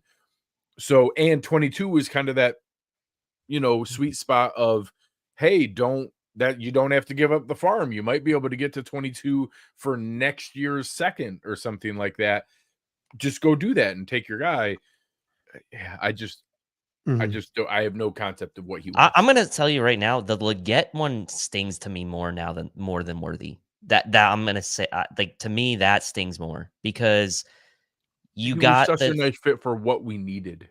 Yeah, and you got the third rounder, like you said. If the Chiefs were going to get him anyway at 32, like, you squeezed him for a little bit of value, and then you could have taken Leggett with the last pick tonight.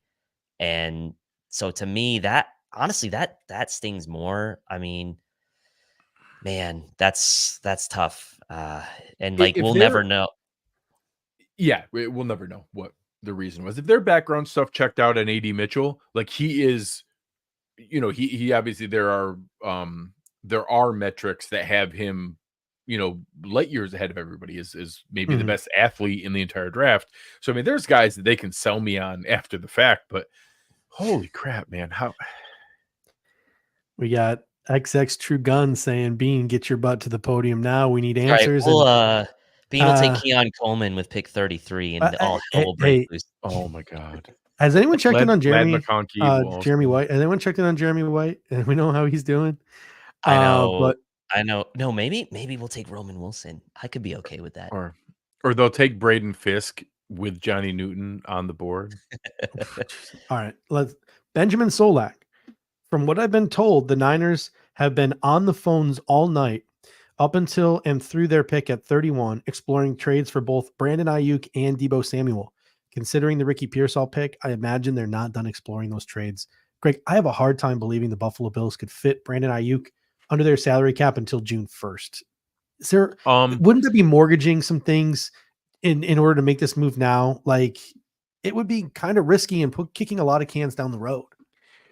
So I have gone from it's literally not possible to I did the work. I went through all the different contracts. It is technically possible. They can do it. I will say I genuinely don't think T. Higgins, his franchise tag, I genuinely don't think it's possible. And even something wild like Justin Jefferson, I don't even actually know how they do it. But Ayuk, because he's like 6 or 7 million lower than those guys, he's at the 5th-year option of 13.7, I think is the number I had in my head. Ed Oliver, Matt Milano, there's a handful that you can do. There's only a couple that like don't feel good. Like, one of them's Tyler Bass, which we're already locked into for this year, but it would mean that we're locked into him this year and next year. There's a couple others that you don't feel great about. I could do it without touching Dawson Knox or Von Miller. So it's not great. You're talking about cobbling together like 7 or 8 guys being restructured, even some of them that I don't even know exactly how it works, where we just agreed with Dion, Taryn, and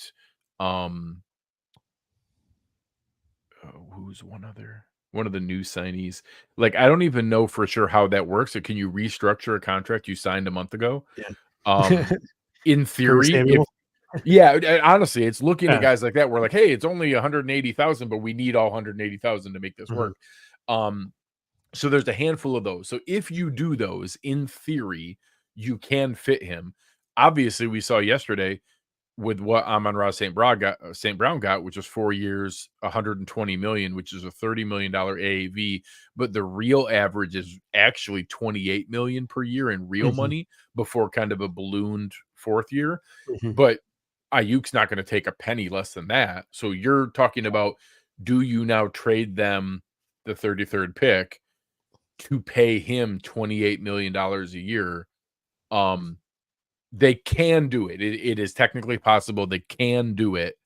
But it would obviously be challenging. And then you would then, once you reach an extension with him, it reduces that first year cap hit.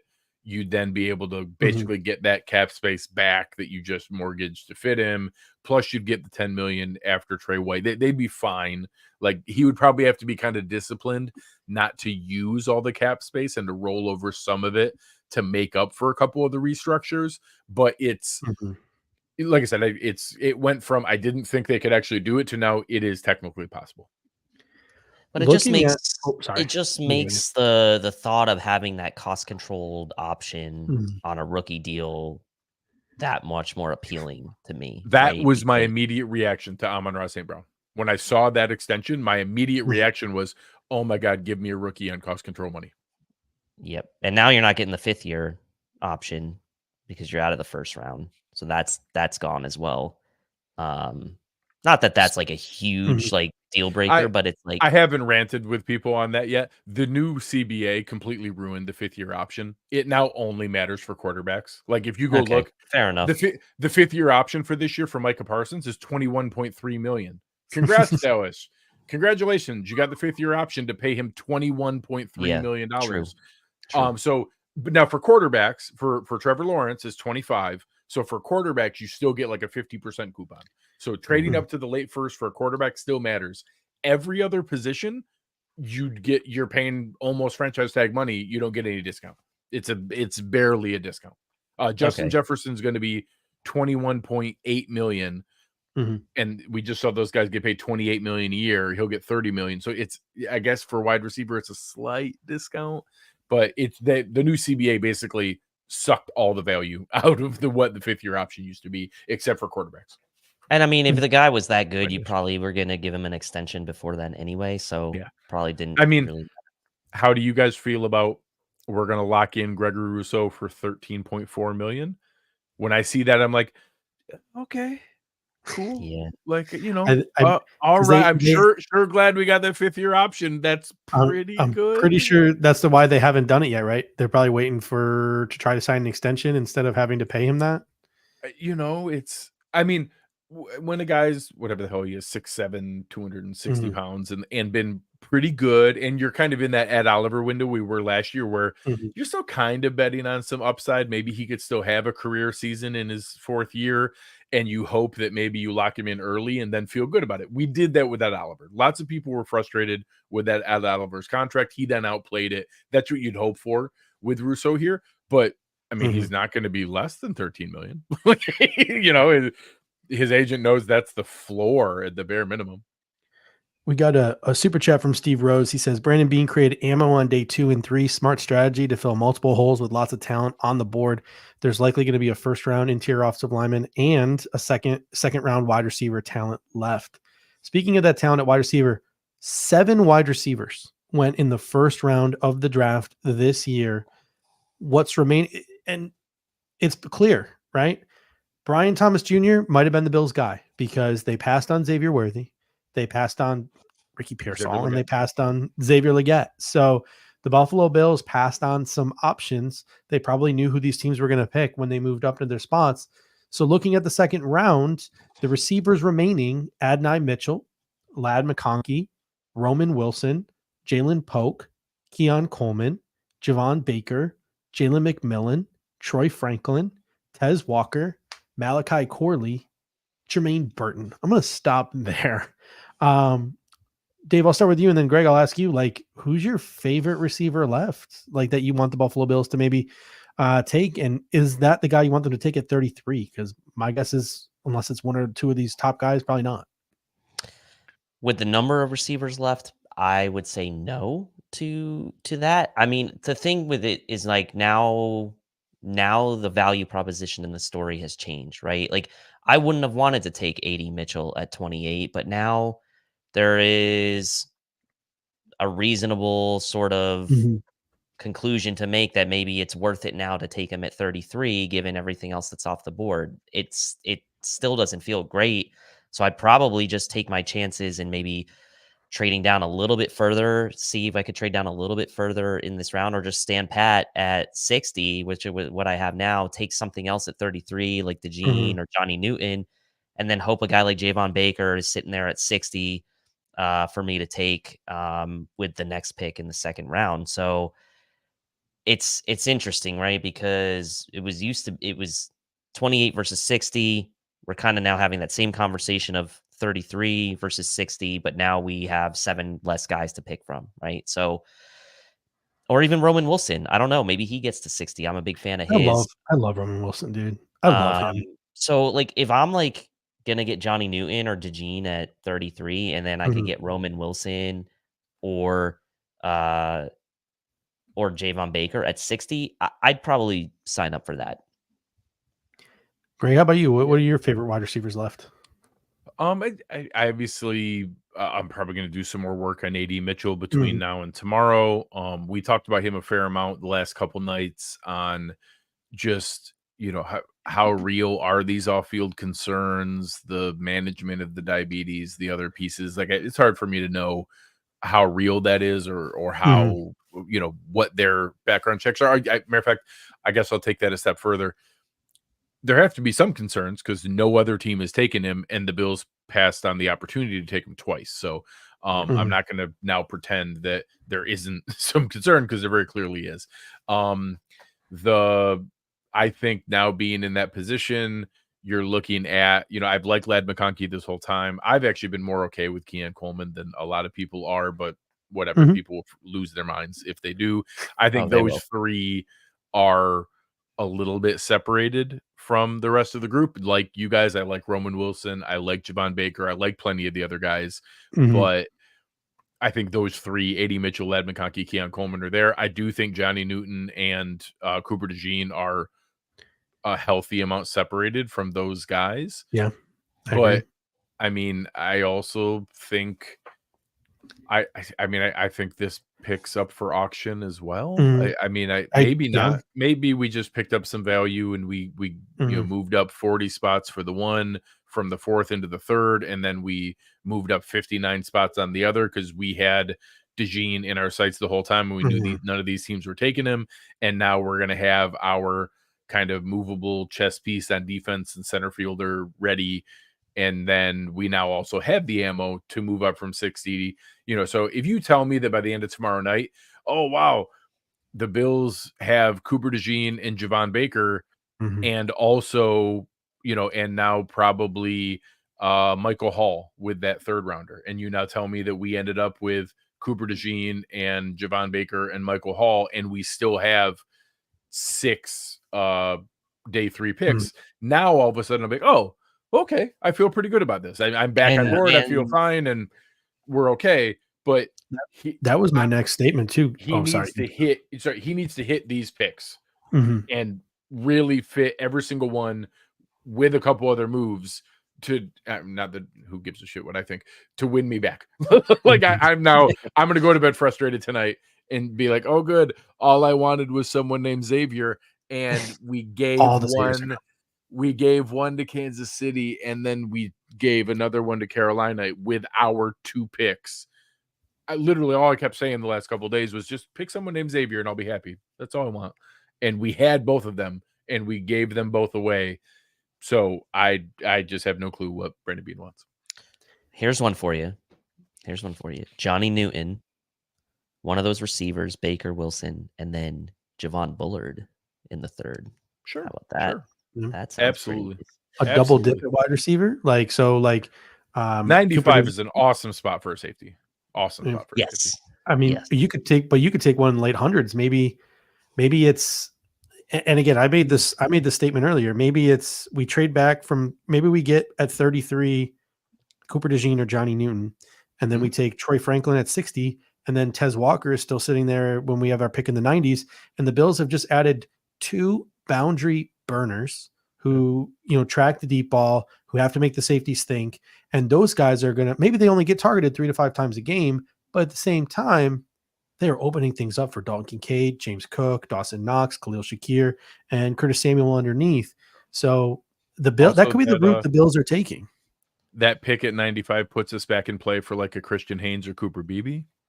Yeah, I like Cooper Beebe a lot. Yeah. Obviously we haven't seen very much movement on the interior, so we don't know where Powers Johnson or Frazier falls to.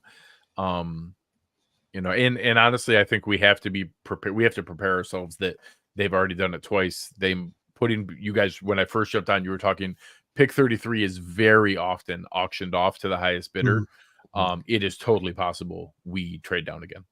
Yeah, I would be so game for that. Depends on what the return is, because I wouldn't say the return on these last 2 picks have been the best. I mean, it was clear with dead. So just as an FYI, It does seem like the Bills used the Rich Hill chart because both of them were dead even, like 100% dead even on the Rich Hill chart. Uber, our guy here at Cover One, he had a slightly winning both trades, but not like very slightly, and they were dead even on the Rich Hill trade. So it's not like we like raked them over or got some huge value, but we were fine.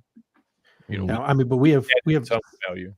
Seth Walder from ESPN coming in, even though it's an even trade. Seth Walder comes in and says, this is one of the 10 cheapest first-round non-quarterback trade-ups in the last 20 years.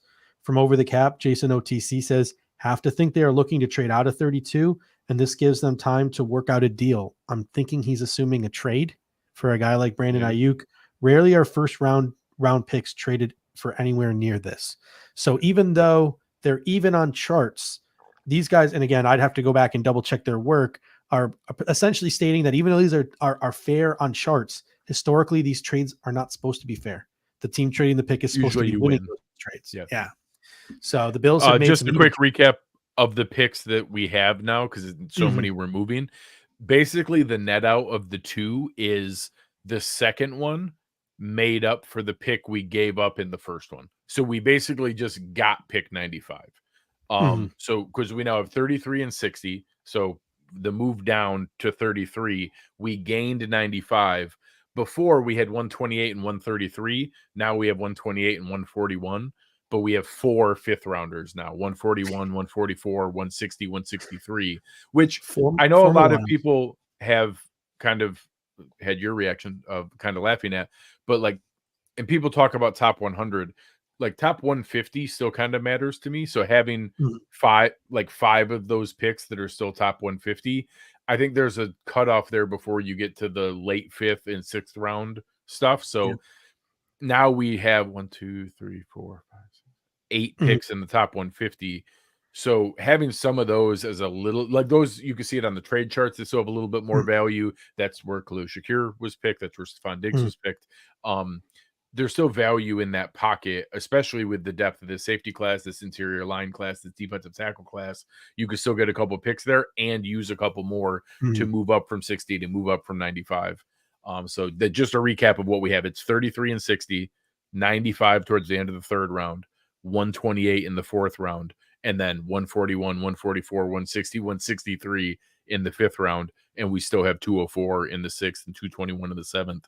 So total, we have 10 instead of 11 picks. No. Yeah. And the thing too is Brandon Beane has made this comment before, and we've actually seen it play out in reality. He was like, yeah, the 6th and the 7th round is really more just like a jump start on our PFAs for us, because the Bills just don't have or didn't have the roster spots open for those guys later on in the draft.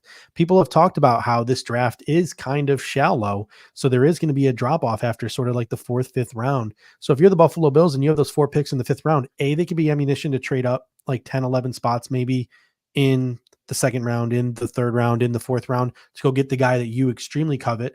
And B, maybe when you draft a guy in the 5th round, you got more skin in the game. These guys have a better chance of making your roster, because we see when the Bills waive rookies, those rookies end up on the back end of other people's rosters, because Brandon Beane has shown that despite a couple of misses, he's pretty good at this whole draft thing and evaluating talent. A lot of the guys that leave Buffalo because there's not a roster spot for them make their way onto other rosters in some way, shape, or form. So just as I'm kind of scouring the Twitter wire while we're talking here, pretty similar sentiments. Matt Miller saying text from a non-Bills scout trading back to 33 for Buffalo is super smart. Now they have all day tomorrow to try and trade for T. Higgins or one of the 49ers wideouts. So just confirming what you guys had brought up. Yeah. I think there's like the charts don't account for what value the 33rd pick fully brings, I feel like, right? Like there is this, especially now with the draft being separated into day 1, day 2, day 3, a lot more conversations can happen. Teams would be maybe potentially be jockeying to move up to that spot. So look, maybe it's baked into the value somehow, but I still feel like having that first pick in the second round, there's a little bit more to it than just what's on the trade value charts. All right. Anything else, gentlemen, before we head out of here this evening and collect ourselves and start to get in the mindset for maybe a Brandon Ayuk trade tomorrow, maybe the Buffalo Bills starting a bidding war for pick 33. Dave, any closing thoughts as we wrap things up here? Well, I'll say this. We obviously did 4+ hours tonight and we didn't make a pick, which I guess, it was still exciting, right? We still got to talk through tomorrow, which we were talking about earlier. Hey, we were only going into it with pick 60. That was going to be a long show, 2 rounds, only 1 pick. Now all of a sudden we have 3 picks tomorrow instead of just 1. Plus, who knows what's going to happen now with this pick 33. So it certainly has made tomorrow a lot more interesting than it would have been otherwise. So I'll go with that. Yeah. I personally can't wait to go scroll Twitter because I haven't had a chance to scroll Twitter. So I would advise against that. I would advise strongly against that. There are some highlights that are being sent in the chat here. Ty Dune tweeted that people like to call Brandon Beane Big Balls Beane, which is news to me. Never knew he was called Big Balls Beane. Jim Harbaugh apparently said at his press conference tonight that offensive linemen are looked at as weapons. And apparently Thad Brown said this is the gutsiest move he can remember a GM of the Buffalo Bills ever making. So I think there are some real winners for me to go and find on X tonight. That's quite the statement. That's a statement right there. That's Any final thoughts, Greg? So I'll share this one as well. So if we're going to cling to anything, this producer Chris shared this. Adam Pencil, who does a lot of our info, said that Xavier Worthy was 132nd in the nation in points earned per route run. So anytime your opponent is making a mistake, remain silent. I'm fine. I'll get over it. I'll talk myself into whoever they pick tomorrow. It'll be fine. But I'm going to bed annoyed tonight. I'm annoyed. They had guys that I thought really made sense for the team presented to them at no cost, no trade down, no nothing. They had their choice of everyone besides the top 4 receivers. And, if they were scrambling to try to move up and didn't want to pay the big cost to get ahead of Jacksonville to get Brian Thomas Jr., I'm even okay with that. All right, that's fine. I get it. You didn't want to give up that big cost. I respect that. But then just take the next guy, take the 5th guy. It's not like we're talking about wide receiver 8 then. Just take the 5th receiver at 28. Like, how many scenarios did all of us go through that ended exactly like that? That, hey, the top 4 receivers are off the board. We get our choice of who the next guy is. Just take that. So we'll see.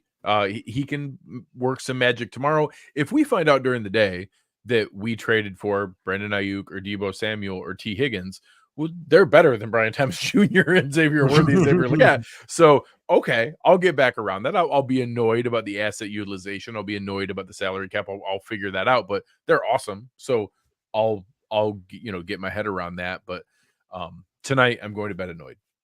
Yeah. Hot take. I don't really want Deebo. He seems like he's always hurt, and he seems more like a yak underneath guy. Like, I love the field stretching of Ayuk more, I think, than I would Deebo. It's not wrong. It's not wrong. All right, ladies and gentlemen, thank you so much for joining us. We'll be right back here tomorrow for what is going to hopefully be a busier day. Hopefully Brandon Beane doesn't trade out of day 2. That would be quite something. Thank you to producer Chris, who's been behind the scenes all night, putting up the graphics and everything for us, keeping us informed. Thank you, Greg, for joining us. And as always, go Bills. Go Bills. You don't want to go Bills, Greg? You don't want to go Bills with us? Fine, go Bills. The begrudging. Thank you for watching tonight's episode of the Air Raid Hour. Make sure to hit that like button on the way out. If you are catching the show on demand, leave a reply in the comments section and we will respond over the course of the week. You can always listen to every episode next day on all major podcasting platforms, including Apple Podcasts and Spotify, by searching Air Raid Buffalo. Thank you for your continued support, and as always, go Bills!